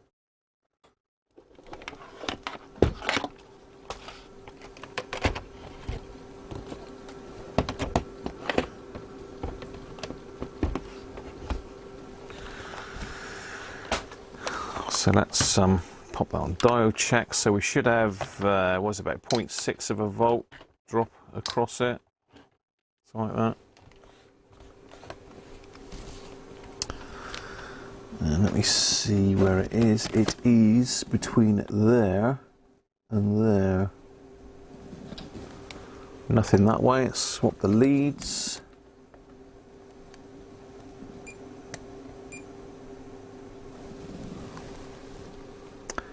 .741.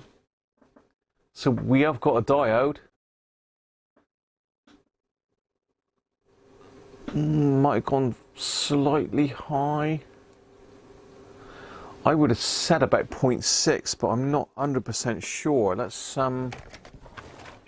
what can we compare it to? We want a 1448 read, don't we? 148. Let's have a look. So if we stick a, one end 4148 across. Yeah, see, that's 0.6.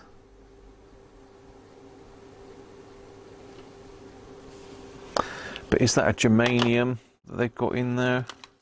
I mean, this is just a small signal diode, a 1N4148. I mean, I could try that in there. See if that improves matters. What's your thoughts? Call up the spec for it. Okay, let's have a look. See if we can find out which one it is again. So I think, again, it's difficult to see. I think it's, I can't be 100% sure what it is. It looks like it could be ISS 85. I don't know. Let's have a look. ISS 85, 86 or 83. Let's try 86. High frequency detector diode, AliExpress. Data sheet.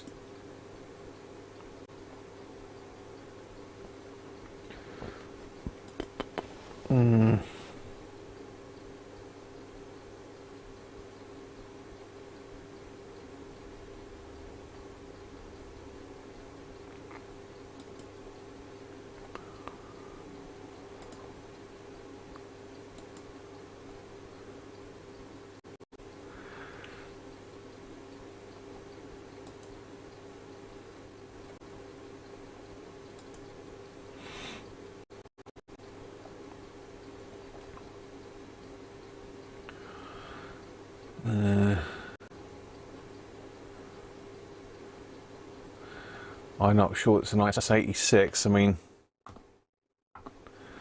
that's saying it's a silicon Schottky barrier dial. Schottky?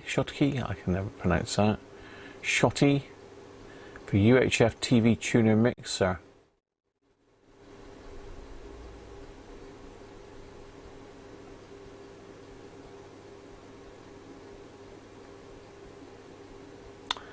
It's got an H mark on it.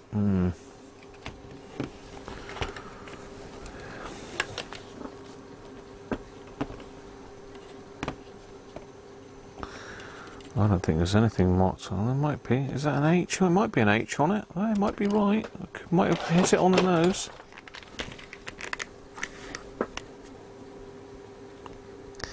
It has got an H on it. It has got a H.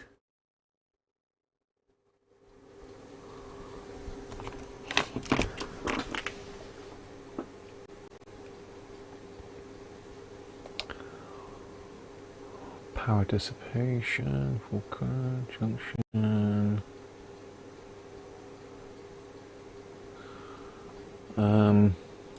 Can I get this up bigger? No, you're going to have to help me out here because I'm not sure what figure we're looking for. Reverse voltage. No. Characteristics. I mean, if that is the one.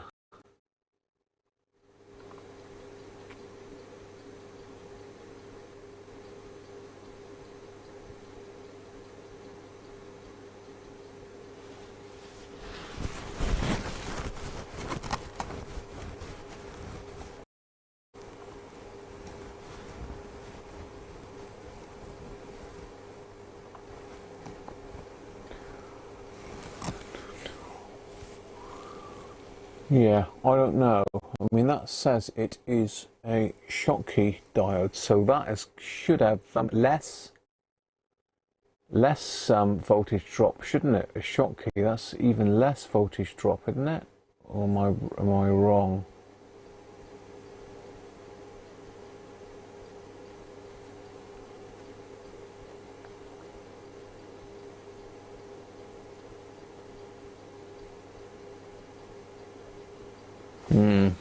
Not 100% sure what we're looking for there, Theo.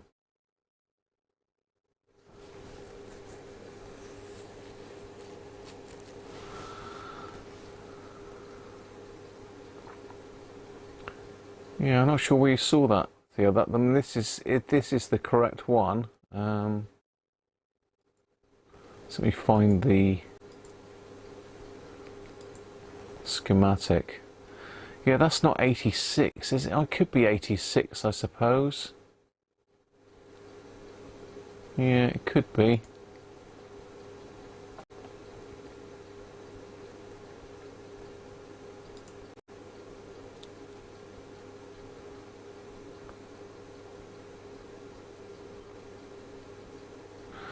So it's a pin diode, so you can't compare to a normal diode. Okay, Nick.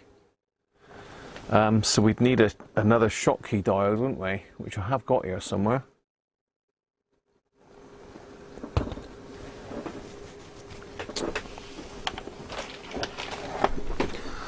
Let's grab my diode box. The good old diode box.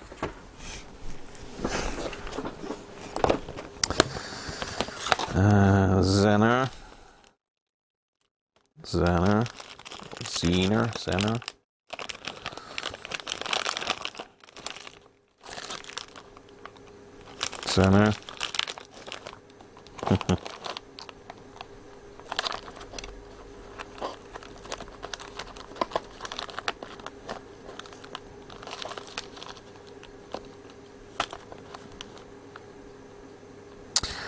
A 1N5819. I think they were Schottky diodes.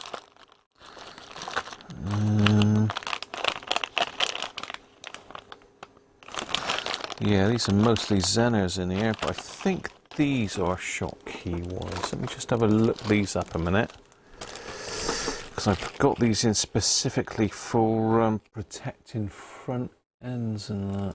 Let's have a look.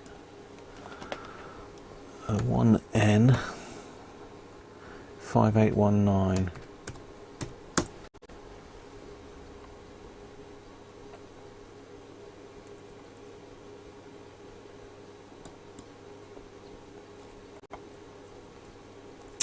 Yeah, it's a 1 amp Schottky diode, this is.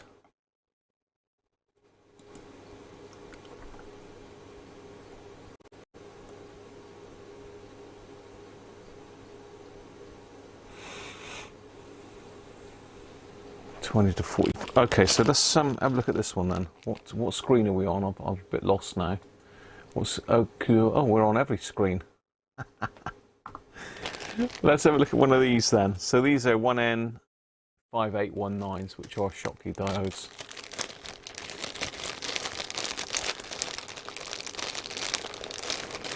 So Million Chip is saying it's wrong. Hi Rich, how are you?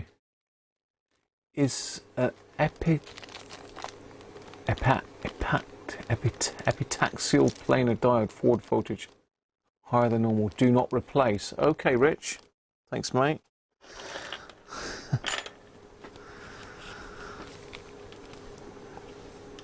Lucky I've got you guys on board, isn't it? Let's just check this this one. We're not going to replace it because Rich knows his stuff. If Rich says no, then a no it is. Good. Okay, so that's got 0.18 that way.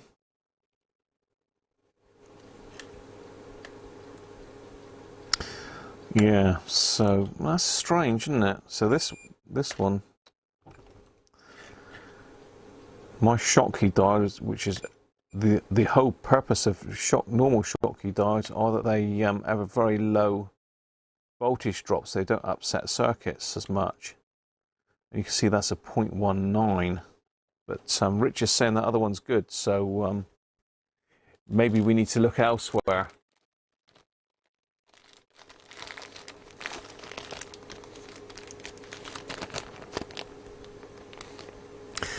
This is the problem. I can't.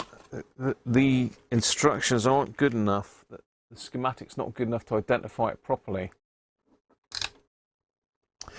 So we think that diode's good, and taking this out has not really gained us anything. So potentially this is still okay. It's just been potted in epoxy, I think, and I thought it looked maybe that it'd been distorted or something, but I don't think that's an issue. But it won't hurt to leave it out for the purposes of testing because it hasn't really made a lot of difference.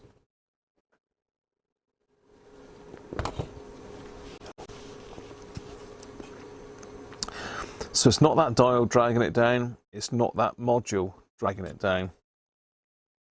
So where else do we need to look? It can't be all of the transistors. It's got to be a voltage. It's got to be a voltage problem. I'm sure it has. It's got to be a voltage issue. So if we check the voltages next, then that's going to be next. I think we've got to go with the voltages. Should have checked that first, really, but it's nice to have a play about, isn't it, to try and find it.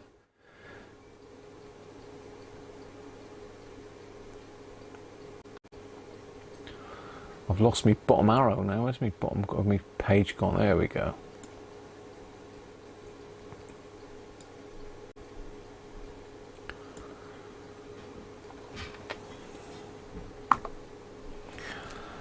So if we look at this Q101, we can see we should have 8 volts, 0.34 and 0 on that one.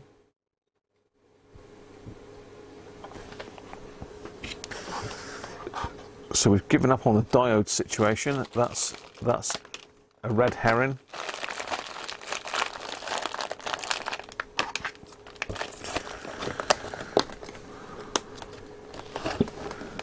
Glad you're with us, Rich, though. Still, you do jump in at the crucial moments and save the day, Rich. Usually, don't you? He does. He's got his eye out for me.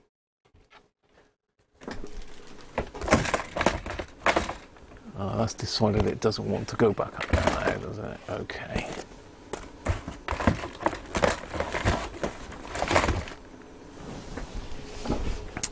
Right, let's get back to normality. Let's have a look at some voltages, shall we? Let me have a look where we are here.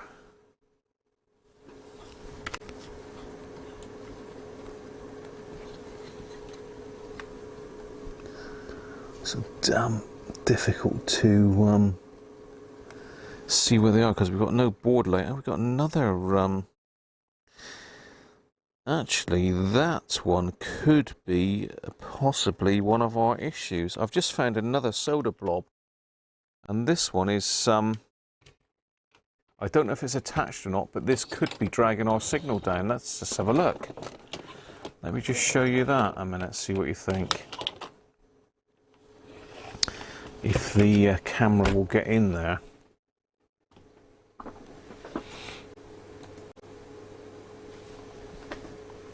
Can you see where? Yeah, I can see it on the shot there now. So center of the screen there, look, you see that green resistor?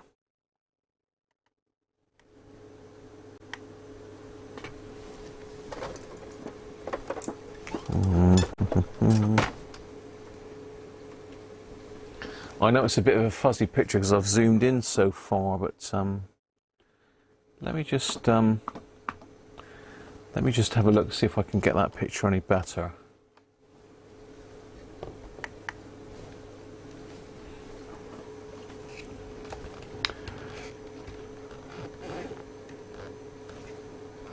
But yeah, okay.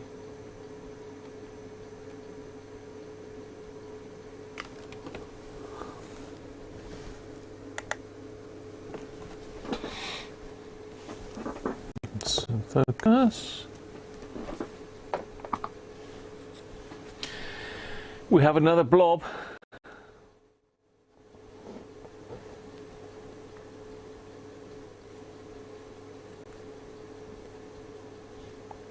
Can you see what I see? I see a blob of solder touching R618 to the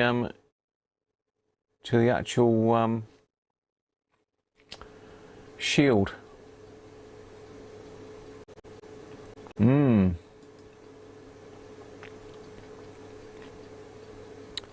Yeah. I mean, it's a long shot still, but it ain't right, is it? It isn't right. Let's have a poke. Where is it? I can't see it now because I've got the camera in the way.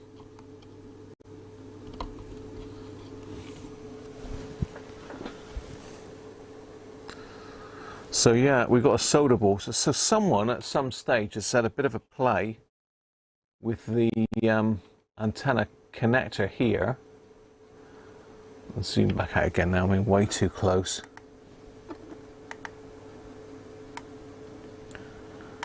So someone's done a bit of resoldering of this one, and all the solder's dropped into this area.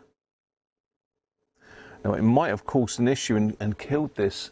It might have killed this transistor, you never know. See, this one might still be dead. But it's worth, now I've pulled that out, just retesting, I think, don't you?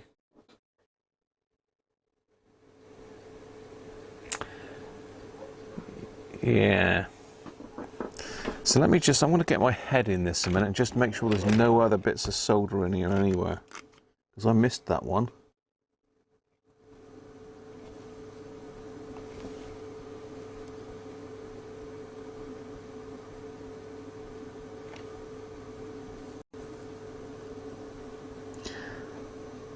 It's one of those things, was it or wasn't it short in it? I don't know, I should have probably measured it, shouldn't I really?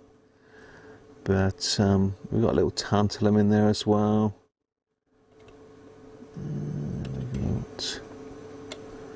Looks like Q105's in there as well.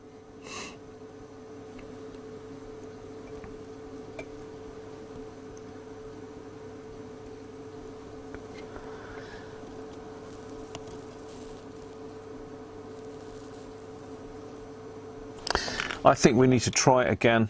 I know it's a pain in the neck, keep going in and out of it all the time, but I think we need to try it again really.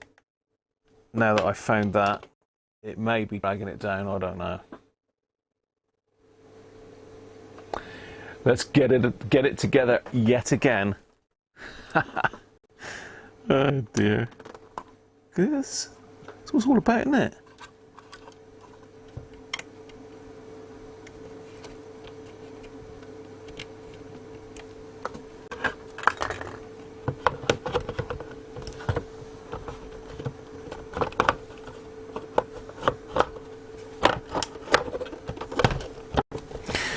So Steve has really done us proud here today.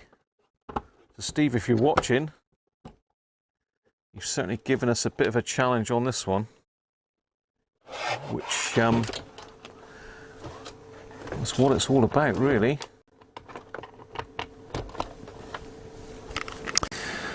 So lots of different things we found so far. We've certainly found we had a dodgy antenna.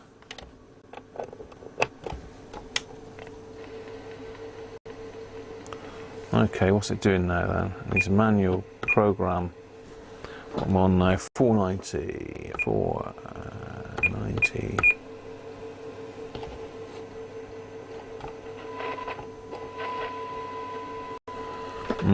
Doesn't sound to be any better, to be honest.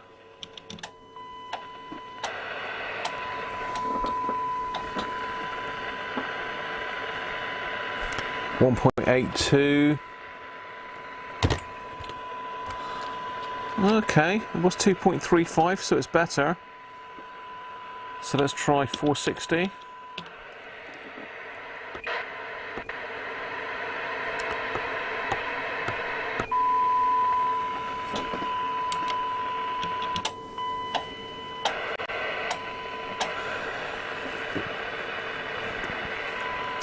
.35, better. It's still not perfect. It's still not right. It's still not right.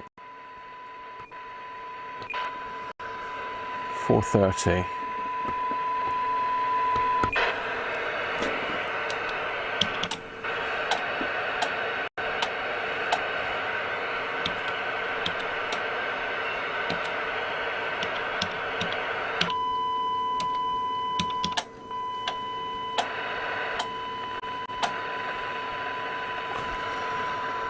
.23, little bit better, not massively. It was 1.35.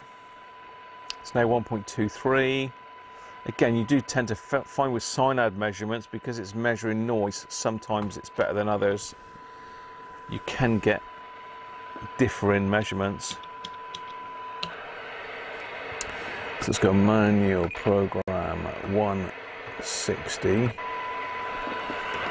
On 12. Now this band's never been very good. 1.62. That's come up a lot. That was 2.62, so that's come up 1 microvolt. So it's definitely helped that. I mean, it might have been just taking down part of the band, not all of it. So that was originally 3.13, 2.63. It's now 1.62. So that's quite a difference.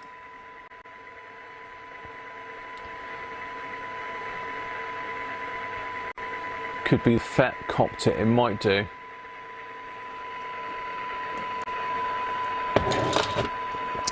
FETs are very finicky. Normal transistor probably would survive messing about with that, but FET, no, this isn't shocking, so to speak.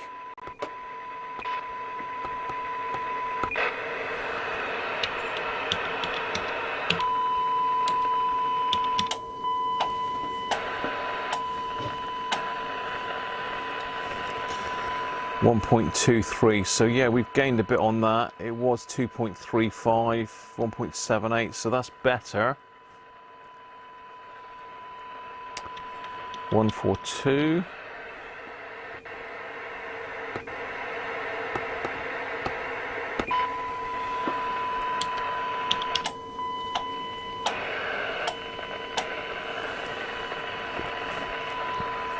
Yeah, that's better.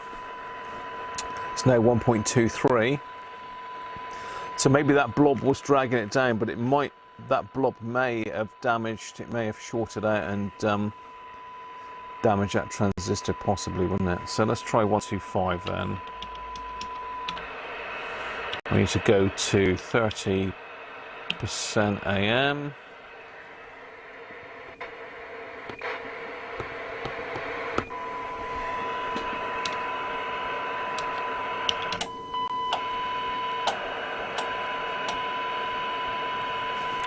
.57 is the same, no difference. So I don't think we've cured it. I'm not going to mess about with the broadcast band. Let's just finally do 75 megs.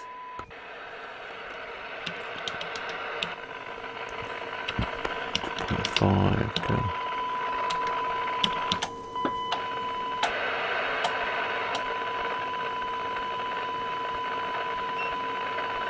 That sounds really noisy for some reason. I think that's...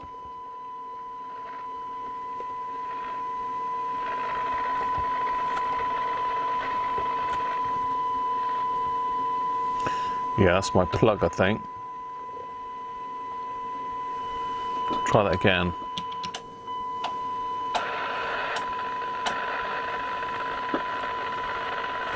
1.29, so about the same. I mean, it was 0.85.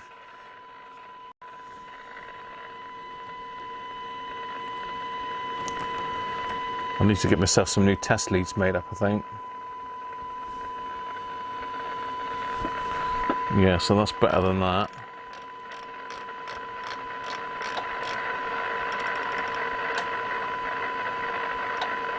Yeah, that's around 1 microvolt now. Let's just try that again.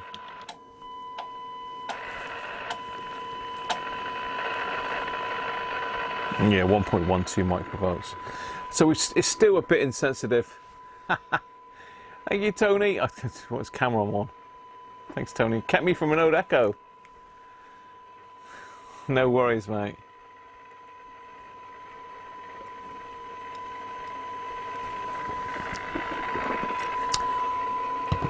So we are working a lot better. I mean, we can prove that a minute. We could...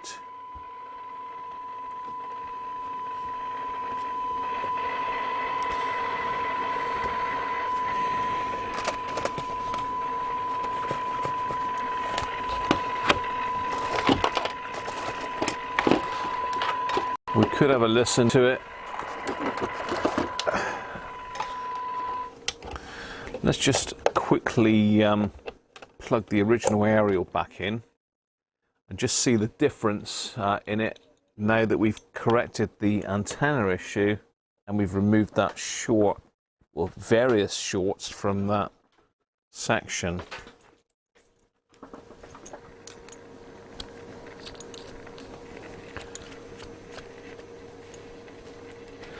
Yeah, I think the BTF is fine, Kim. I think that's just doing a little bit of filtering, so it won't really, it's not really going to gain us anything. It will just possibly stop a bit of noise. So let's try it again. So we'll go to FM.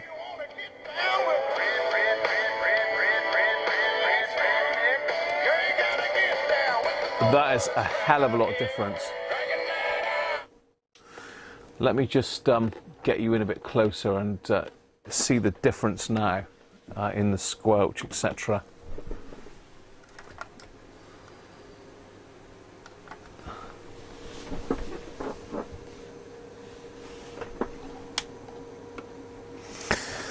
Okay, so if you remember before, let's put the squelch buttons back on so you can see roughly where we are with it.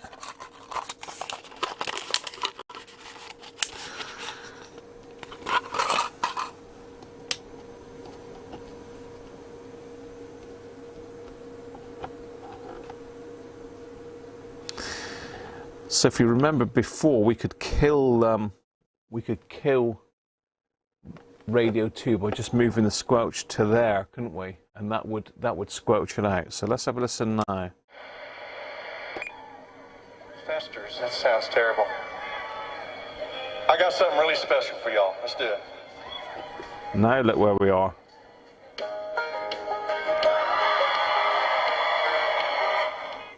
So we actually can't squelch it out at all now, so we know we've gained a massive amount. I've always been a rolling stone with a reckless streak. Dance along. So now look where we are. We've gained a hell of a lot by sorting that antenna connection.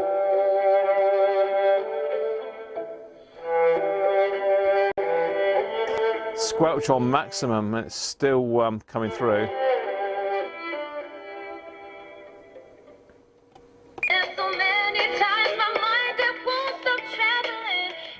Radio 1, maximum scratch, still breaking through. You've thought of everything, haven't you? It's dead simple. It's just about creating space for nature to do its thing. Radio 4. With the beauty of the northern lights, in my mind is fading, the blue sky over.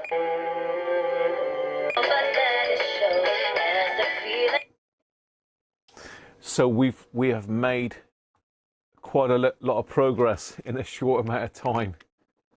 Paddy, a Bartek capacitor. It's something that's caked in epoxy. Paddy, but you can nitpick up. You cannot pick up Zorba. I can. Because I've got a treat coming up for Sean, Mr. Man Cave. I've got a treat coming up for Sean later. He's going to love it. He's going to love it. Because I know Sean is a big fan of Nana Muscori. He loves her. So Sean, I fixed my cassette deck just so as you can listen to a bit of Nana. And one of the tracks on there, incidentally, is Never on a Sunday. So I think we might have to have a bit of that in a minute. If Mrs. Cruncher don't call me down for tea, you never know. We could try it, couldn't we? We haven't fixed it properly yet. Let's not get too advanced, because there is still issues with this. It's not as sensitive as it should be. Now there is a possibility that is alignment. There's a strong possibility that is alignment issues rather than anything else. It does seem a little bit low. It could be capacitors. Hang on, I've got to take the knobs off. Otherwise we won't be able to get the thing apart.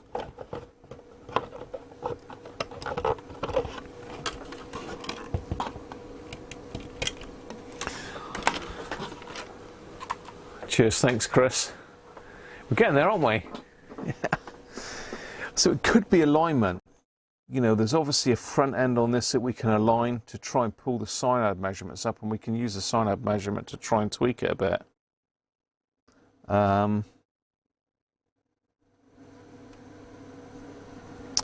So yeah, we could look at that. I don't think pulling that out has done us any harm, to be honest. The old black, it's like a blackjack that's been chewed up and spat out, isn't it, with some wires attached to it. I don't think that's done us any harm taking that out, although it will go back in because it's part of the radio.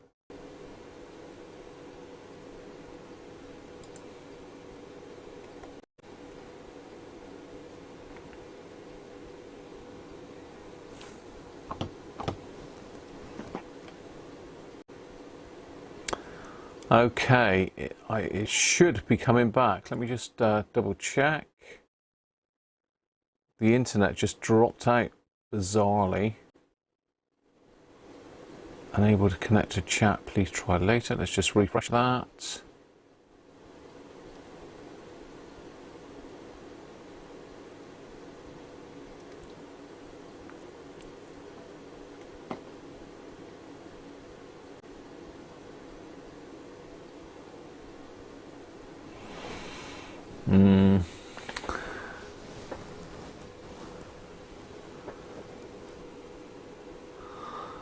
Okay, we could be back. We're back? Excellent. Yeah, a bit of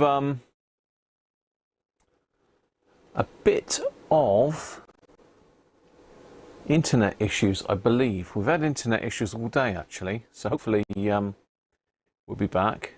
Fuzzy? It's just going to ramp back up to... it'll just ramp back up to service soon, so bear with it. it'll come up to maximum resolution once it re-establishes it. What's it saying? You're not receiving enough video to maintain smooth streaming. As such, viewers will experience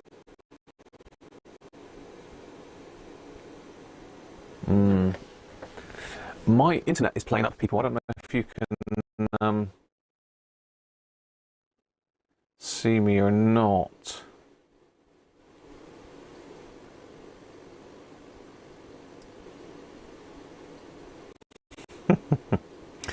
Yeah, apologies, people. Some of you may be struggling with the internet speed. It will right itself in a minute, but for some reason it threw me off the internet. For some reason, we've been having problems with broadband this morning, most of the morning, but it sort of righted itself. But hopefully we're back.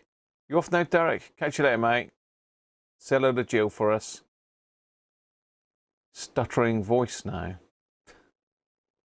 Bear with it. Hopefully it'll pick up.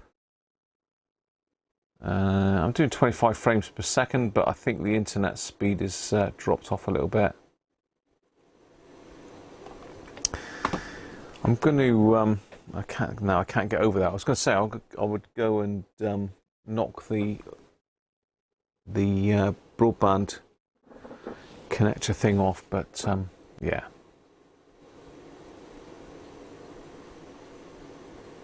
Yeah, I can hear you, Paddy. You got 1080 back.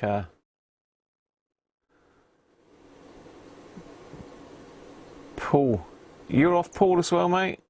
Or you still with us? I can hear Paddy. He's shouting again, isn't he? He's always shouting, Paddy. Yeah, for some reason my broadband just dipped out there for a second. Obviously, it picks the stream up again because I'm using external software. If I was broadcasting directly through YouTube, I would have been thrown off. But I've got external software running, so it's kept me in. And pedal order when locked. Right, so where are we going with this radio then? I think we need to check the voltages. Really, that's our next thing, because we could have capacitor issues. We could have taken one of the transistors out. It's doing pretty good now. It's not great, but it's not bad, if you know what I mean. If you know where I'm coming from. How's the beer situation? Well, we've got that one. I've got one left, so I can survive for one more beer, people. I can survive for one more beer, and then we'll call it a day, because I'm already knocking on an hour over.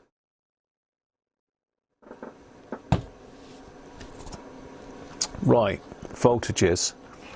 So what I was trying to say before I got rudely interrupted was Q105 and Q112. We need to look at the voltages. Q105 and 112.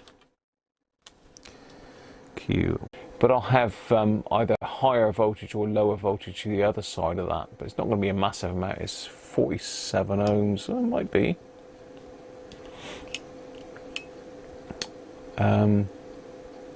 0 volts, gate, drain and source, isn't it? I mean, I've not had a lot of dealings with FETs at all, so one is a gate, one is a drain and one is a source, but I don't know which one is which, to be fair, without looking up a diagram for it. But all I need to know is I need to find 0 volts, 0.33 and 8, and if any of those are like badly out, then this could be a problem. So let's go with that.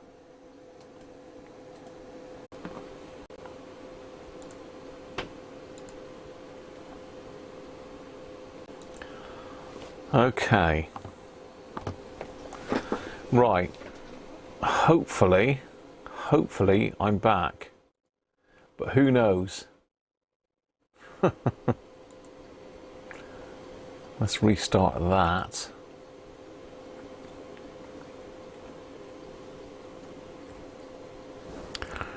I'm hopefully back, people.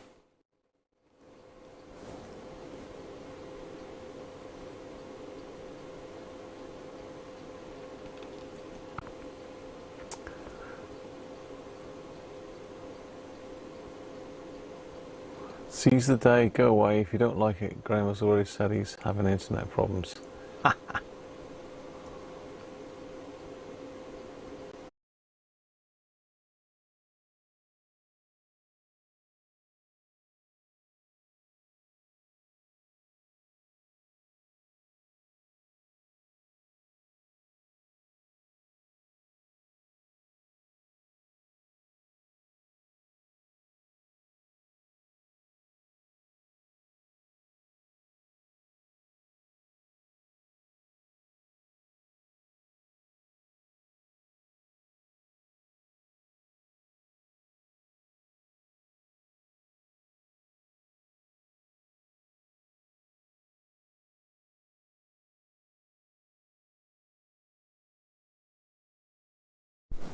Right, I don't know if we're back or not, but it says I am.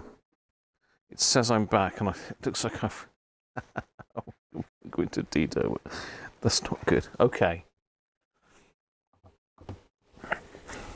Am I back? Let me just check. Let's refresh that.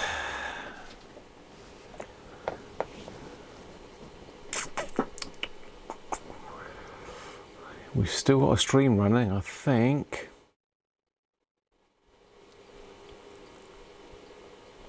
Says I've got an excellent connection. I'm back. I'm back. What is going on here? It's madness. Right, let's pop the chat out. I've had to reboot the router. I mean, I don't know whether it's had a bit of lightning at the back end of it.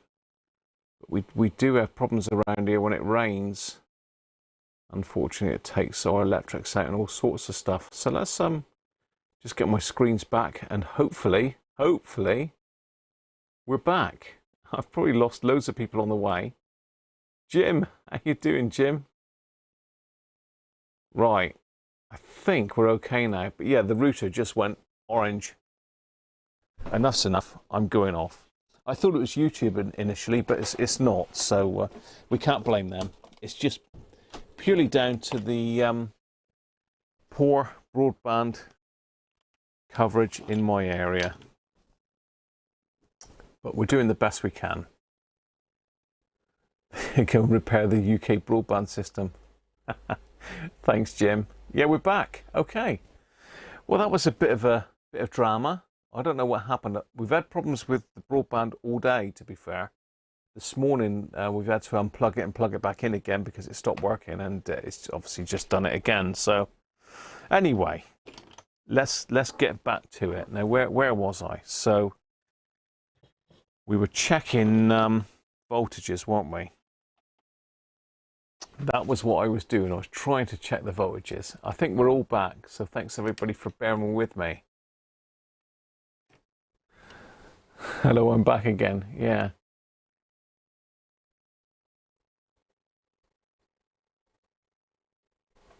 So apologies if we lost a few people on the way, but I'm sure people will see the stream is still running. Size the day is wasn't too keen. I think, have we got rid of Size the day? I don't know, but we will get rid of him. There you go. So unlucky Mr. Size the day, but obviously a bit of trolling going on there, which we've got rid of. So there you go. Thanks, Jim. Catching you up. You've stood still, have you? Right, hang on. Okay, let's get going. So I'm going with Q105 first, and as I say, we've got the gate. I've even lost me flow altogether now. We've got the gate, source, and drain, haven't we? And I'm not sure which way round that is on a FET, so apologies for that. But that's the reason. So we're expecting 0 volts, 0.33 and 8 volts. So I need to just check where that one is. Q105. That's that black one in there.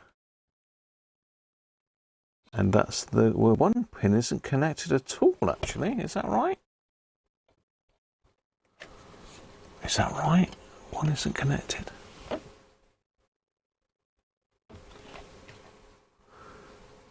Interesting.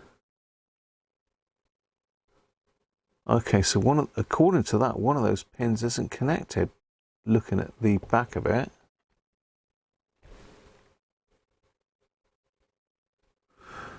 So you're not going to see any voltage on that if it's not connected to anything, but that's unusual.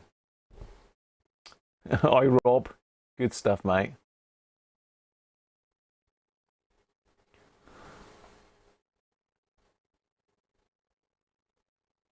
It does seem strange, doesn't it? I mean, I'm looking at it here, and it's, according to this, it's down here, and it's those 3 pins there. Unless that's the... Yeah, that could be that pot. So it might be...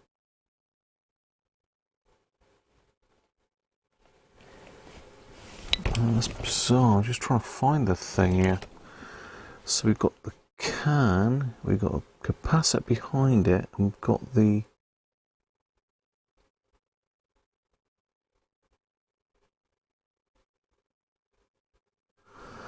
Are they connected together, 2 of the legs on this?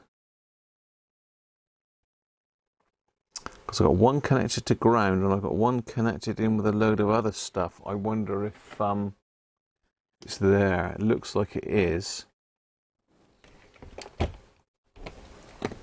Let me just get the schematic back up. Let's have a look.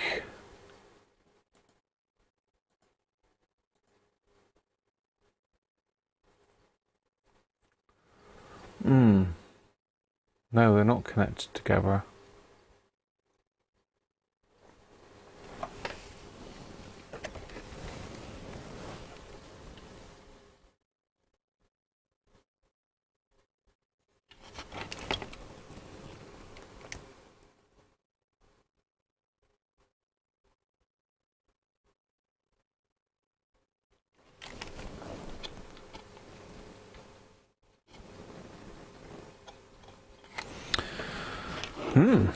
Okay.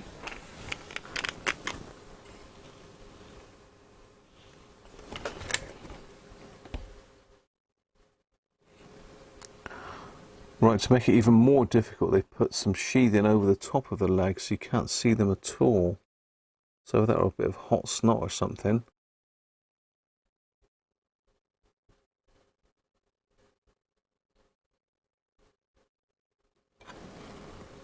What is that? I'm not even sure that... Is that even a fat?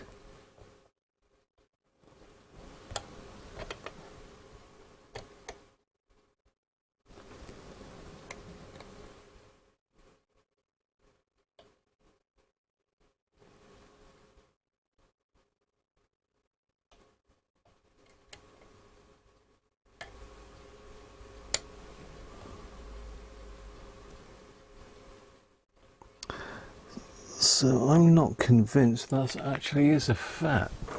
I'm trying to see the marking on it. It looks like...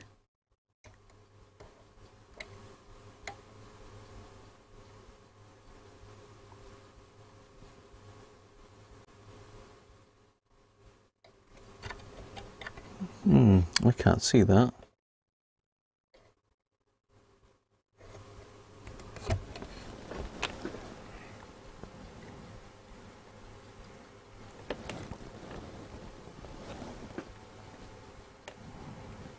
Could be those 3. It could be those 3. So we got ground. So one is ground but through a resistor. And one is through a capacitor.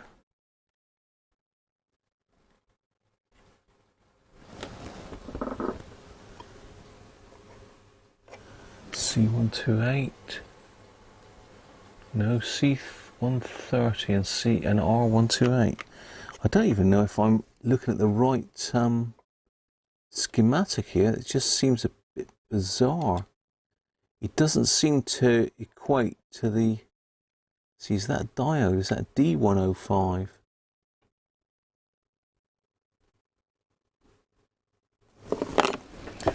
Yeah. Let's have a look. I don't think that's Q105 there. I think that's something different. Let me take the screw out a minute. This could reveal more.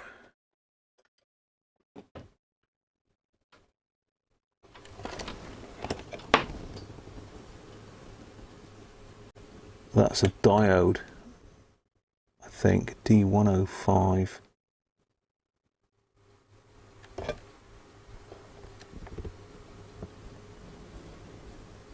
That's a diode. That's not a transistor. That's bizarre because it looks like a transistor because it's that sort of package.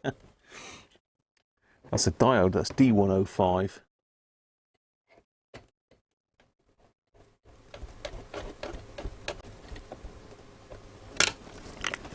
Right, that's where I'm barking up the wrong tree.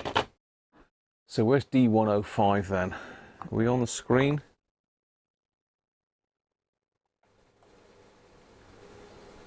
D102, it's one of these varactors, isn't it? D103.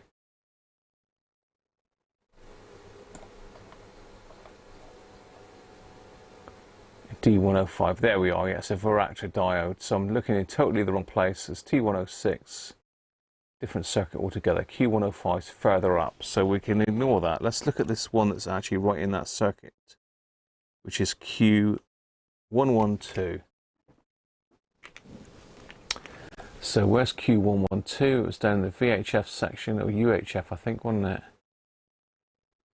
Q112. There we go. It's not a FET. 1.9, 1.98 and 2.5. So the base should be 2.5.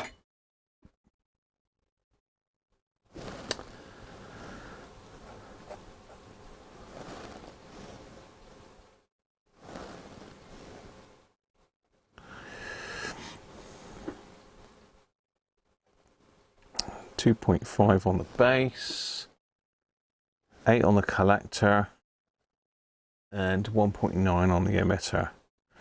So let's see if that one's working then, as it should be.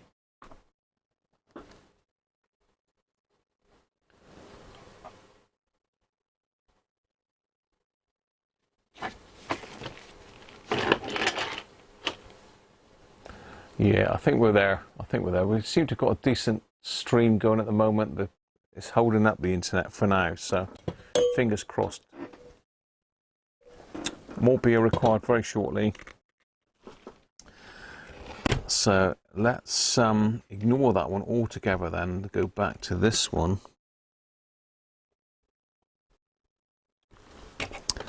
So this one's got 2 connections there. I think that's... It's very difficult going from one side of the board to the other, really. So we've got 2 connections there. I think that's those 2.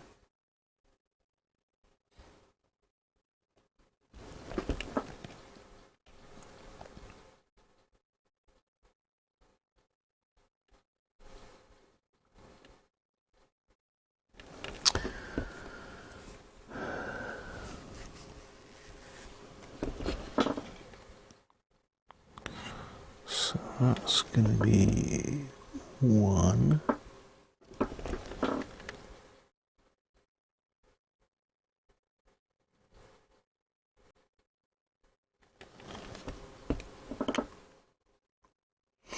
Okay, well I think I can see where that is. Let's power it up.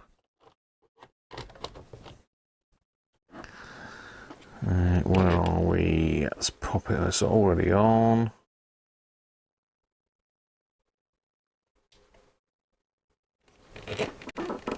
Just connect up a speaker so it's not free running.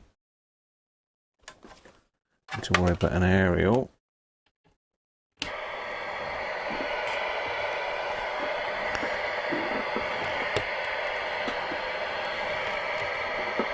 So we're in this area here.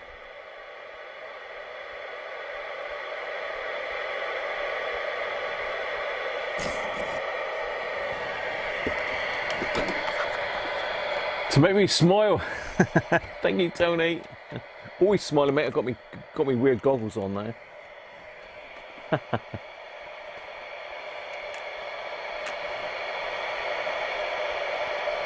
Yeah, it's a bit of a pain, isn't it? So let's have a look. Let's stick that one in the ground.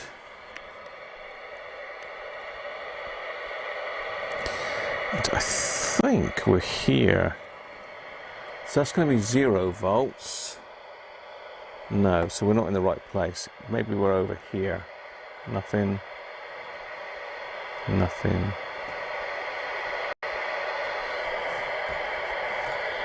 Okay, let's go for a ground on the board then. So that's going to be ground there.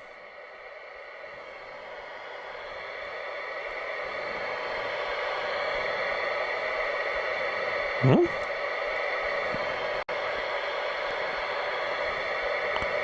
13 volts there.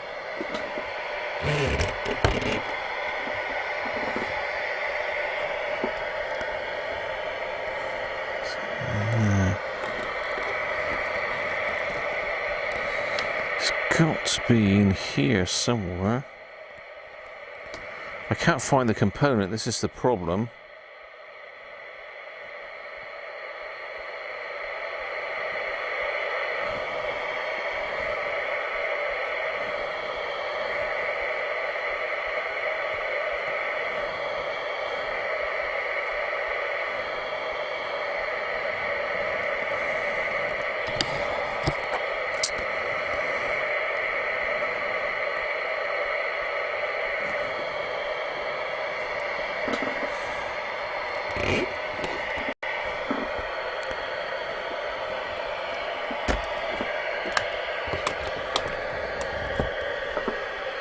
And I can't get at it there because that damn shield's in the way. I can just about see one there, so let's go with that.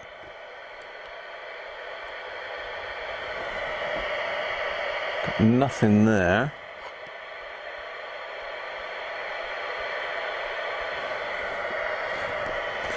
Okay, so is that because it's not on the right band, I wonder? So we may have to bring the top section in. Our doorstep, Tandy, same thing, our doorstep, it's realistic. Well spotted. So Realistic Pro 2003.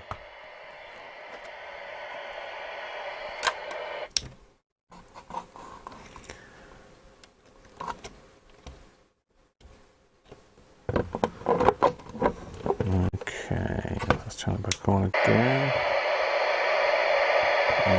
Manual program. Let's go 430. Enter. Right.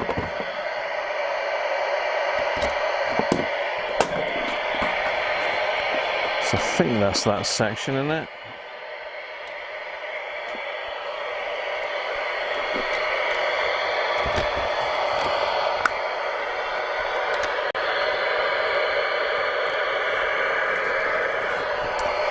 Can't see it.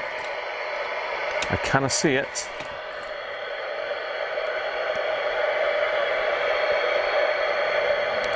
So that's going to be ground there.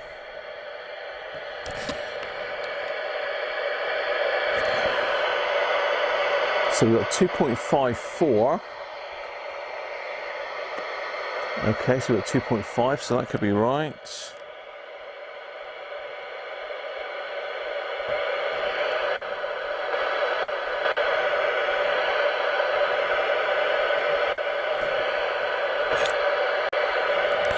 No. They've soldered the thing so close to the board I can't get in there. I might have just shorted that one out.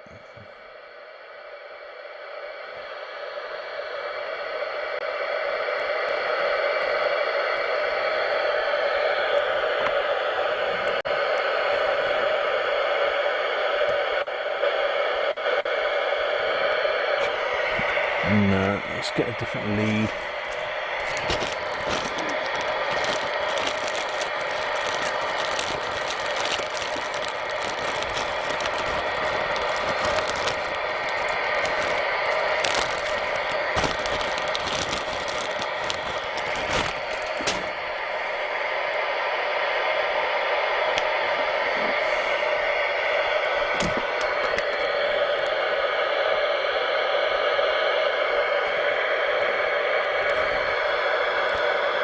Okay, so we've got 7.8 volts on that, so 8 volts, yeah. And the other one I can't get at. So unless we've got a problem on the emitter, which I can't get at, that looks okay.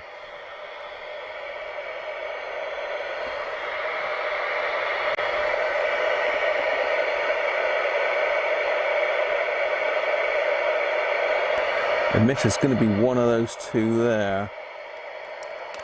Is it that one? Or that one? No, it's going to be that one. Yeah. Okay, that is fine. There's no issues on that one. That one's fine. Yes, I have milling chip. I showed you that a second ago. Look. Just squelch that out a minute. Let me just go back. So you can see this is the one I've just been testing. 8 volts, 2.5 and 1.9. So they're about 7.9, 2.4 and 1.8. So really that one is working.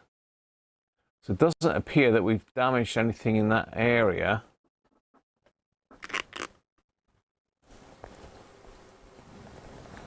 I'll say that other things is a D105, which is a diode, which is one of those varactors.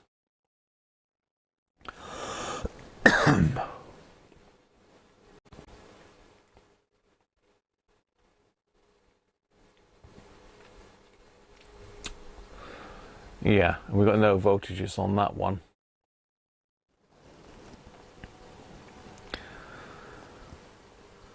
So we seem to have the power okay.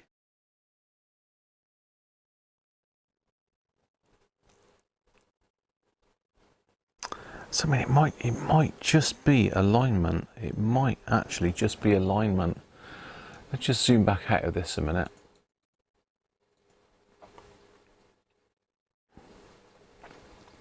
So we've got a few components in the front end that we could tweak on the cyanide meter to see if it pulls them up at all. I don't think we're going to mess with that today, are we really? Some more ceramic filters over here. That's, I can't remember what band that's on now.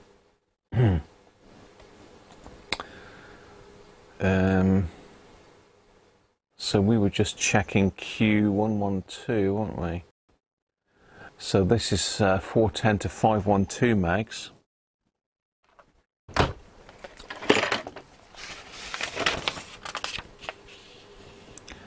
So 410 to 512. So they were all around about 1.6 millivolts. D115 to D19, so it could be a diode gone down maybe that's pulling that down, but something's pulling everything down, and I don't think it's voltages, to be fair. I don't think it's voltages. Well, we've got the voltages correct on this one in the UHF section.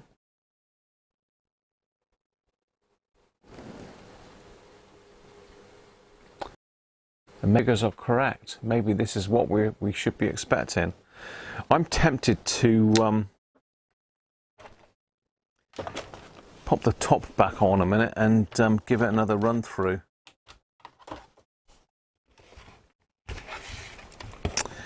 With the aerial connected up right.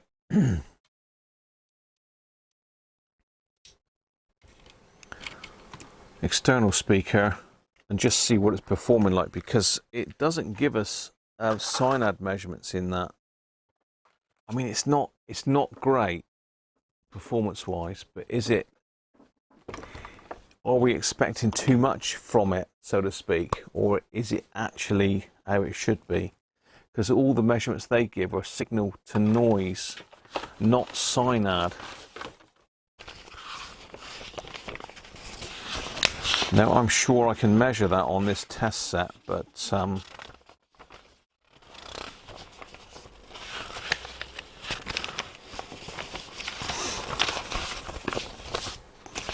selectivity sensitivity.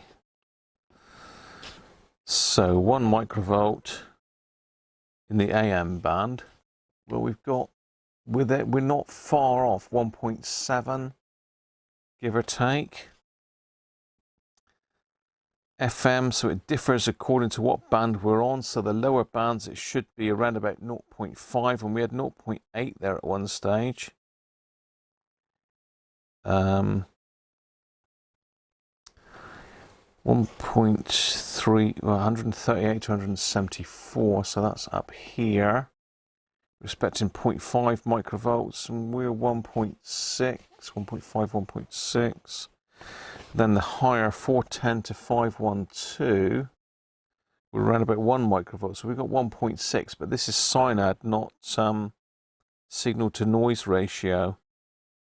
And the AM is given at 60% modulation, and the FM is at 3 kilohertz deviation. Well, I've been testing AM at 30% modulation, not 60, and I've also been testing FM at 2.5 kilohertz, not 3. So maybe we'll put it back together, and we'll have a play with a test set and see if we can get a signal to noise measurement and see if that. If you know what I'm saying, I don't think we're far off where we should be, because it sounded fine on FM just now, and I wasn't able to squelch out at all. So we have gained a hell of a lot on it with our soda blobs and our dodgy aerial connector.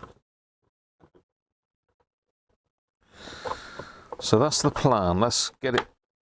I'm not going to put it back together, but let's get it back.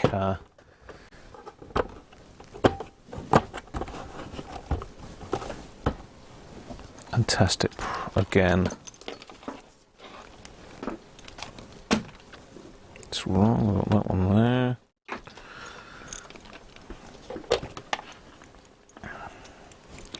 Where's my aerial?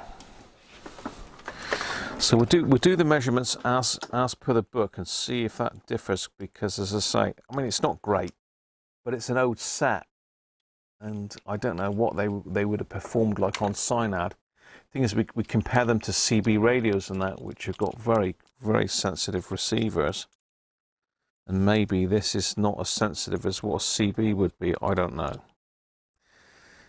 but we're not a million miles off. It could be that a recap would pull it in a bit better. I don't know, but I think as far as working on it goes, I think we've hit the mark for today. So let's pop the knobs back on. So let's give it a bit of a run through.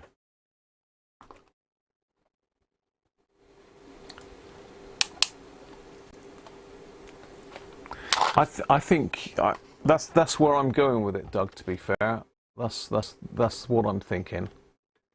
It could just need a bit of a tweak on the alignment to pull it up to that spec, and you know, we could have old caps that could be pulling it down. Even that thing that I pulled out of the front end, that could be causing some wrong readings, couldn't it? Okay, let's plug her back in. I need to set my test setup. So I need to set my test setup to those measurement criterias. So let's have a play with the AM 108 to 136 at the moment. So what did we test that? We tested that at 125. So let's go 125 megahertz. And it's saying 60% modulation, so let's go with 60% modulation. Okay, so that's a much bigger signal now that we're testing. And we tested it before at 125, so let's go 125, 125.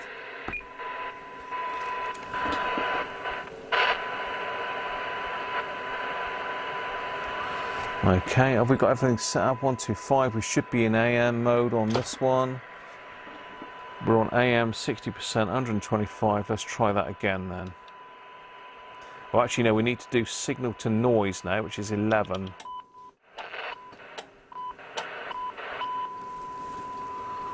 No, that's giving us 7.7 microvolts. Just let me check my...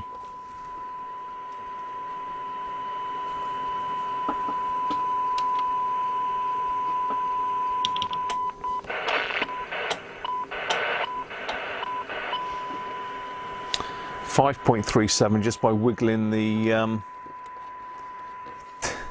wiggling the socket there.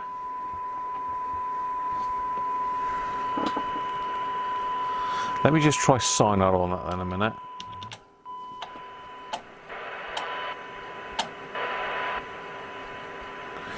Yeah, 1.48 on the synad. It's not far off. It's supposed to be 1. It's not far off, but I don't know. It ain't great. I'd expect better than that, really. So let me try the other ones at 3 kilohertz deviation. Okay, yeah, FM broadcast. I should have been testing that at 22.5 kilohertz, and that says 5 microvolts. Well, we were getting 5.89, to be fair.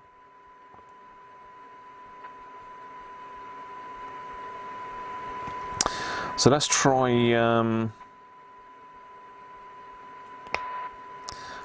75 megahertz.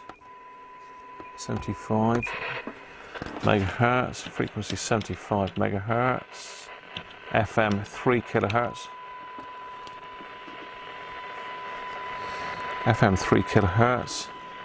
Make sure our wires are good, so let's try that on 12.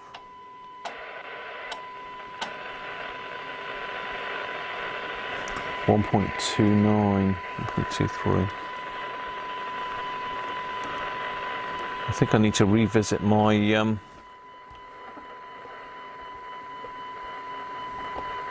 test leads, unless it's dirty socket maybe.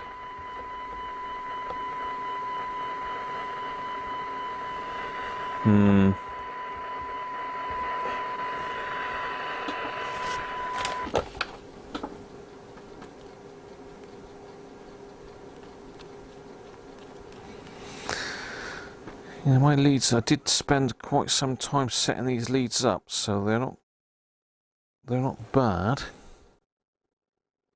Just wonder over time they've worked loose.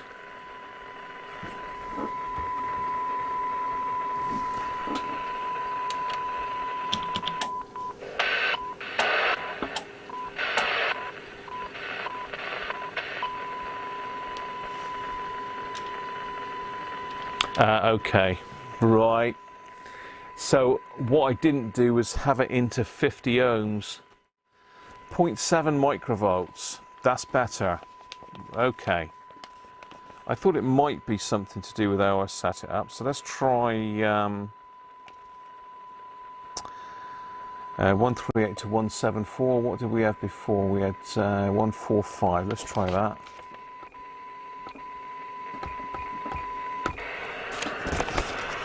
Frequency 145.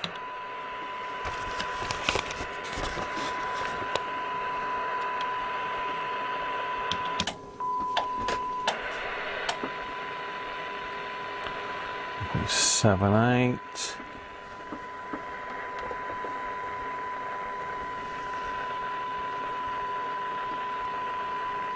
So let's go on 11.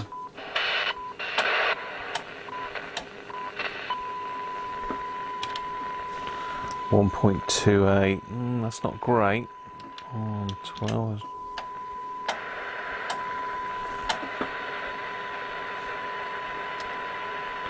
Yeah, 0.74. I think it's not far off. It's about 0.2 off, because this is into 50 ohms, I think, not EMF.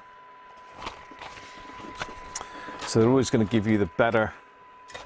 So I think what we need to do is stick it on an external area and have a look. What do you think?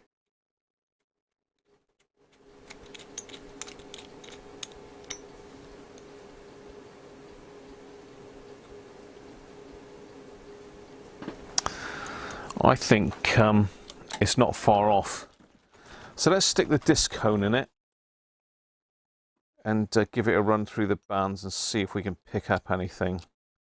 This cone is fairly broadband. I have got a better antenna here if needed. But the disc cone will be a good sort of benchmark. We're running a bit over as well today, but never mind.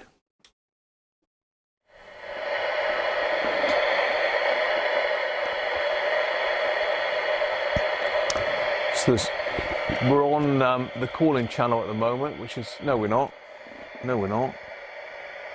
Menu.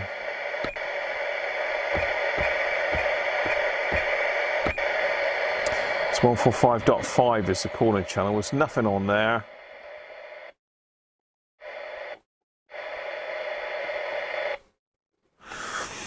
I'm trying to think how we scan. Can we just hit scan? No. Okay, no we can't. So manual program. Let's try 100. Okay, no we can't do it on that. We've got to go with the FM button.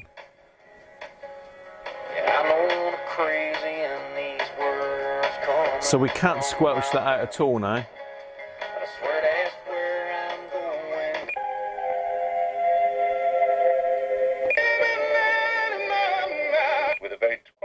Subject. So let's scan.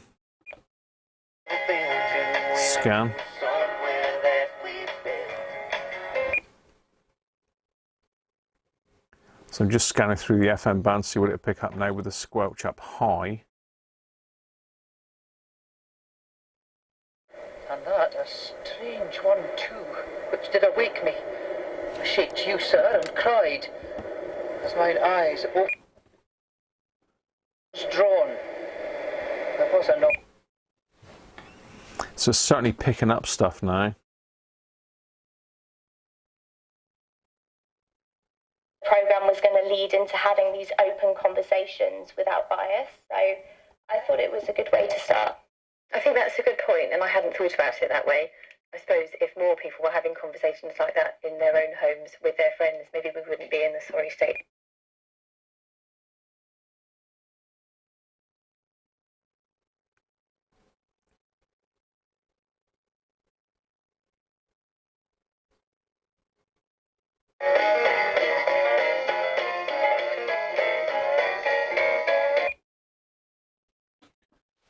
It's picking stuff up now.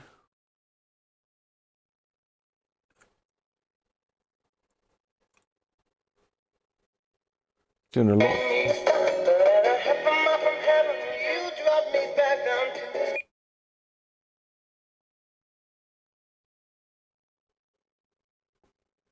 If you want to try and give us a test signal, Les, I mean, I'd probably swap over to the other antenna.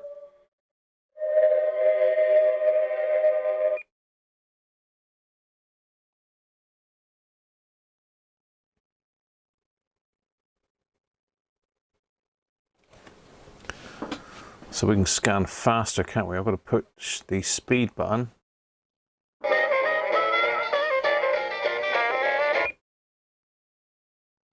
Keep forgetting I've got the speed button. In heat pump. See energyforchange.com to find your nearest Daikin Sustainable Home Centre in the southwest. Conditions and eligibility criteria apply. Everyone knows that Trago is famous for having the best prices guaranteed locally. Now they've got the best prices plus. I think that's our local radio station. I'm not 100% sure. That might be Hart.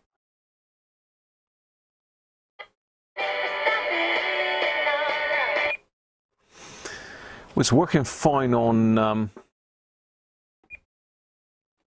It's working fine on FM. What else can we test it on? It needs to be VHF, doesn't it? Really. It is a nice bit of kit, Tony, isn't it? It's old school, isn't it? It's nice. I like it. Tim's off. Cheers now, Tim. Thanks, mate.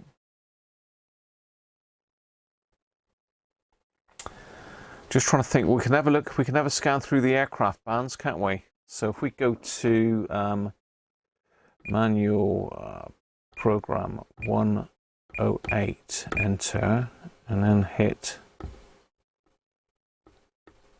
No, it doesn't like that.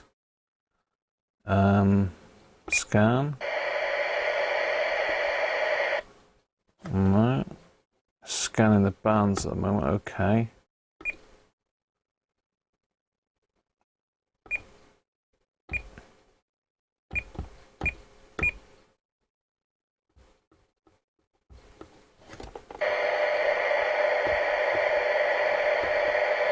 I'll have to look at the manual again, won't I?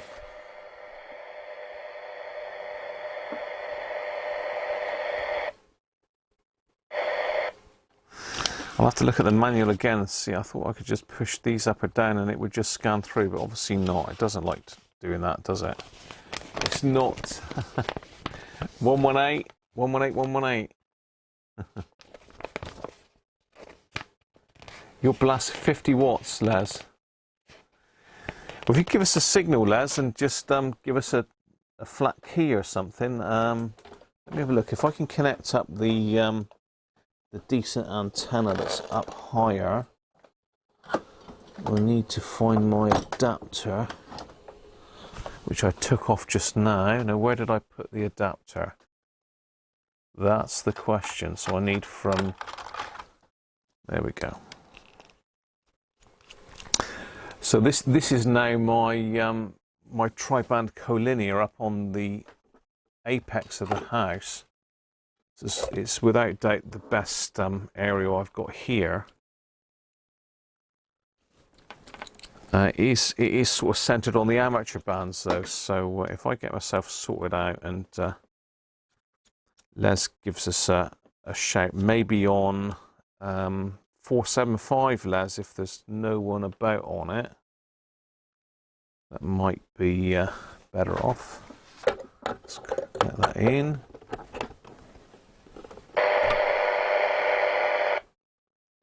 So if we go manual program 145.475, if it will do it.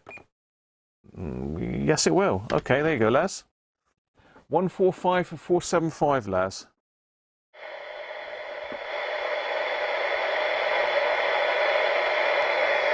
Give us a go, Les. Or anyone else in the vicinity that's on ham bands that can hear us, give a shout.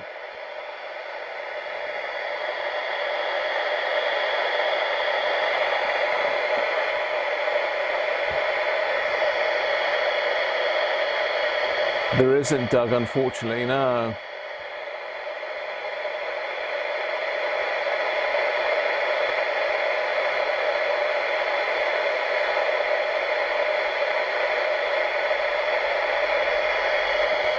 Nothing heard yet, Les. But you might have to be rushing over to the radio as we speak. I better get another beer down my neck. I think Mrs. Cruncher's dozed off downstairs. I can't hear. So we're going to go with my last beer, my last birthday beer. Look, I've saved the best till last. Oh, Tom. 8.5%. I've saved the best till last. Come on, Les, you can do it. Hit me with 50.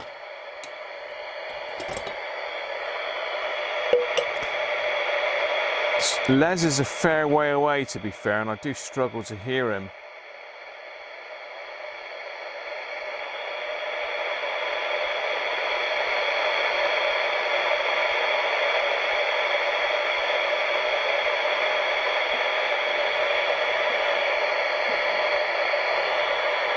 Yeah, it's not brilliant. Let's try the repeater then, Les, a minute. 145.6375. It's not. It won't let me do the repeater. It's not got enough resolution.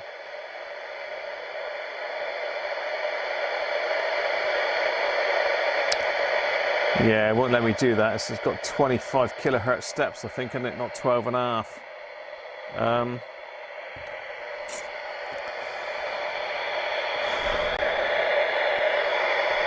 To be fair, I'd struggle to hear you, Les, on my other set, so I could sort of hear something in the background, Les.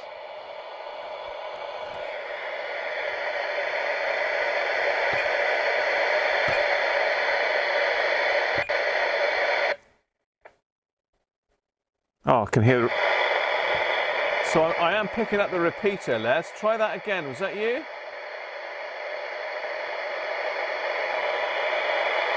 G4PEK testing on the repeater. Yes. It worked, Les. I mean, the resolution's not great, so but it's picked it up because I am quite close to it. G4PEK doing a test on the repeater. Through the repeater, G4PEK on just doing a test. Oh yes. G4PEK.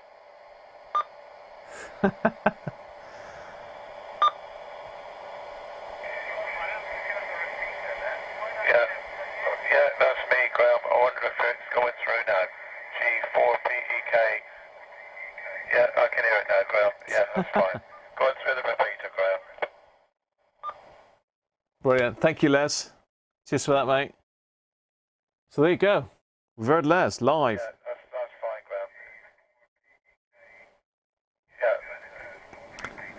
Graham. Yeah. Les is getting feedback from the stream there, so we'll turn that off a minute. Right.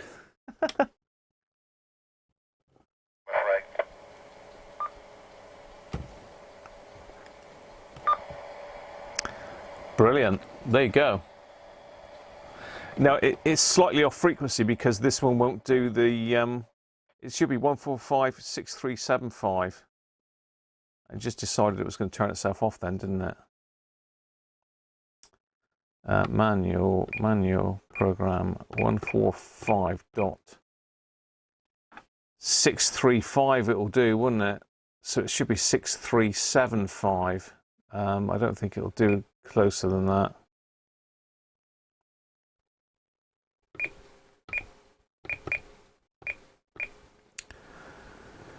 Six, 3, 8. No, 635 is the closest it'll get to it, or 640, I suppose. 635 was where we were picking Les up, I think. So there you go. It does work. Cheers, Sean. Anyway, let's get on the let's get this one down my neck, and then I must call it a day. So what else can we try?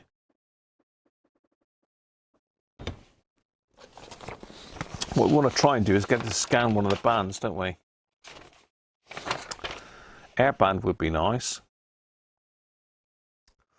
108 to 132. Let's see if we can get it to scan the airband then. How do we do that? Searching, okay. Yeah, it's about 5kc off frequency, I think, well. Yeah, it will be less because it won't. I'm only getting you through the repeater because I'm so close to it, Les. And I can't get the resolution. I can't get 6375. I can only get 6350.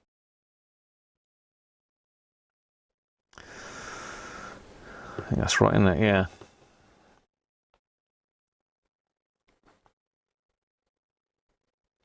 So let's try this then. Let's try and search the airband. So we've got to press program. Then we've got to press limit. Where's limit? Limit. Enter the lower limit of the frequency range to be searched. So if we go, say, 110, press enter. Then press limit again. Then press the upper range. So if we go, say, 135. 135. Press enter again. And then push the up or down to start the search. So if we go fast, Pop our squelch back a bit. See if that picks up any aircraft. Be interesting. There we go. We're scanning. I'll give the battery compartment a look before you pack up. Yeah, will do. Yeah, so we're in the aircraft band now. We're scanning up from about 110 up to about 136. So we should hit something either around 119, 125, 133. Somewhere around there, there's usually activity. I've got the squelch up. So it'll be interesting to see. This antenna is pretty good. Okay. So we've got data. It's a good sign. That's the squawks from the aircraft you can hear. Might pick up a Zeppelin. That'd be good, wouldn't it, Bob? There are Zeppelins about still, isn't there? I don't think they're called Zeppelins these days. I think is it Dunlop or some one of those big ones have got a Zeppelin, haven't they, or whatever they call them these days.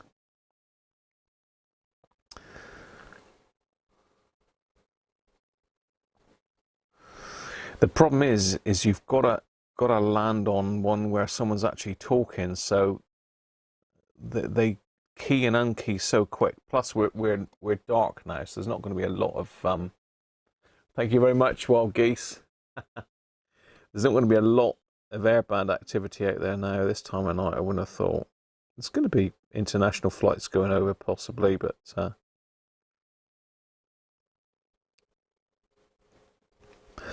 that's certainly how we can scan a band anyway.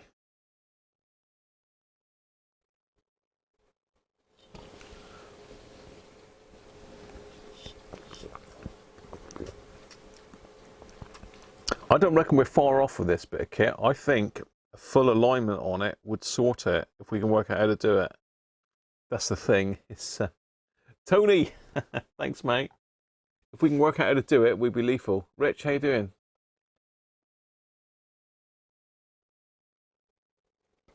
Rich is saying change the resistor between pins 12 and 14 on the MC 3357 to 150k to adjust the squelch. Oh, hysterious.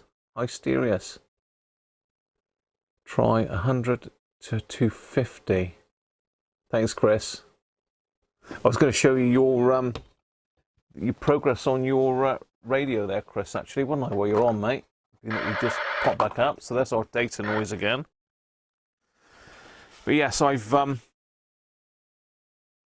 padded. How about that? Fully foamed, front and back. Ready for the vinyl to go on. The vinyl's warming up on top of the boiler as we speak. So I'm just warming the vinyl up to stretch it around. But this is the front and the back panel for your hacker there, Chris. So there you go. Bit of hacker update for you. It's definitely it's not far off, mate.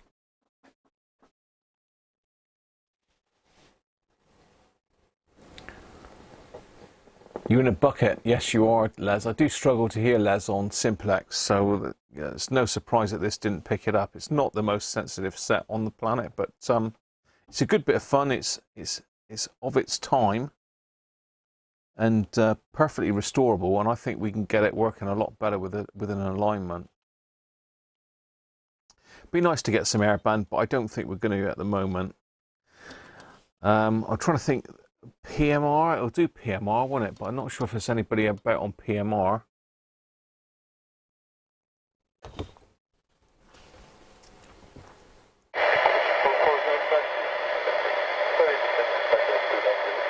Whoa! We had an airband. We had some airband action. Up higher, wasn't it? I don't really want to back the squelch off any further than that because it would just pull in loads of hash. I thought it stopped on... oh, maybe it doesn't stop when we're in a limit search. Okay. It's quirky. It is very quirky. to set up and get working, but it does work quite well when you can figure out how to do it. It's nice to be able to search between two separate frequencies and everything in between. Most scanners do that, to be fair. So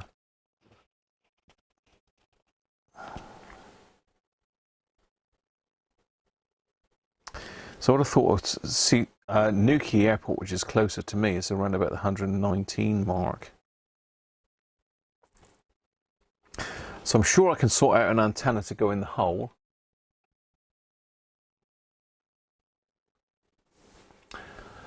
What are we doing here?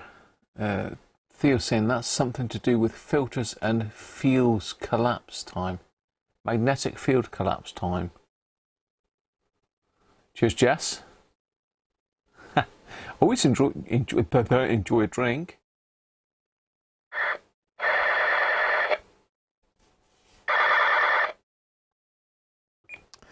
So you can always tell if an airband receiver's working because you always get them signals. So very often you won't hear an airband transmission, but you can always pick up on those data transmissions, which I think are are transmitted from aircraft. Oh, I'm not sure. It might be ground. I'm not sure. One or the other.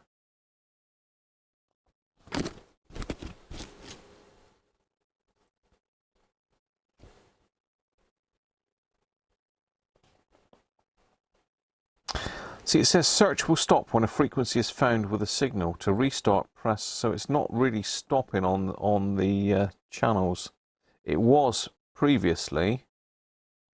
It might be that they're not strong enough.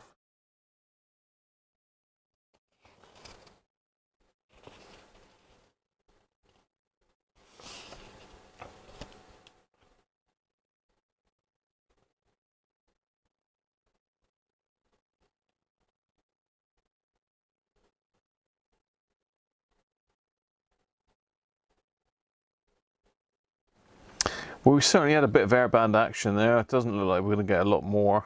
We might get one in around now, but... And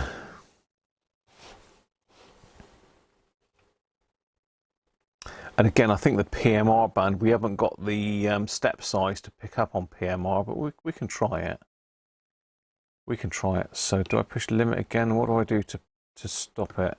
Clear... Probably manual program. So I think it's 466, isn't it? Is the PMR bands. And can we? No, it's just going to search them all now, isn't it? Manual. So 466. So let's set that up again then. So push limit. 466. Enter.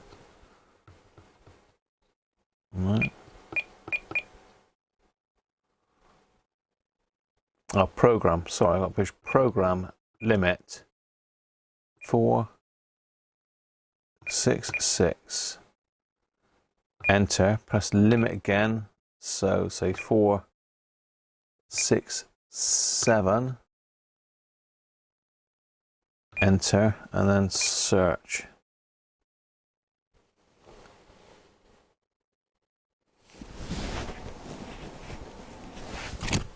It's not a squelch back a bit.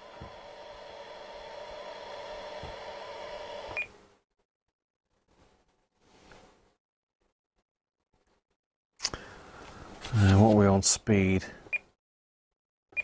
No, we're definitely on the fastest.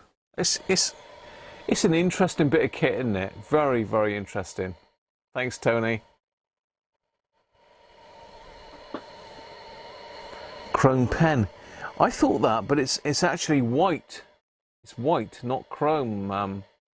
We could soup it up, couldn't we, Simon?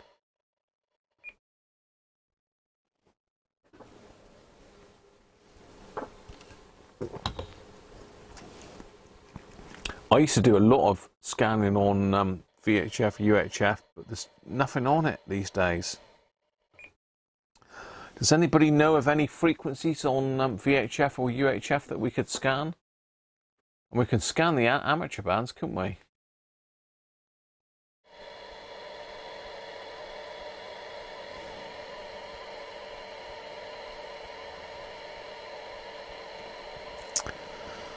I don't know if there's going to be anybody on the amateur bands. That's the problem. There is a net on Sunday, but I think that's on Sunday evening. Net is not on VHF, I don't think. Let's just turn that. Still got my frequency counter on up there. Okay, let's try that again. Program, limit. Let's go 145. Enter. Limit again. 146. Enter.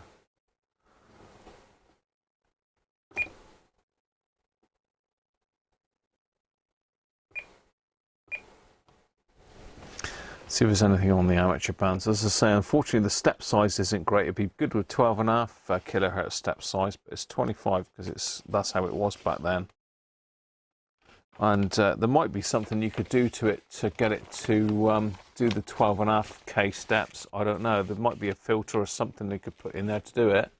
Be interesting to try and modify it, wouldn't it, really? Les would know. You'd have to get a tip exec then.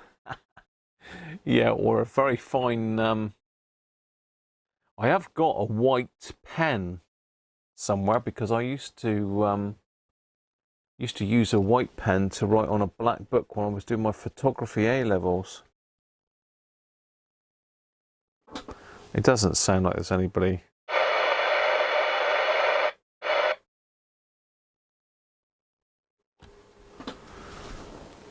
On the amateur bands tonight. It's typical, isn't it? Whenever you want someone on, there's never anybody on.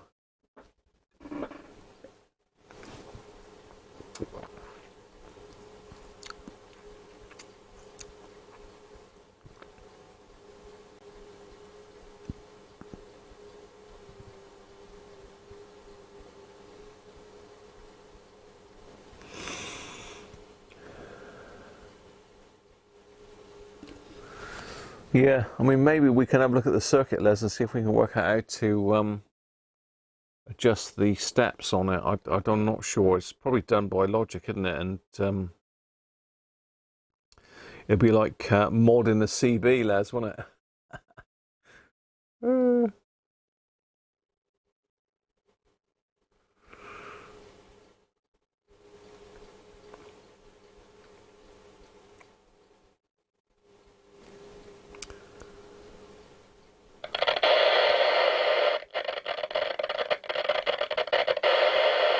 I seem to find something there.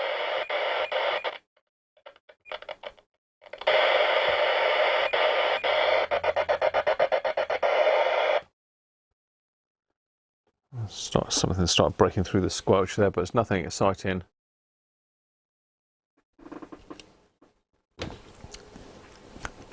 There's not a lot on UHF these days, really, people. VHF, UHF, there's not a lot. There's PMR in the daytime you can get. I think some of the taxi companies still use it, depending where you are. Anybody's got any frequencies on VHF, UHF that you want to check out, then shout and I'll input it. But certainly not picking up anything on the amateur bands. We can try the 70 SEMS band, can't we? So limit, let's go 430. Enter. Limit 435. Enter. Scan the 70 SEMS band. You know, there might be something on there, but it's unlikely.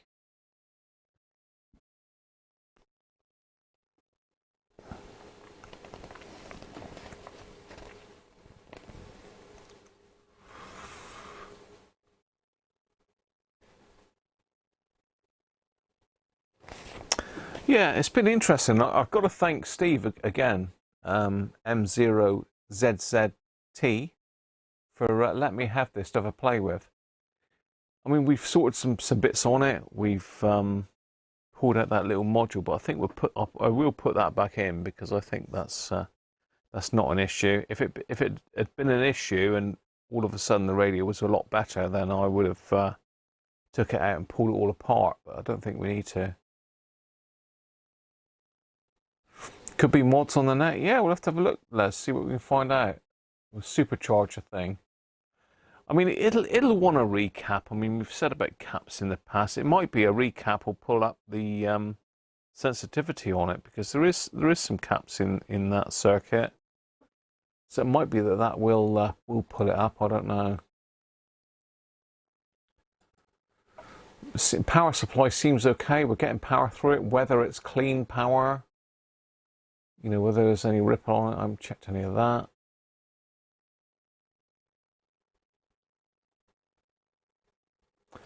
It's not like absolutely brimming with electrolytics. There is some in there, but it's not mental. But yeah, very, very interesting radio, and it's been interesting to play about with it, really, isn't it?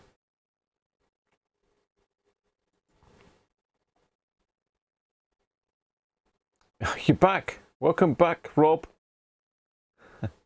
We're still going. We're just scanning the amateur bands, but there's nothing on that at all, is there?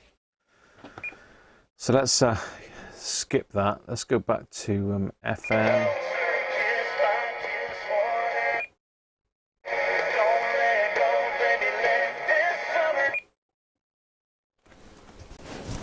See what it performs like on this aerial, because this isn't anywhere. Suppose I should report this now, would they believe me? If I should say I saw such islanders, for certes these are people of the island, although they are of monstrous shape, yet no.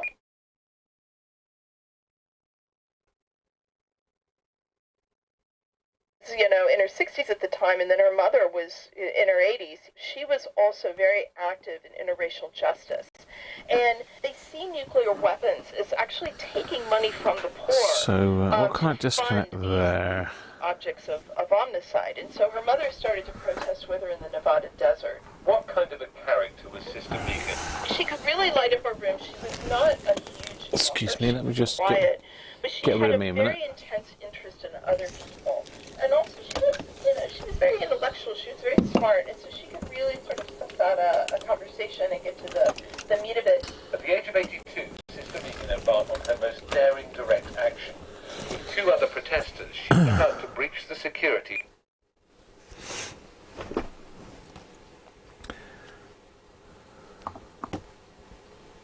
Right, let me just get my light sorted, because the light is really dying in here. That's better. You'll get it done. It'll all be good.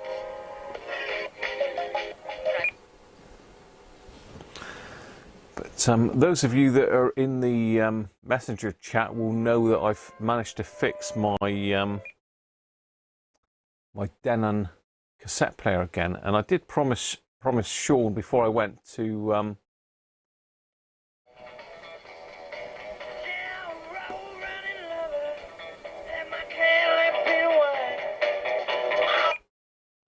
I did promise Sean a bit of Nana, didn't I? A bit of Nana. So I've got my stack system there, which was kindly given to me by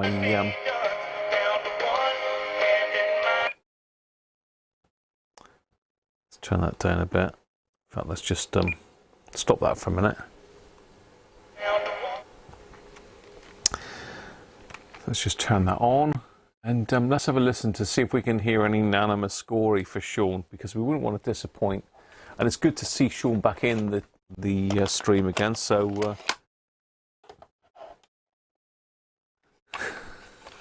I think she's lined up, Sean. Let's have a go.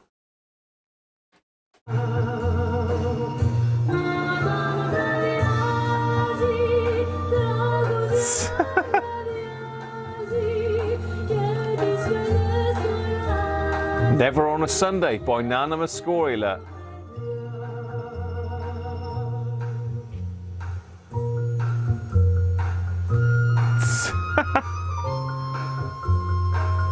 Oh yes. We're going to get hit by copyright for this. You do know that. You do know this, don't you? But we are promoting Nana.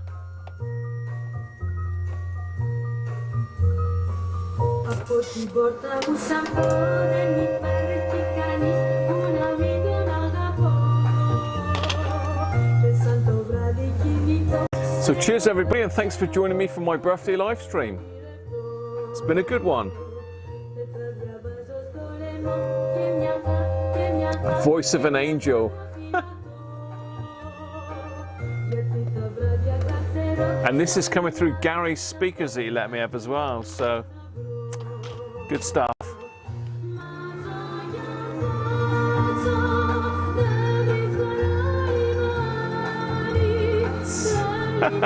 Yeah, we'll worry about it later. Mañana.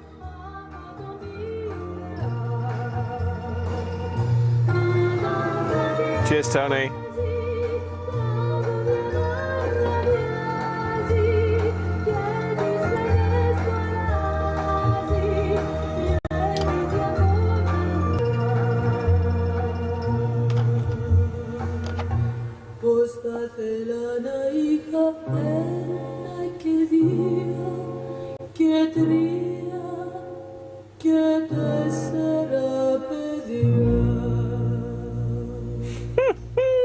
Can't beat a bit of Nana, can you? Eh?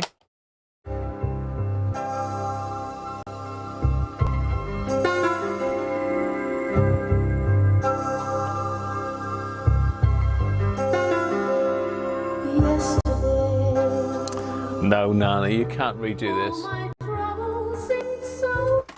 She's gonna muller that. What else has Nana got to offer us? Not a lot, really, I don't think. So we're obviously just demonstrating my cassette recorder that I've fixed. Cheers, Rob. Gotta have something better than this on cassette, am I, really?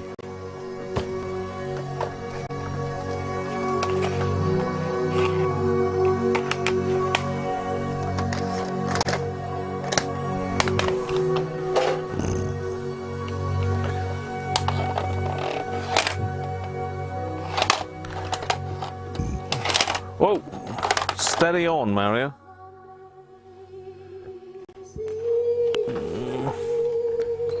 She does sing this one quite well.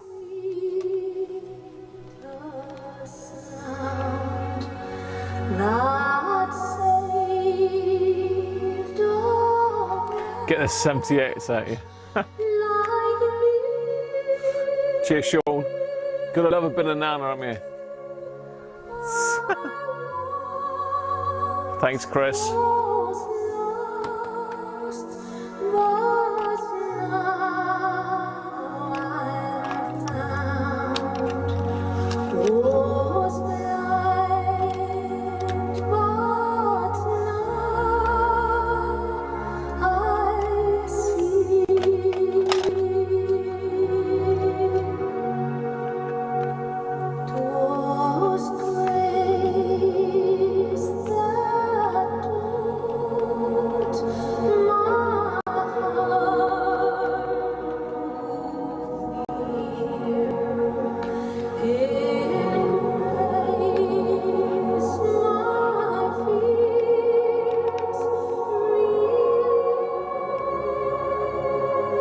Good old Nana.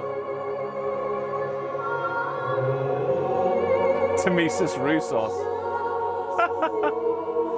Gotta be Mario.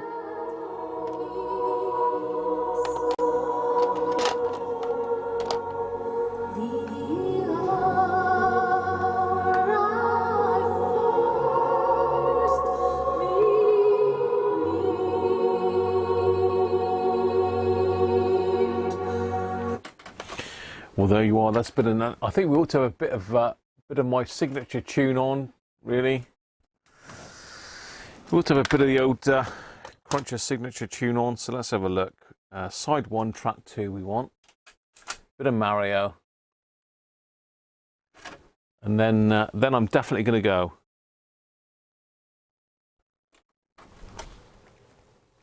What's track 1, by the way? I don't know.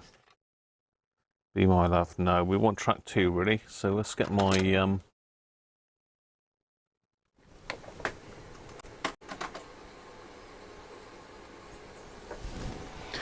we want track 2.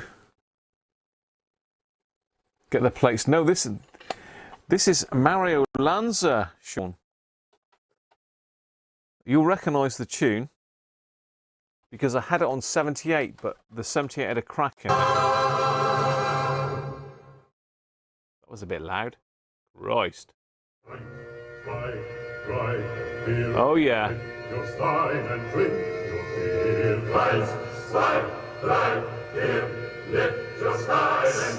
your beer. Drink, drink, drink. Two eyes that are bright as stars when they're shining on me. And drink, drink, drink. Two lips that are red and sweet as the fruit on the tree.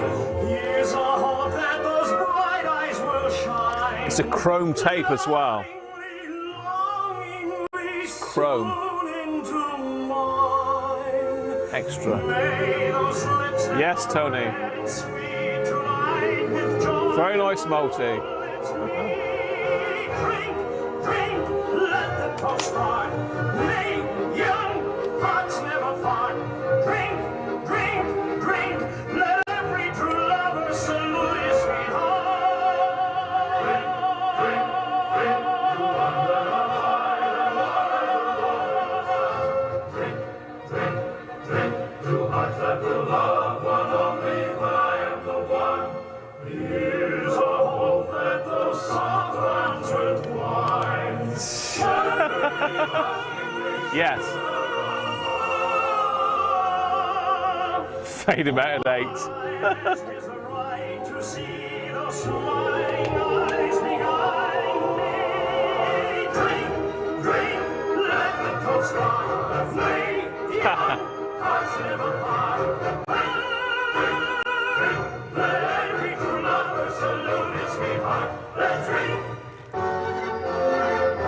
He's still going.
Gotta love it, Leslie.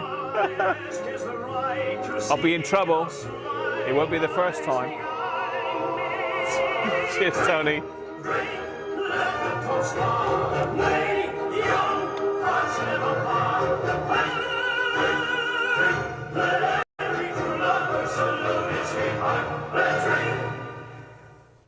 That's a cracking song, isn't it? By Old Mario.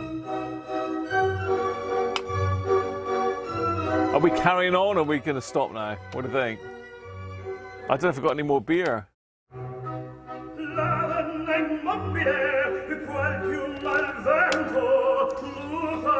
No, maybe not. Allegedly, he's going to sing Danny Boy next. That'd be interesting.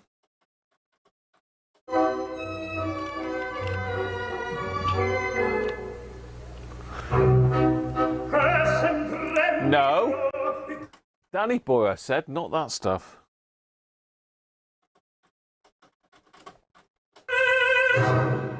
Right, frightened me then.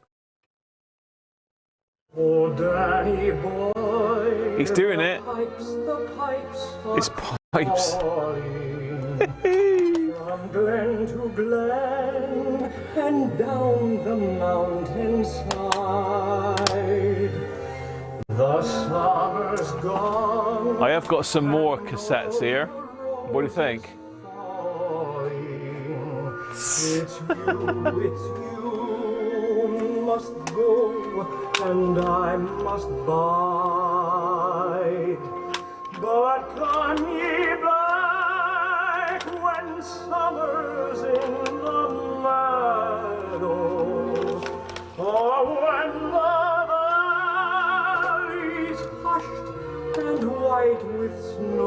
Fine Young Cannibals. It's hard here in sunshine or in shadow. Oh, Danny boy, I love you so. What? Neil Diamond.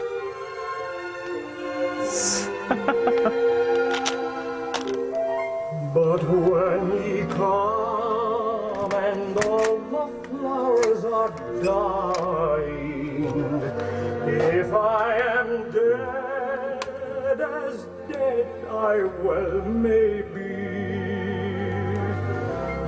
you'll come and 20 pence a track. Excellent. They're gonna hit me for this. You know, Tony, I'm going down. I'm going down for this. I'm going down for this.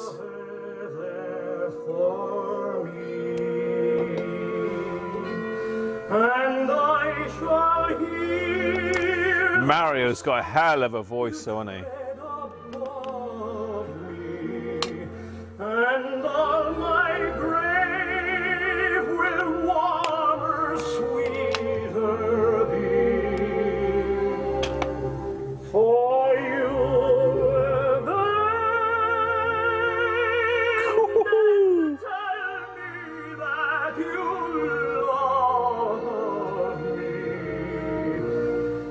and I shall sleep in peace until you come to me.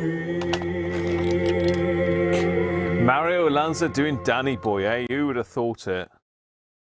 We've got Ave Maria as well. I think that's probably enough. That could be enough of Mario for now. Let's pop him out for a minute. And I think we've had a few people who are quite keen to hear Fine Young Cannibals, which was one of my favourite groups back in the 90s, I believe. Just going to have to rewind that a second because the best song is the first song. She Drives Me Crazy and then Good Thing, both cracking tracks. It was the 90s, wasn't it?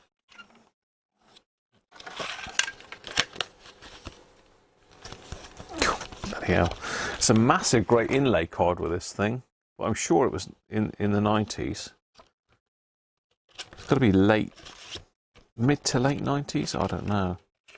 Just trying to see if I can find a date on it. Okay, anyway. Let's play it. Obviously, we're not allowed to play it, but we will. Johnny, we're sorry. I've never played this one before, actually. A lot of these I haven't played because my cassette deck broke down and it decided to spit a bit. Woo-hoo.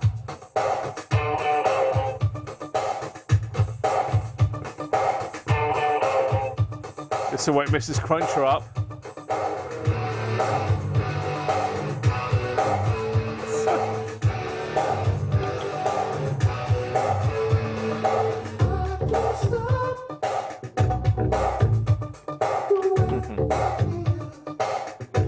Johnny, we're sorry.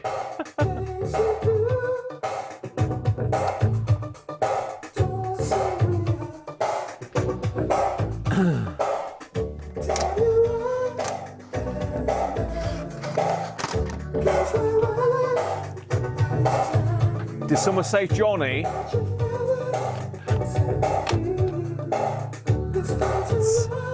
Someone say Johnny? Did drive me crazy.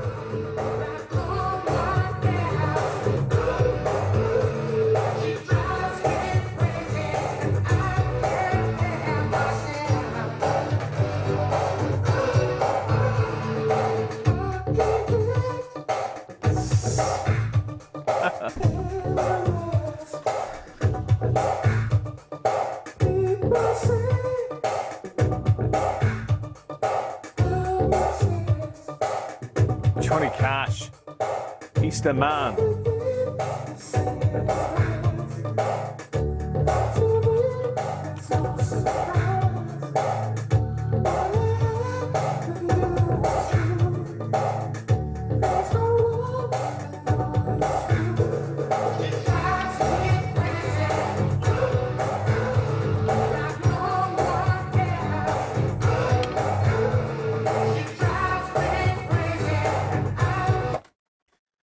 The problem is Johnny Cash is a very old tape and it don't play too good, but we could always try it.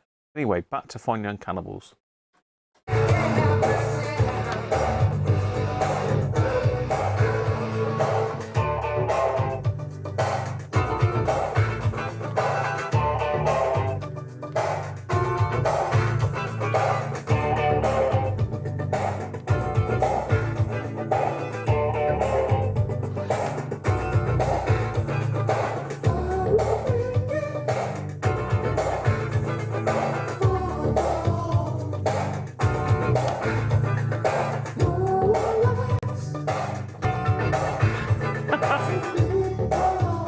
It's pretty loud.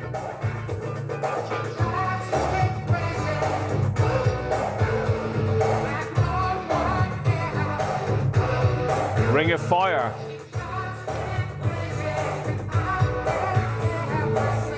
It's on there. You say Ring of Fire. Sean, have you been on the curries again? Rush, Spirit of Radio. I've got limited. I've got a bit of Simon and Garfunkel there. Look, a bit of Simon and Garfunkel classics again. Oh, and they're drooping.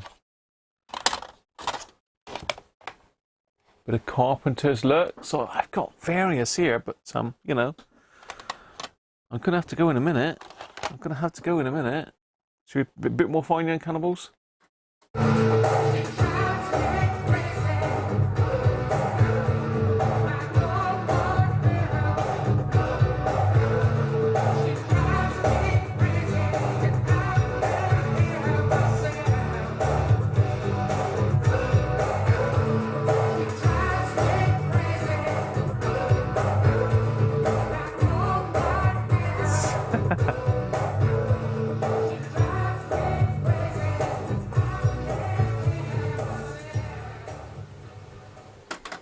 Tony, you always know it's going to happen at Christmas, don't you? I mean, I get hit and lose any revenue for the video by YouTube, but I think they like it really, because at the end of the day, I am promoting the bands. So how about the mystery tape? The mystery tape, what do you think is on there? It's just this. Now, Mr. Cody's gave me these, and they're a bit squeaky, but the recordings don't seem too bad on it. So let's have a look, just see what's on here, because this could be for Mr. Man Cave.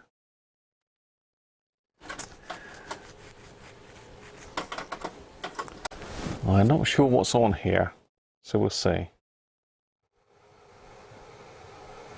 We might need. Well, we've got a bit of noise on that one.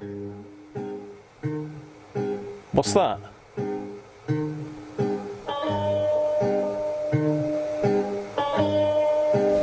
God, that's noisy, isn't it?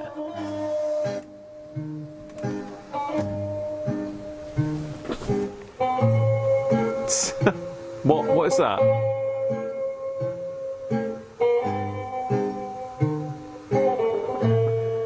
Village Hall, we'll all go down there.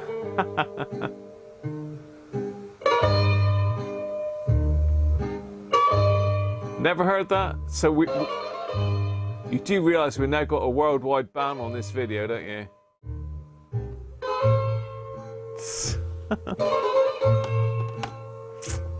Mrs. Cruncher will be up in a minute telling me off, I'm sure she will.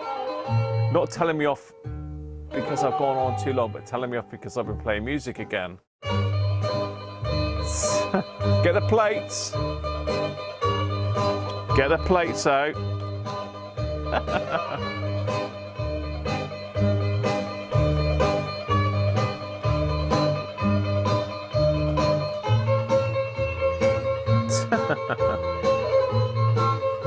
Sean's never heard of it.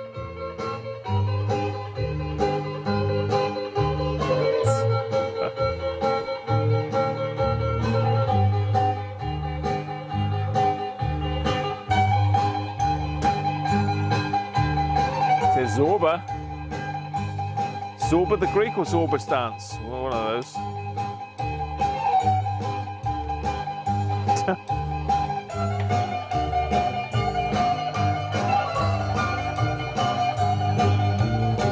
Where's my remote?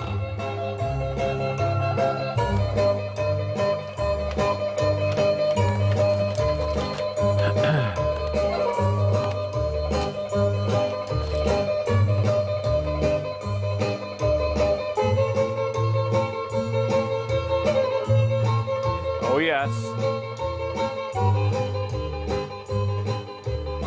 The hurricane is in the house. I need to get my head around it, work out how it all works, but a review is coming up very soon. The hurricane. Bluetooth AM. Bluetooth AM modulator. Oh yes. It's in the house. I've had to buy it, but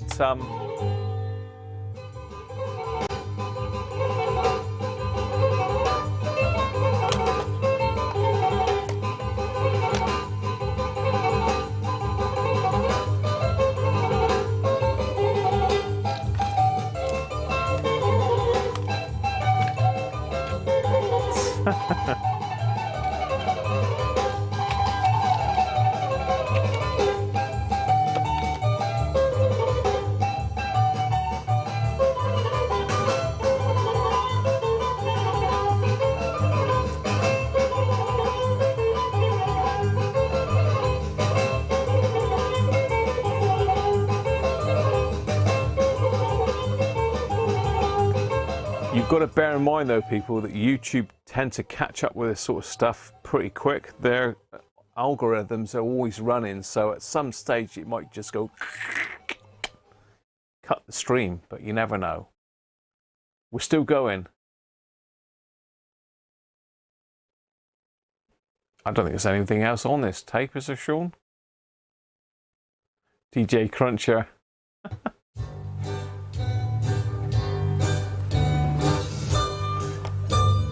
I know you all like Greek music. I don't know why. I think it's my bad influence.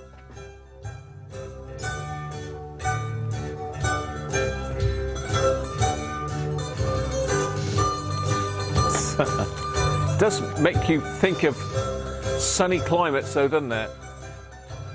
Drinking ouzo on the beach.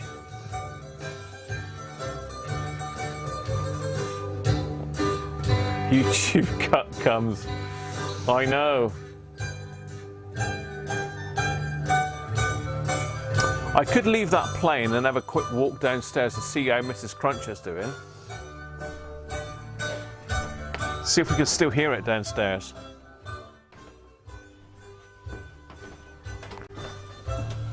Mrs. Cruncher could be having a sleep actually.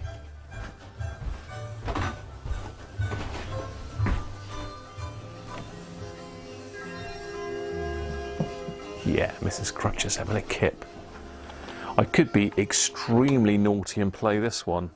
That would be very bad of me. I might get actually crucified by YouTube. What do you think? Is it worth it? Bon Jovi, Duran Duran, Depeche Mode, Phil Collins, Transvision Vamp. Oh, there's no cassette in there. That's a shame. Phil Collins, Face Value. What's got on there? That's nice. I've got another Phil Collins one there. What's that? We'll bring them out. I can still hear the Greek stuff going up there. Def Leppard. I haven't got no Rush though, unfortunately, people. I know someone said Rush, but there ain't no Rush here. Jim Reeves, Elton John, Seekers. Oh, wow. What else have we got? A bit of Boyzone. I know you Boyzone fans are right there.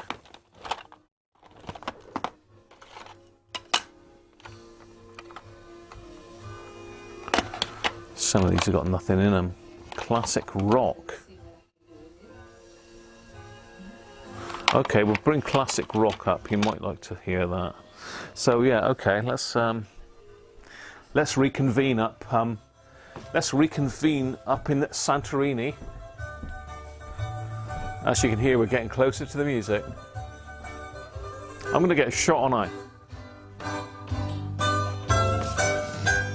Cool. It is loud up here.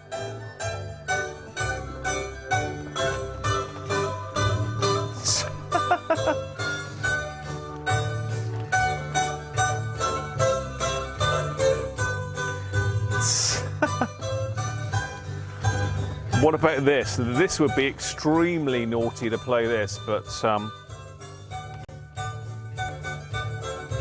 what do you think? It's my birthday present to myself.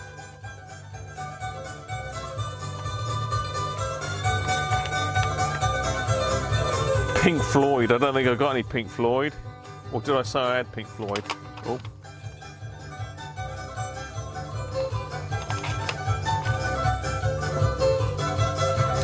Yeah, that's a London Symphony Orchestra, that's rubbish.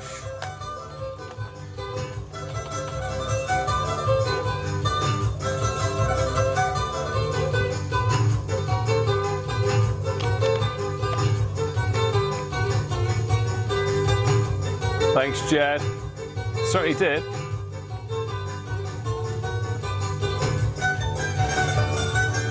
This is ABBA's latest album. And I actually haven't listened to this yet, but they released it on cassette, so I thought it'd be rude not to buy that, really. So I've bought the ABBA Voyage cassette. I'd love to listen to it, but I think I might get mullered for that. Well, I'm going to get mullered anyway, aren't I, really? I've got the picture discs.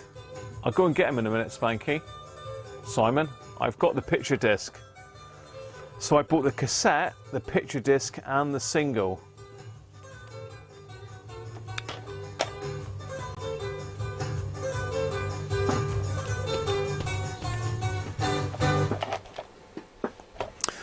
So there you are, Sean. Bit of Greek music for you, mate. So I've got a bit of Phil Collins left, and a bit more Phil Collins.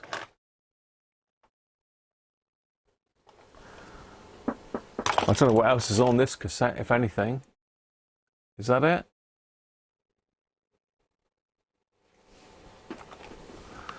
Okay, it doesn't sound like there's anything else on that one.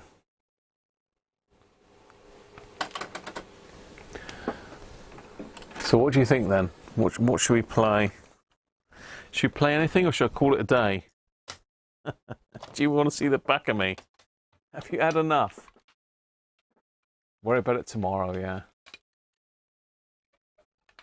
Yours are coming from France, as they weren't sold out there.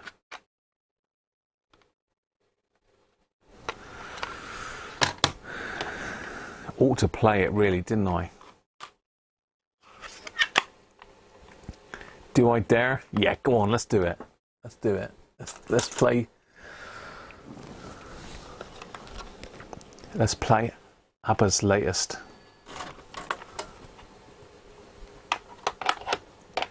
Cassette. Ooh, I'm gonna get shot. Be interesting to see what the cassette sounds like, because I don't think it's chrome.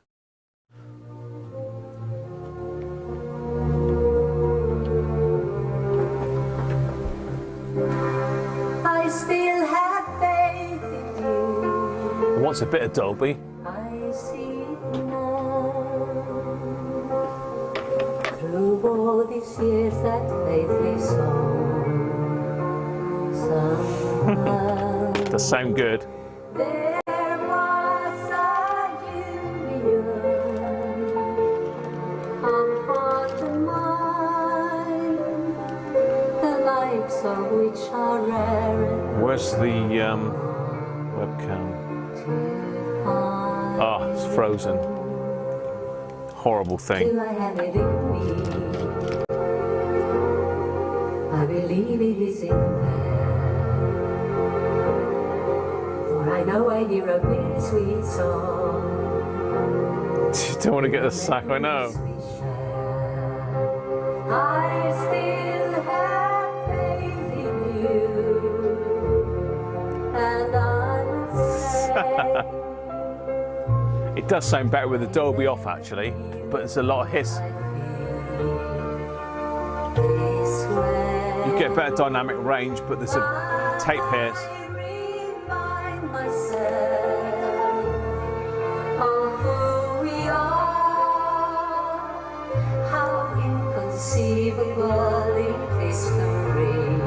Don't get the sack, no, I know. I might get a Muller in, but it's my birthday stream.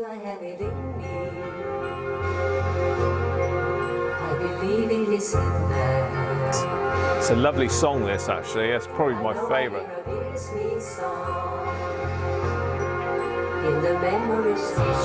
No.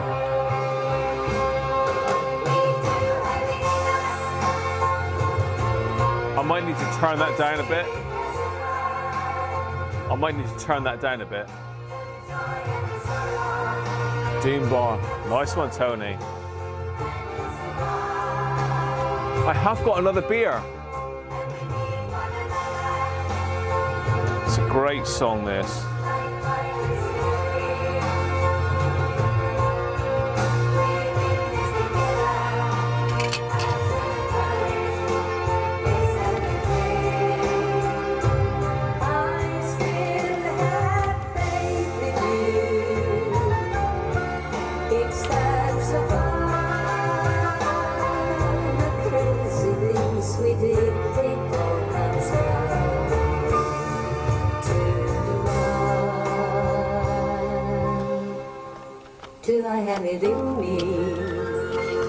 I think it's absolutely brilliant that in the 2020s you can still buy technology from the late 70s, early 80s.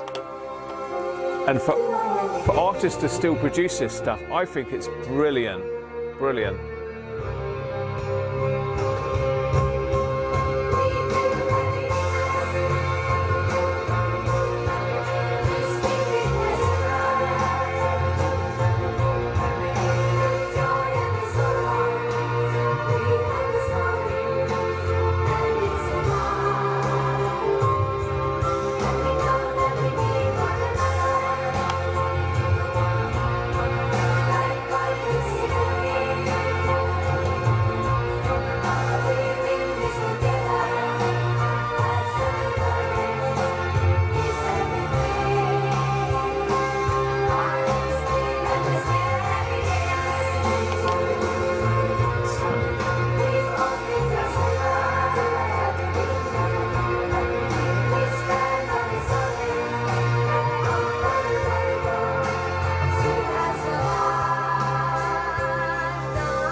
Wow, that does sound really good.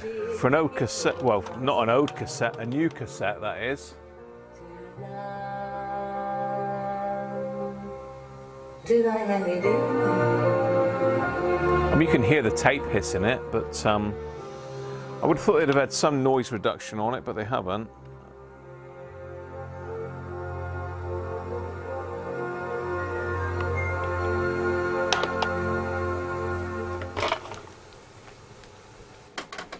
So what do you think then? Did you like that? Chris, we're way beyond the copyright police, mate. They've got us. They've got us. We've got to, you know, they've got us.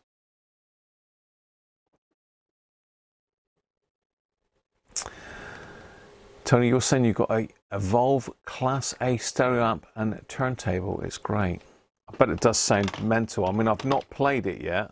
I'm gonna have a bit of a mooch back downstairs again because I need to grab something to eat and maybe another beer, and I'll grab the other two bits that I picked up at the same time. This is my sort of birthday present to myself, so to speak.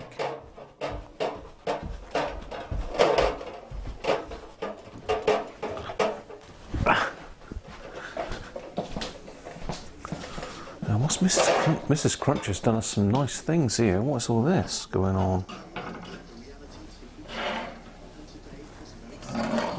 Oh, she's got me some wine as well. She's good to me. That Mrs. Cruncher's very good to me.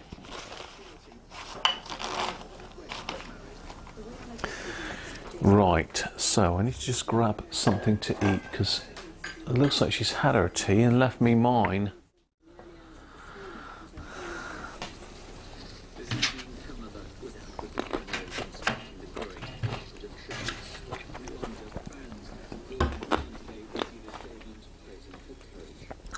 I'm just looking for something I can eat a minute.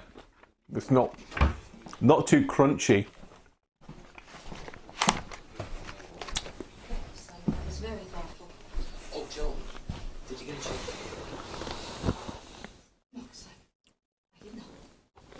Oh my God, look at some of this here.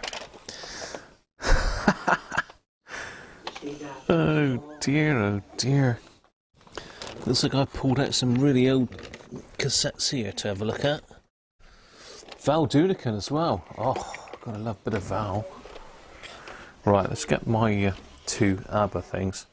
I'm not going to be a lot longer, people, so if you're getting ready for your bed, I'm not... I was going to knock it on the head just now, but you've got me playing records now, so I'll blame it all on you.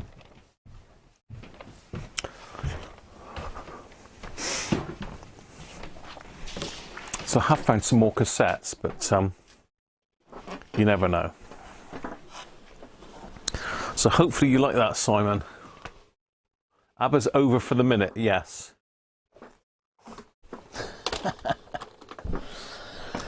But I'll just zoom out a little bit because the record's a bit big to fit in the shot. But I got the picture disc.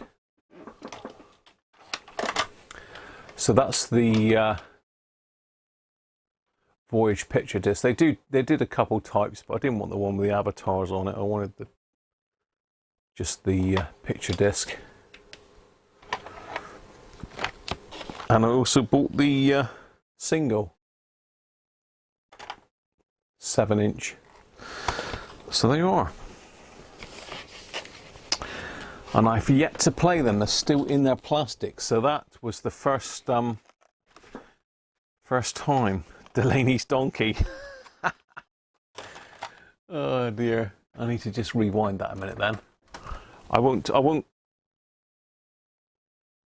let you suffer, Simon, and we'll put Delaney's donkey on. I think Val is gone. What about we've got Diana Ross, we've got the Best of the Goons. Shakin' Stevens. Oh. Dionne Warwick, Crystal Gale. Down at the Old Bull and Bush. What about that one? What is that? Let's pop ABBA out of there a minute. So yeah, that I'm going to enjoy listening to that. I don't know if brother is still here, but he'll be telling me off later, I suppose. Oh, this is a bit of fun. It's a bit of a ropey looking old cassette, mind you. But let's rewind it and have a listen.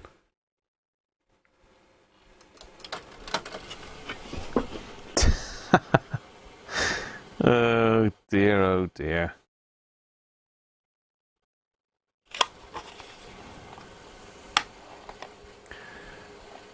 Down at the Old Bull and Bush, like, eh? What about that? You know, sort of a bit of a knee zap, Cockney style.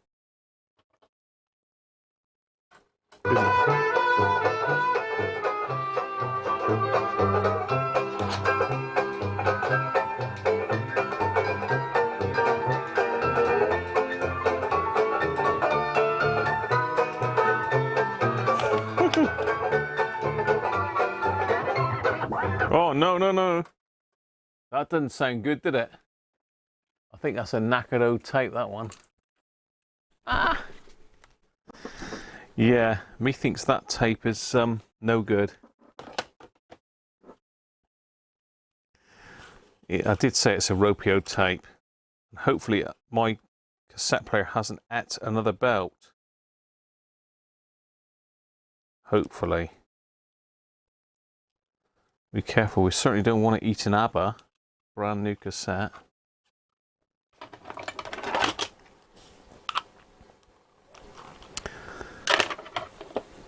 Mrs. Mills. Oh yes, it's definitely a tube tape. Down at the old Bull and Bush, it's a really old loose tape as well, so I think I should have probably just took up the tension in that one before I put it in there. Let's just see if a tape plays or whether I've killed the belt again. I did this with an old tape the other day and absolutely mullered the belt on it. Oh yeah, can't get food for the kid. Good God, we gonna rock down to Electric Avenue. We'll take it higher. Oh, we gonna rock down to Electric Avenue, and then we'll take it higher. Eddie Grant by any chance? Oh, this is just a tape that somebody's recorded.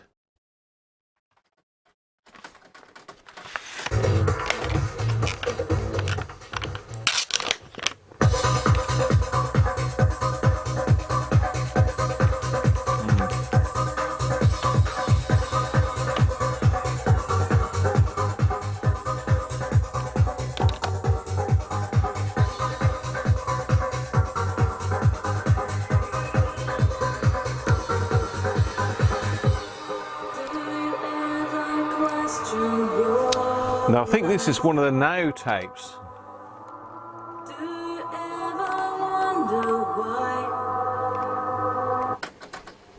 I think this is one of the Now tapes. Wurzels.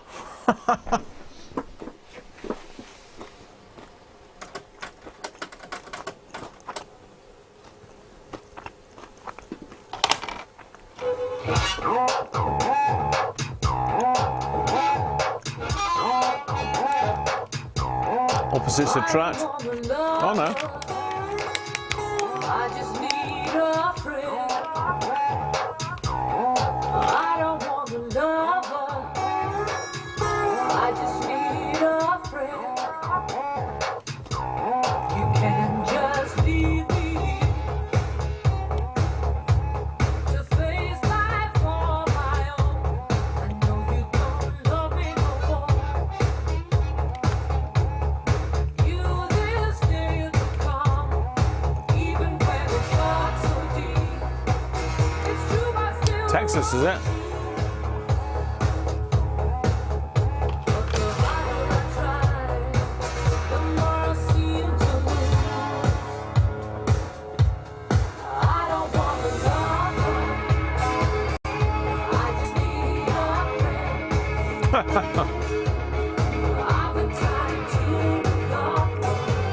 Living the dream, Tommy.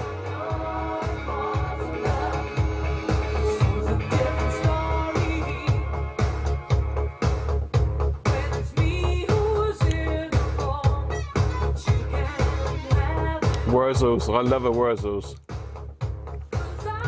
Strangely enough, I have got some Wurzels.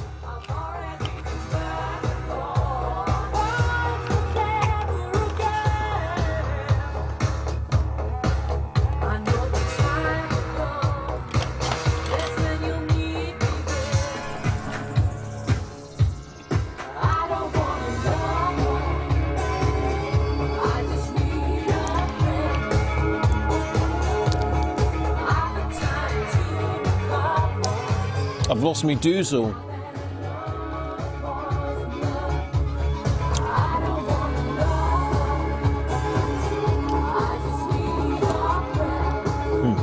There it is.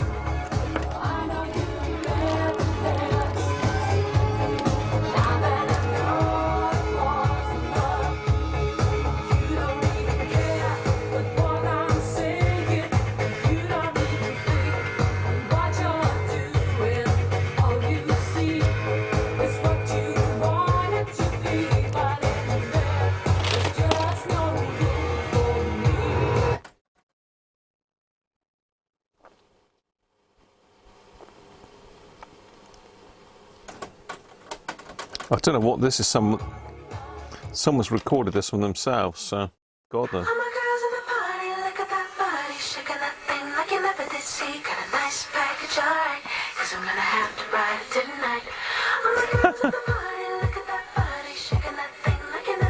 What are they shaking? Edit. 4, 3, 2, 1. Joe Cocker, we got there as well. Little Richard. I've got Little Richard. Wow. Freddie Mercury. And now 15. That's a classic. Look at that, eh? I'll take you back, won't it? Everybody had the Now cassettes back in the day.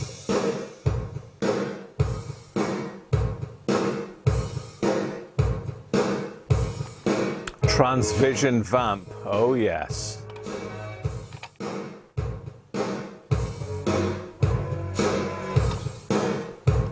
Transvision Vamp. Is it Baby I Don't Care, wasn't it? I think it was a big one.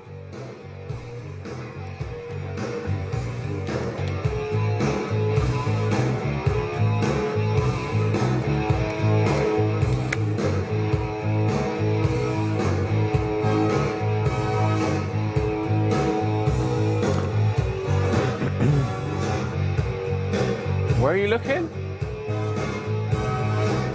Young Roger Whittaker. Oh, it could be, yeah. That chap there. That's not going to focus. No. It could be a young Roger Whittaker. He could be leaving old Durham town.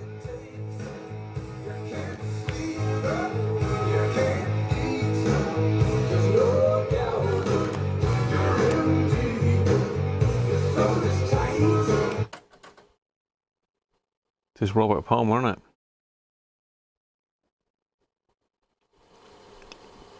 This is definitely one of the Now tapes, I think, that someone's copied. Not me.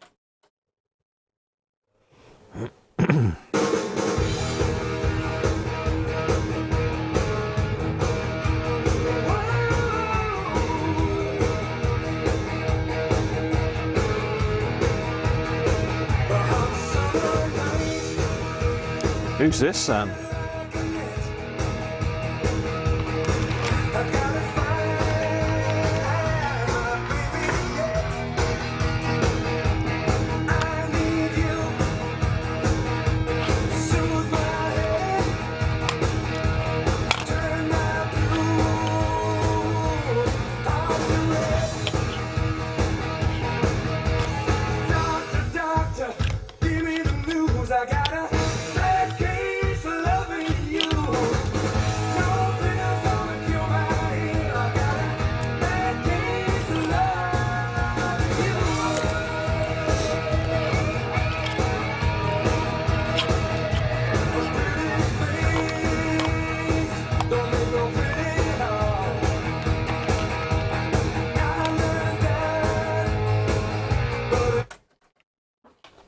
I don't know who that was, but a very familiar song.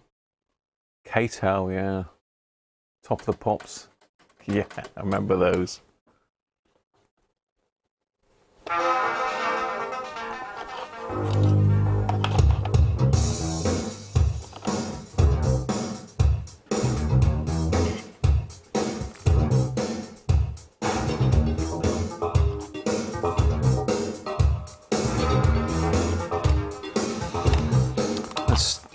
The cover is stuck together on this one.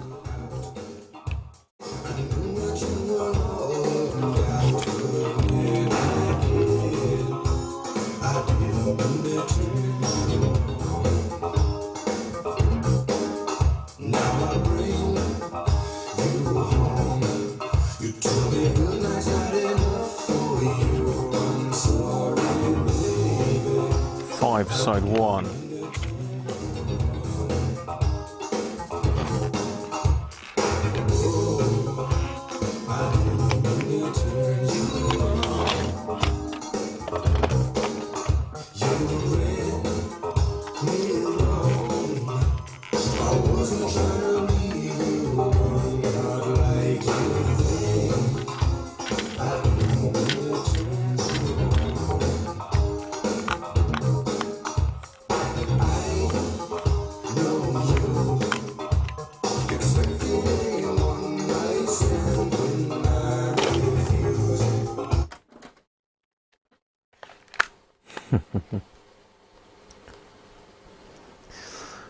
think we ought to have a bit of transvision vamp and then probably call it a day, I think. What do you think? I know you want to carry on, but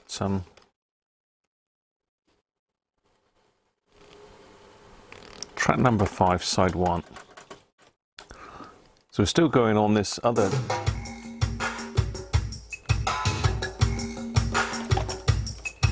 It's not a bad recording, whoever's done that. That's a pretty good recording.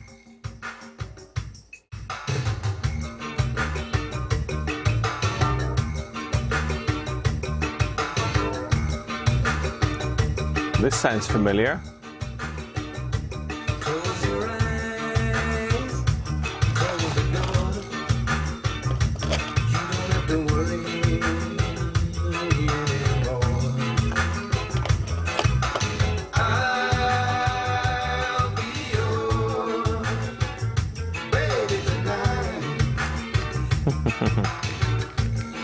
A great whistle test. They used to have some good stuff on that, Les. We'll just have a quick go through this tape. I mean, luckily it's got this auto stop thing, so it just keeps going till it finds another track. I feel so lucky loving her. Tell me what else is magic. That doesn't sound like the same recording, actually.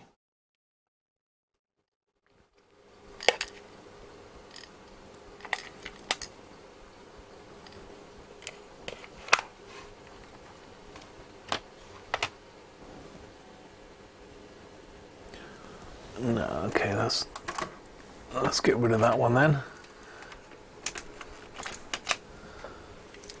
Oh, that started to chew as well.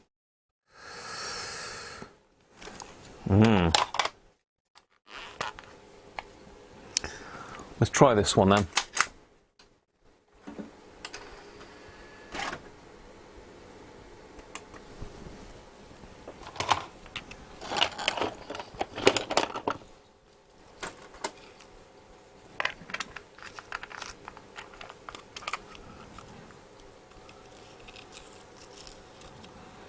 Might have a dirty pinch roller on this one again. I want it all. I want it all. I want it all. And I want it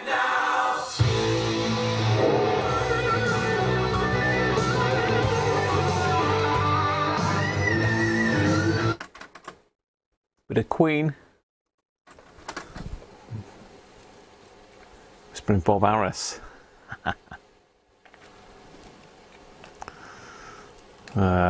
Yeah, this tape's not looking good. It's only an old BASF thing that someone's recorded, but it's chewed up in that area there, right at the end. It's a shame. But I think it got all of the now 49 that was that we were listening to. I hope it's not my cassette deck doing this.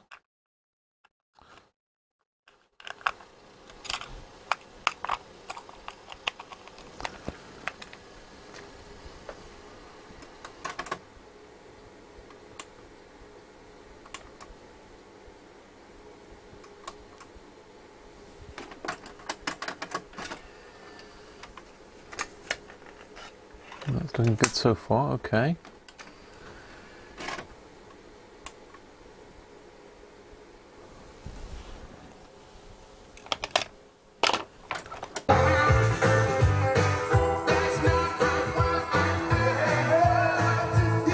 That's Fine Young Cannibals again. With Good Thing. Then we got Holly Johnson, Americanos.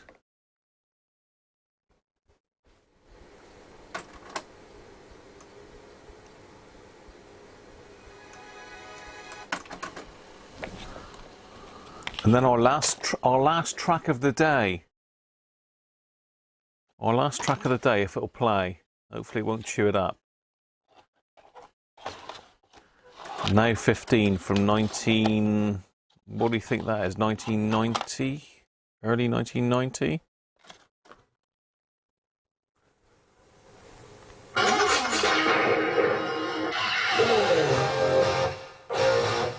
Oh yeah. Tune.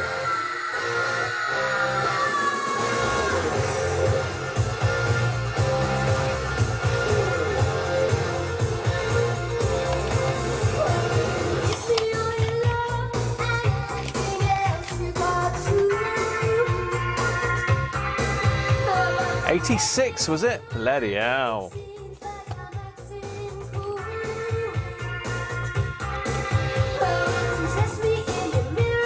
Show me age now, aren't I?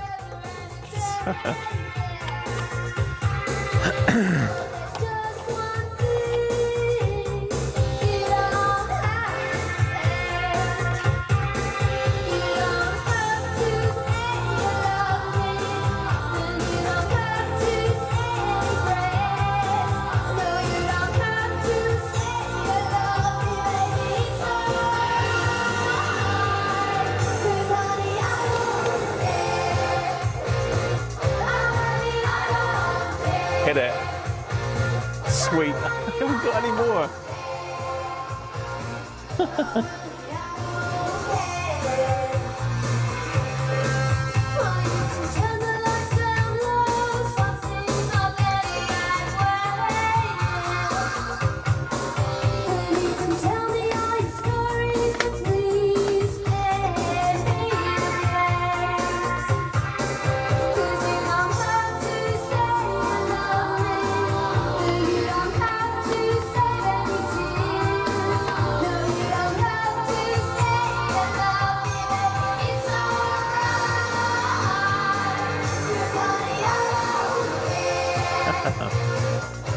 Oh, I'm gonna get so mullered, don't I?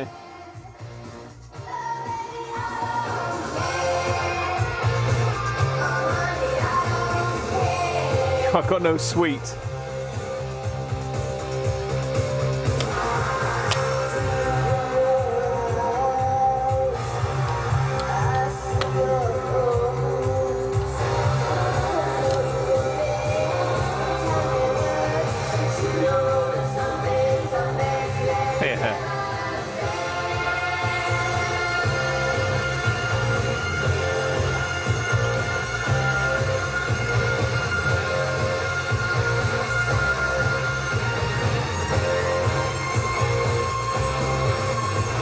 Jive Bunny.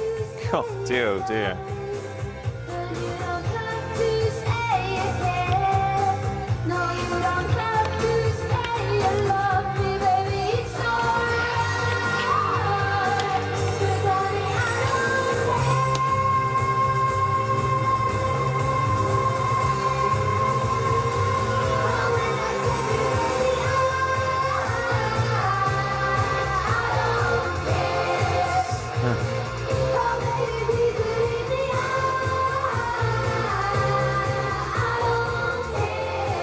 I am surprised as well, Simon.